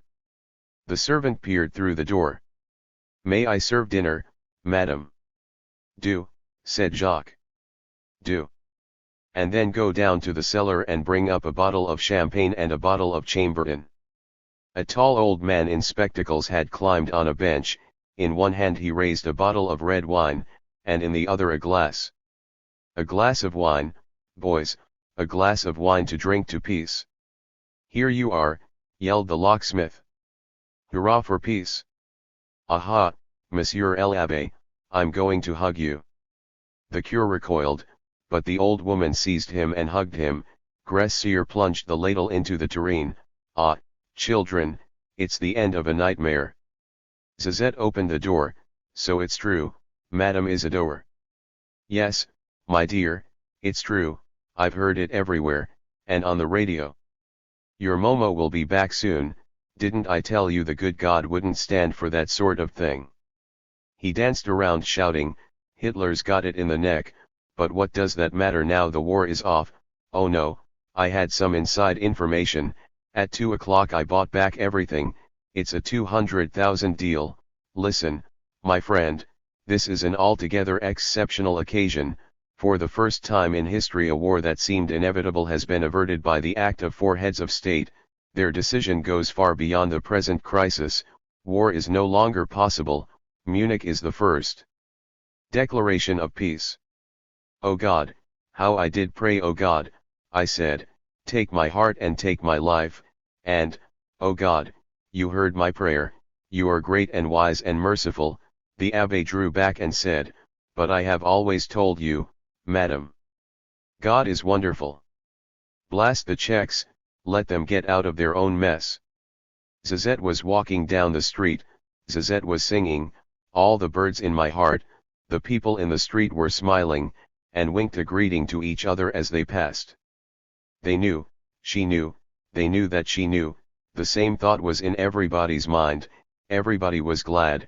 Let us all behave like everybody else. What a lovely evening. That woman passing by, I can see into her heart, and that nice old man sees into mine. All friends together now. She burst into tears. Everyone was kind and happy and like everyone else. Momo, wherever he was, must surely be glad. She cried and cried. Everyone looked at her, and that gave her a warm feeling in the chest and back. Indeed, the more people looked, the more she cried. She felt proudly unashamed, like a mother suckling her child. I say, said Jacques. You're drinking hard, aren't you? Odette was laughing to herself. I suppose they'll demobilize the reservists soon, she said. In about a fortnight, or a month, said Jacques. She laughed again, and took a gulp of wine. Then, suddenly, her cheeks flushed. What's the matter? Asked Jacques. Your face is quite red. It's nothing, she said. I've drunk a little too much, that's all. I wouldn't have kissed him if I had known he would come back so soon. Get in. Get in. The train started slowly. The men ran up and down, shouting and laughing, or hung in clusters on the footboards. The locksmith's perspiring face appeared at the window, which he was clutching with both hands. For God's sake, pull me in, or I shall let go, he said. Matthew heaved him up. He got one leg through the window, and jumped down into the corridor. Phew, said he, mopping his brow. I thought I was going to leave my 2 legs behind. Then the violinist appeared. Well, here we all are. What about a little game? Sure. They went back into the compartment. Matthew eyed them through the window. They began with a hearty draught of wine. Then the commercial traveler produced his handkerchief, which they spread over their knees. Your deal. The locksmith farted. That was a good one, he said, pointing upwards to an imaginary explosion overhead. You old toad, said the compositor delightedly. Why are they here? Thought Matthew. And why am I here anyway? Their destiny had vanished. Time had resumed its haphazard, aimless course. The train, from mere habit, rumbled on. The road drifting along beside the train now led nowhere. It was merely a strip of tarred earth. The aeroplanes had vanished. The war had vanished. A pale sky in which peace was gently awakening as evening fell, a torpid countryside, men playing cards or sleeping, a broken bottle in the corridor, cigarette ends in a pool of wine, a stench of urine and aftermath now meaningless. The day after a party, thought Matthew, feeling sad at heart. Dowse, Maud, and Ruby were walking up the Canebière. Dowse was very excited. She had always had a liking for politics. There seems to have been a misunderstanding, she explained. Hitler believed that Chamberlain and Daladier wanted to make trouble, while, at the same time, Chamberlain and Daladier thought he meant to attack. So Mussolini came along and convinced them they were mistaken. Now it's fixed up, and tomorrow all 4 of them will be having lunch together. What a spread that will be, sighed Ruby. The Canebière looked very festive. The people sauntered along, some even laughing to themselves. Maud felt depressed. Of course she was happy it was all so neatly settled, but she was mainly glad for other people's sake. In any case she would have to spend another night in the smelly, squalid Hotel Genever, and then, railway stations, trains, Paris, hard times, cheap restaurants and stomachaches. The Munich interview, whatever came of it, would make no difference to all that. She felt utterly alone. As she passed the Café Riche, she gave a start. "What is it?" asked Ruby. "Pierre," replied Maud. "Don't look. He's at the third table on the left. There, he has seen us." He rose, resplendent in a linen suit, and with his manliest and most opulent air. "Ah well," she thought, "it doesn't matter now." She tried, as he came towards her, to recall his livid face in the ship's cabin, and the reek of vomit. But the sea wind had blown away both smell and face. He hailed her with apparent self-assurance. She wanted to pass on without a word, but she found herself walking rather unsteadily up to him all the same. He said with a smile, "Are we to part like this, without even a drink together?" She looked him in the eyes, and said to herself, "This man is a coward." But that fact was not visible. The man she saw had bold, ironic lips, taut cheeks, and a prominent Adam's apple. "Come along," he murmured. "That's all ancient history." She thought of her hotel bedroom, with its smell of ammonia, and said, "You must ask Dowse and Ruby too." He went up to them and smiled. Ruby liked him because he looked so distinguished. And so, three flowers sat down at a table outside the Café Riche.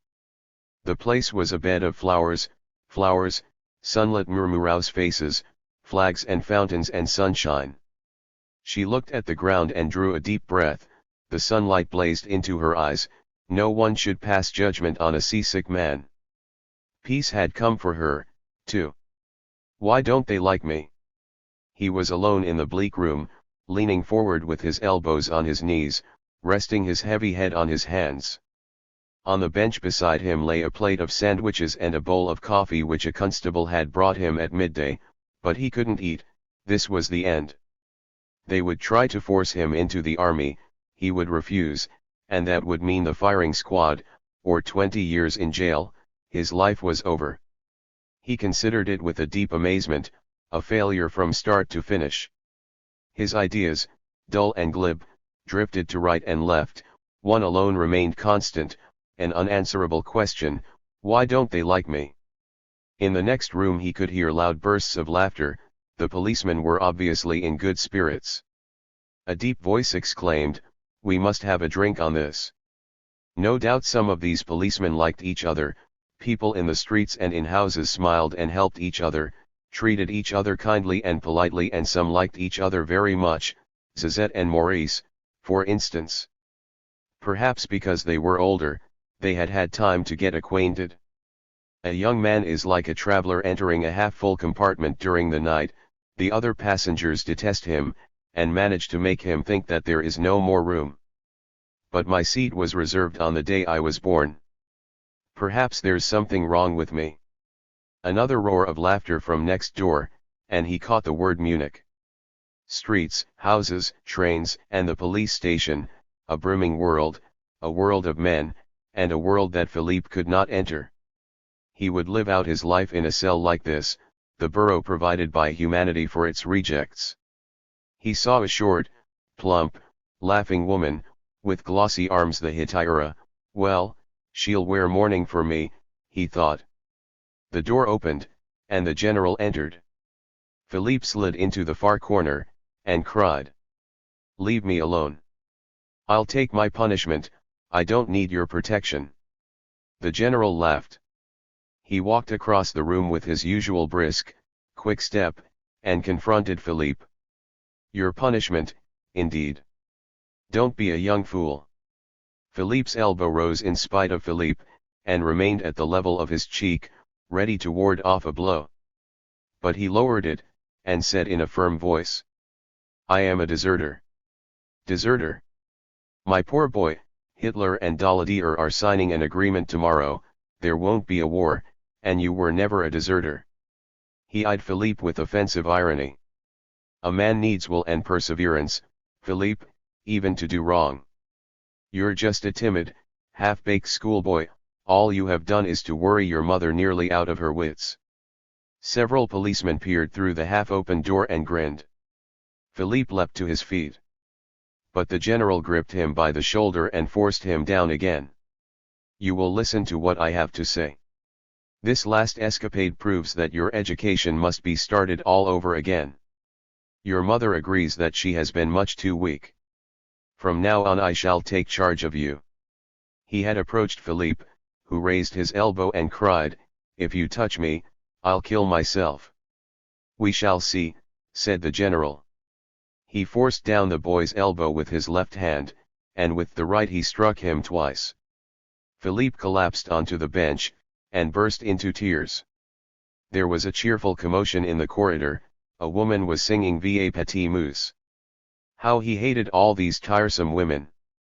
The nurse came in, carrying his dinner on a tray. I'm not hungry, he said.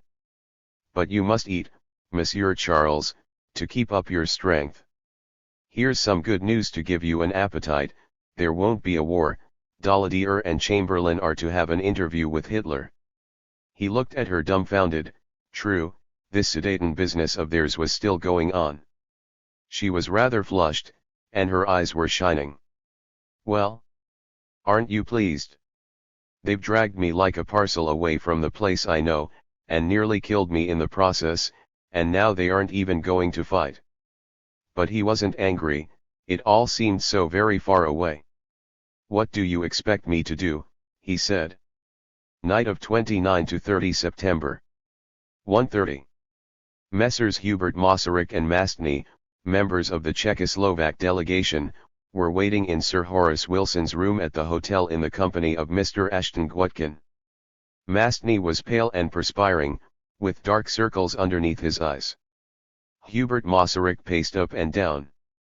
Mr. Ashton Gwutkin sat on the chair. Ivik had slipped away to her own side of the bed, she wasn't touching him, but she could feel his warmth and hear his breathing, she couldn't sleep, and she knew he wasn't asleep either. Shivers like electric shocks traveled through her legs and thighs, she longed to turn over on her back, but if she moved she would touch him, so long as he thought her asleep, he would leave her alone.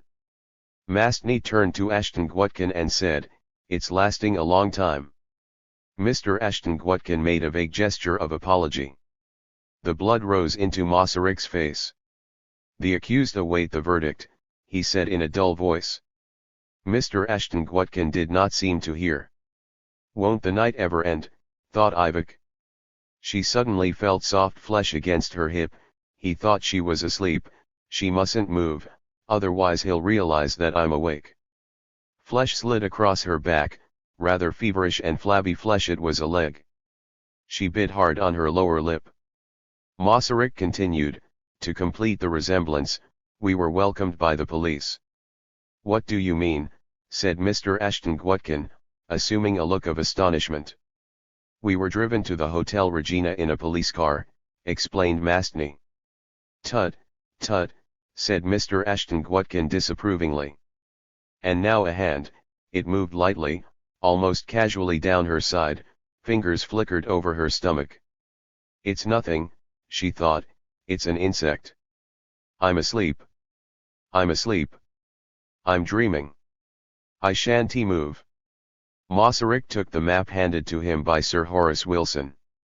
The territories to be occupied immediately by the German army were marked in blue. He eyed it for a moment, then flung it angrily onto the table. I don't understand, he said, looking Mr. Ashton Gwutkin in the eyes. Are we still a sovereign state? Mr. Ashton Gwutkin shrugged his shoulders, apparently to indicate that he had no say in the affair, but Masaryk thought he was more moved than he cared to show. These negotiations with Hitler are very difficult, he observed. You must take that into account. Everything depended on whether the great powers would stand firm, replied Masaryk vehemently. The Englishman flushed, then he sat up straight and said gravely. If you don't accept this agreement, you must come to terms with Germany on your own. He cleared his throat, and added in a milder tone, perhaps the French will say so in more elaborate terms. But believe me, they share our views. If you refuse, they won't do any more for you. Masaryk laughed harshly, and nothing more was said. A voice whispered, "Are you asleep?" She did not answer, but she felt a mouth against her ear, and then a whole body in contact with her own. "Ivik," he murmured. "Ivik." She mustn't cry out, nor struggle. "I'm not the kind of girl one rapes." She turned over on her back, and said, "No, I'm not asleep." "What is it?" "I love you," he said. Oh, for a bomb that would fall from 15,000 feet up, and kill them on the spot. A door opened and Sir Horace Wilson appeared. He did not look at them, indeed, he was looking downwards. Since their arrival, he kept his eyes averted when he spoke to them. Suddenly becoming aware of this, he raised his head, and eyed them absently. "Will you please come in now, gentlemen?" The three men followed him down long, deserted corridors. A floor waiter was asleep on a chair. The hotel seemed dead. He laid his burning chest against Ivika's breasts, and she heard a soft sucking sound as the sweat poured off them. "Then get off, if you love me," she said, "I'm too hot." "In here," said Sir Horace Wilson, receding into the background. He did not move, one hand flung off the bedclothes, the other seized her shoulder. He was lying on top of her now, gripping her shoulders and arms with vehement, predatory hands, as he murmured in a childish, pleading voice, "I love you, Ivik darling, how I love you." It was a small, low room, brightly lit. Messrs. Chamberlain, Daladier and Ledger were standing behind a table scattered with papers. The ashtrays were full of cigarette ends, but no one was then smoking. Chamberlain laid two hands on the table. He looked tired. "Good morning, gentlemen," he said with a gracious smile. Masaryk and Mastny bowed without speaking. Ashton Gwutkin stepped briskly away from them, as though he could no longer endure their company, and stood behind Mr. Chamberlain and beside Sir Horace Wilson. The two Czechs were now confronted by 5 men on the other side of the table. Behind them there was the door, and the deserted corridors of the hotel.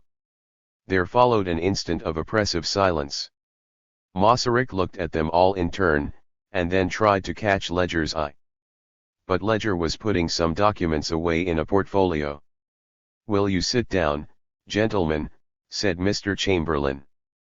The French and the Czechs sat down, but Mr. Chamberlain remained standing.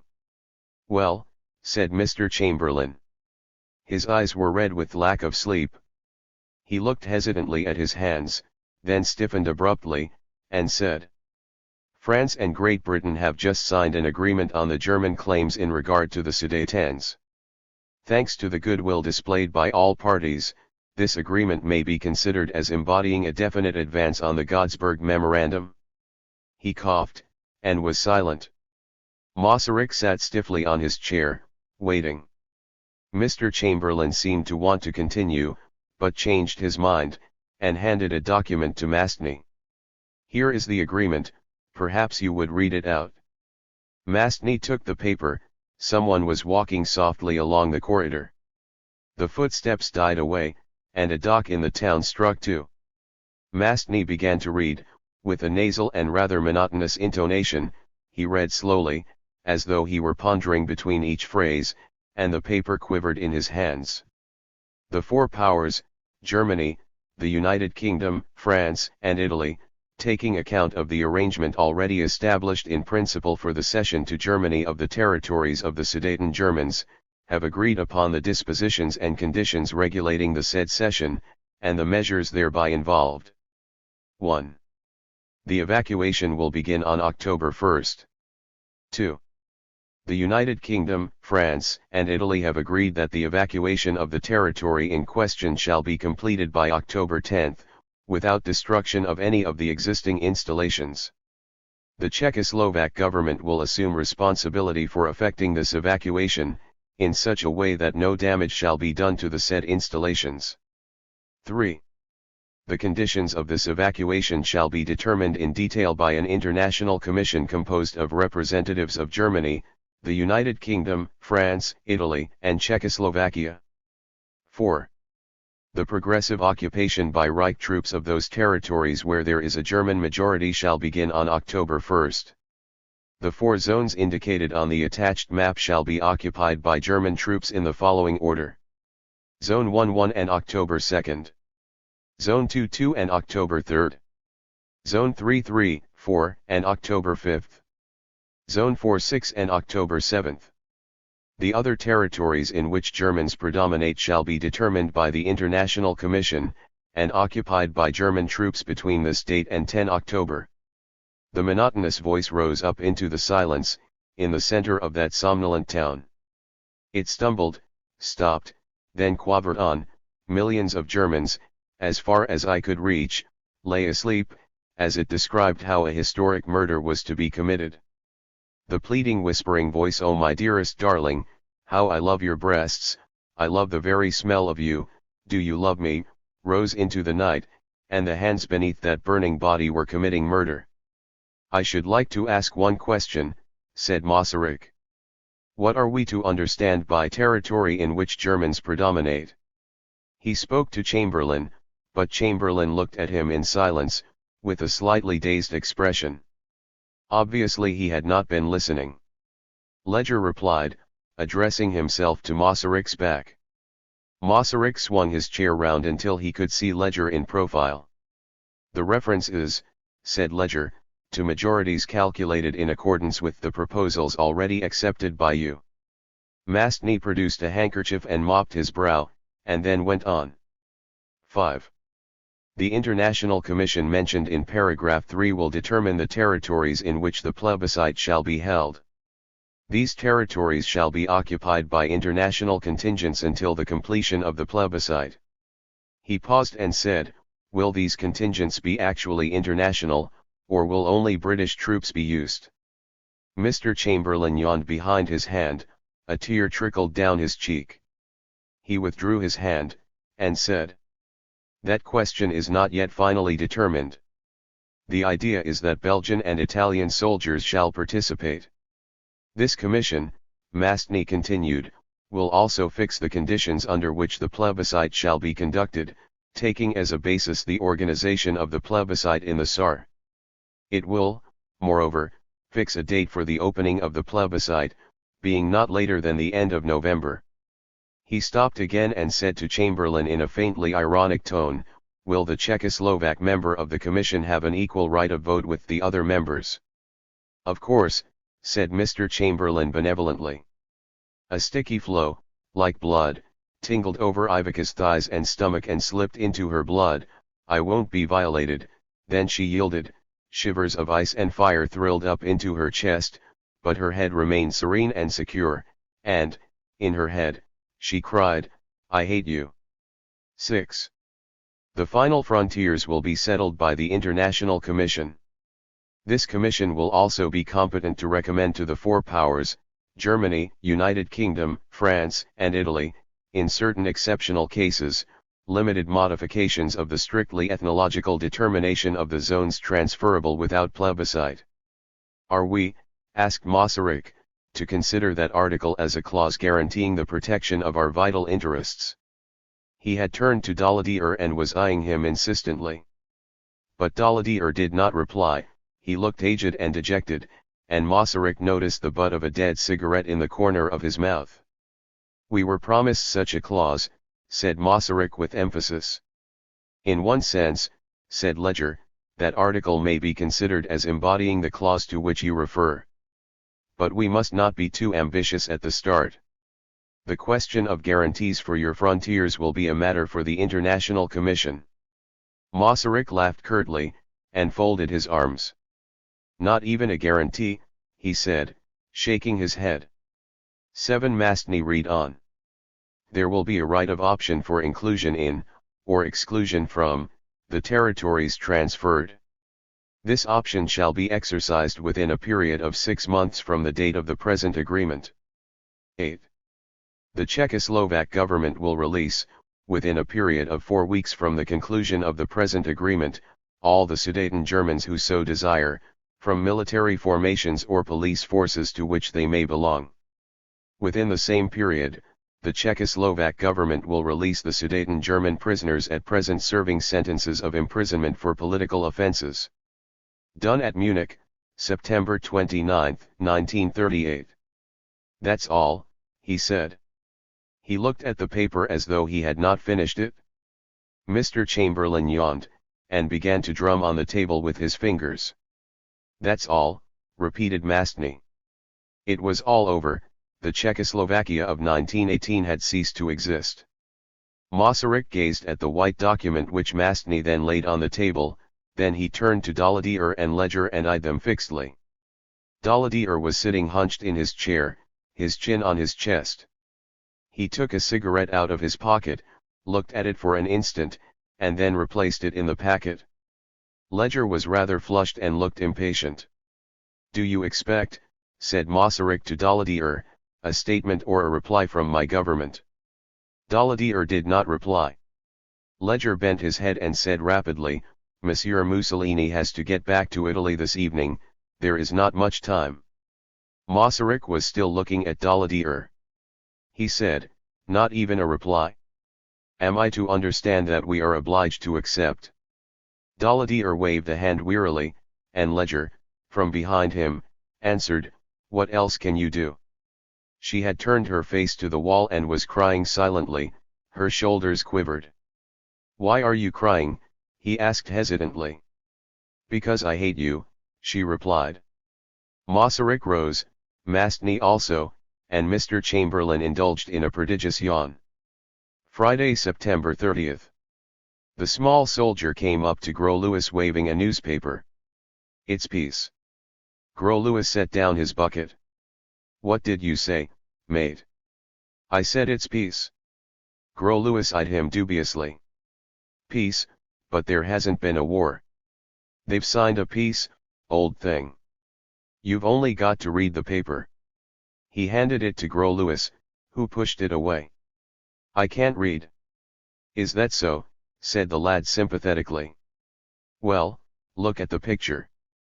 Gros Louis reluctantly took the paper, went up to the stable window and looked at the picture. He recognized Daladier, Hitler, and Mussolini, all smiles, they seemed to be good friends. Well, I never, he said. He frowned at the lad, then said with a sudden chuckle. So they've made it up, have they? And I didn't even know why they'd fallen out. The soldier burst out laughing, and Gros Louis laughed too. So long, old thing, said the soldier. He departed. Gros Louis went up to the black mare, and stroked her neck. There, my beauty, he said.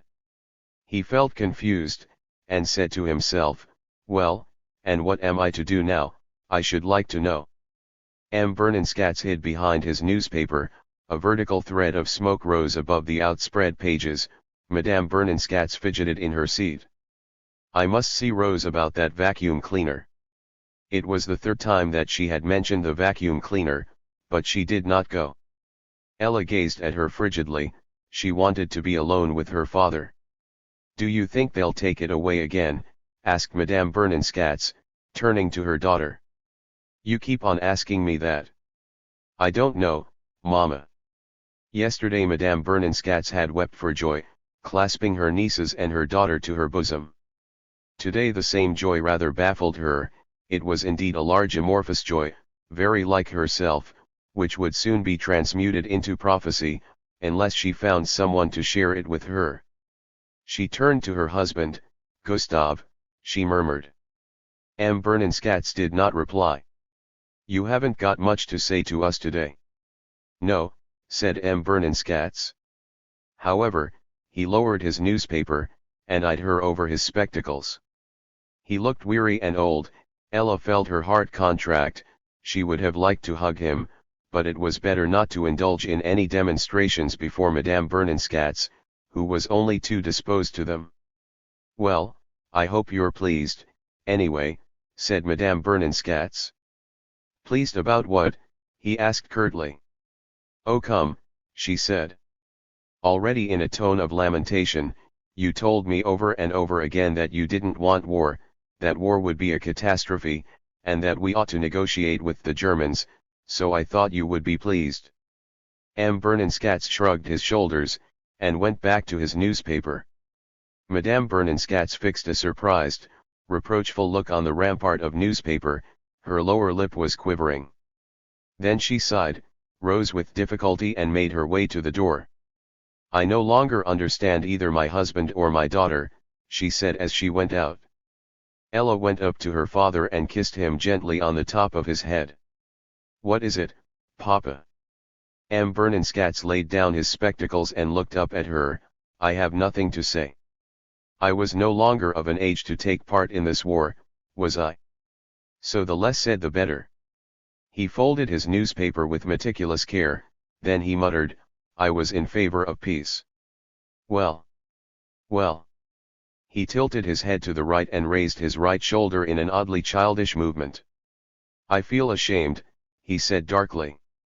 Gros Louis emptied his bucket into the lats, carefully squeezed all the water out of the sponge, then put the sponge in the bucket and carried it back into the stable. He shut the stable door, crossed the yard, and entered the building. The barrack room was deserted. They aren't in a hurry to go, Gros Louis said to himself, I suppose they're enjoying themselves. He took his civilian trousers and jacket from underneath the bed. I'm not, he said, beginning to undress. He didn't dare rejoice yet, and added, I've been mucking around here for a week. He slipped on his trousers, and laid out his uniform. He didn't know whether his master would take him back. I wonder who is looking after his sheep just now. He picked up his haversack and went out. There were 4 men outside the wash house, who looked at him and grinned.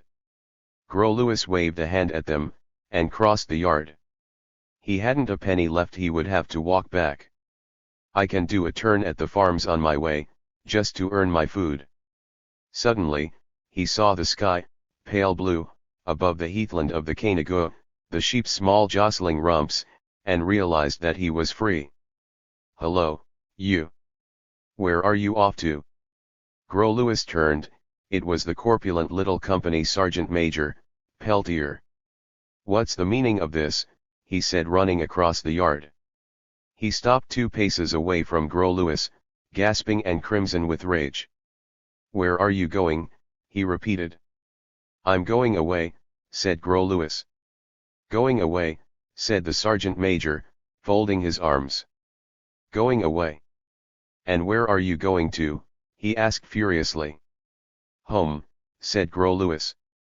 Home, said the sergeant major. Home. I suppose you don't like the menu, or your bed's uncomfortable. Then he added in a harsh and menacing tone, kindly turn round and go back at once at the double, please. I'll look after you, my son. He doesn't know it's all over, thought Gros Louis. And he said, peace has been signed, sergeant. The sergeant seemed not to believe his ears. Are you pretending to be crazy, or trying to pull my leg? Gros Louis remained unruffled. He turned and continued on his way. But the fat sergeant pursued him, grabbed his sleeve, shoved his belly into him, and shouted. If you don't obey orders at once, you'll be court-martialed. Gros Louis stopped, and scratched his head. He thought of Marseilles, and his head began to ache. I've been mucking around here for a week, he said quietly. The sergeant shook him by the tunic and yelled. What's that? You've been mucking me around for a week, roared Gros Louis. He took the sergeant by the shoulder, and hit him in the face. He had to slip an arm under the man's shoulder to hold him up, then he went on hitting him, until he was collared from behind, and someone seized his arms and twisted them. He released the sergeant major, who dropped silently onto the ground, and tried to shake off his assailants, but he was tripped up and fell. Then they set about him, and as he swung his head from right to left to avoid the blows, he gasped. Let me go, boys, let me go, it's peace, I tell you. Gomez scraped the bottom of his pocket with his nails, and produced a few strands of tobacco mixed with dust and bits of thread. He put the mixture in his pipe, and lit it. The smoke had an acrid, suffocating flavor. "Is the tobacco ration finished?" asked Garcia. "Yesterday evening," said Gomez. "If I had known, I would have brought back more." Lopez came in with newspapers. Gomez eyed him, and then looked down at his pipe. He had understood. He saw the word Munich in large letters on the front page. "Well?" asked Garson. Gunfire could be heard in the distance. "Well, we're bitched," said Lopez. Gomez clenched his teeth on the stem of his pipe. He listened to the guns, and thought of the quiet night at Juan Lepin's, and the jazz band on the seashore. Matthew would spend many more evenings of that kind. "The bastard," he muttered. Matthew paused for an instant in the doorway of the canteen, then he went out into the yard and shut the door. He was still in his civilian clothes, there had not been another tunic in the store. The soldiers were walking up and down in little groups, looking bewildered and uneasy. Two young men approached him, and both yawned. "Well, you look pretty cheerful," said Matthew.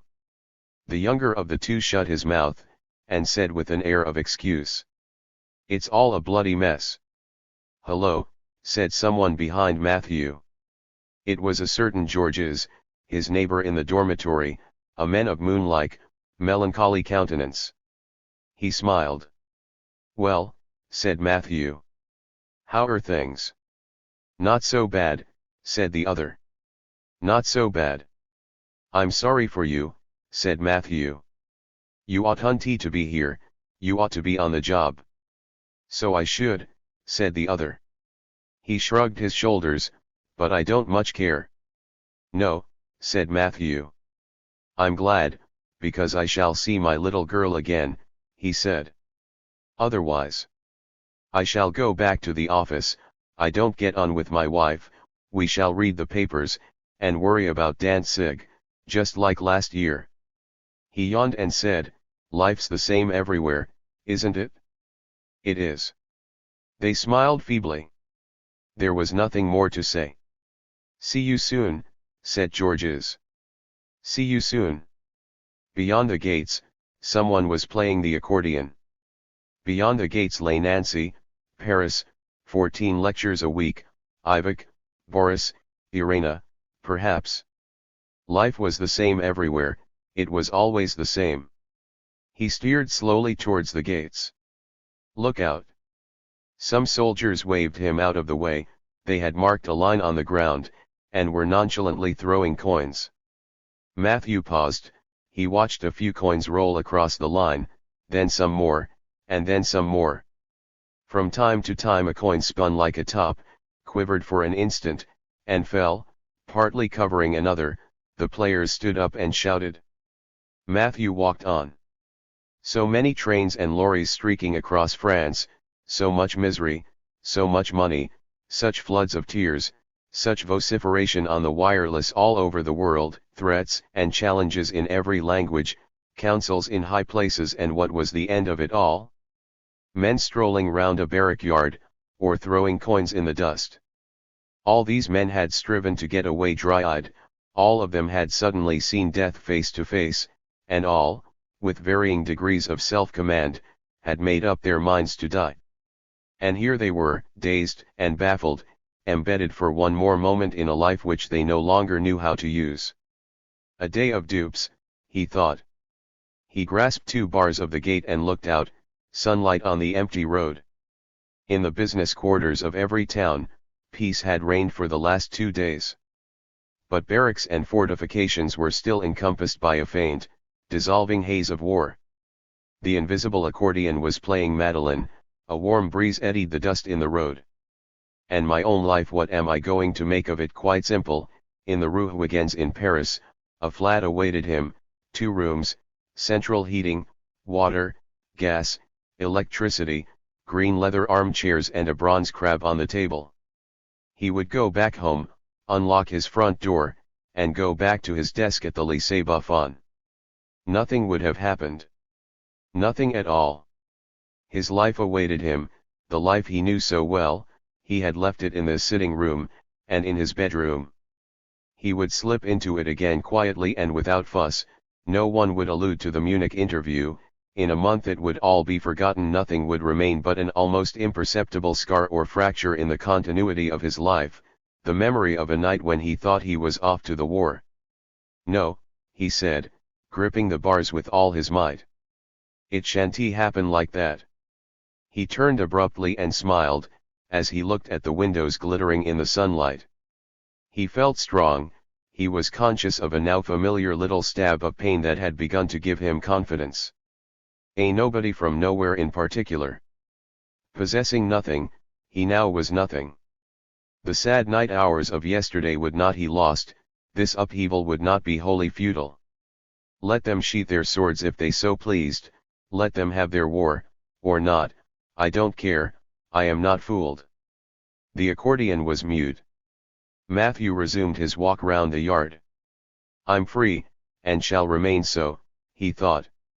The aeroplane circled over Le Bourget, where the landing ground seemed to be half covered by a dark and undulating deposit. Ledger leaned towards Daladier, pointed downwards, and shouted. What a crowd! Daladier looked in his turn, it was the first time he had spoken since their departure from Munich. They are going to mob me, I suppose. Ledger did not protest. Daladier shrugged his shoulders, I appreciate their feelings. Everything depends on the reception arrangements, said Ledger with a sigh. He came into the room with the newspapers, Ivek sat drooping on the bed. It's all right, they signed last night. She raised her eyes, he looked pleased, but said no more, daunted by the expression in her eyes. Do you mean there won't be a war? She asked. Yes. No war, no aeroplanes over Paris, no bomb-shattered ceilings, life must now be lived.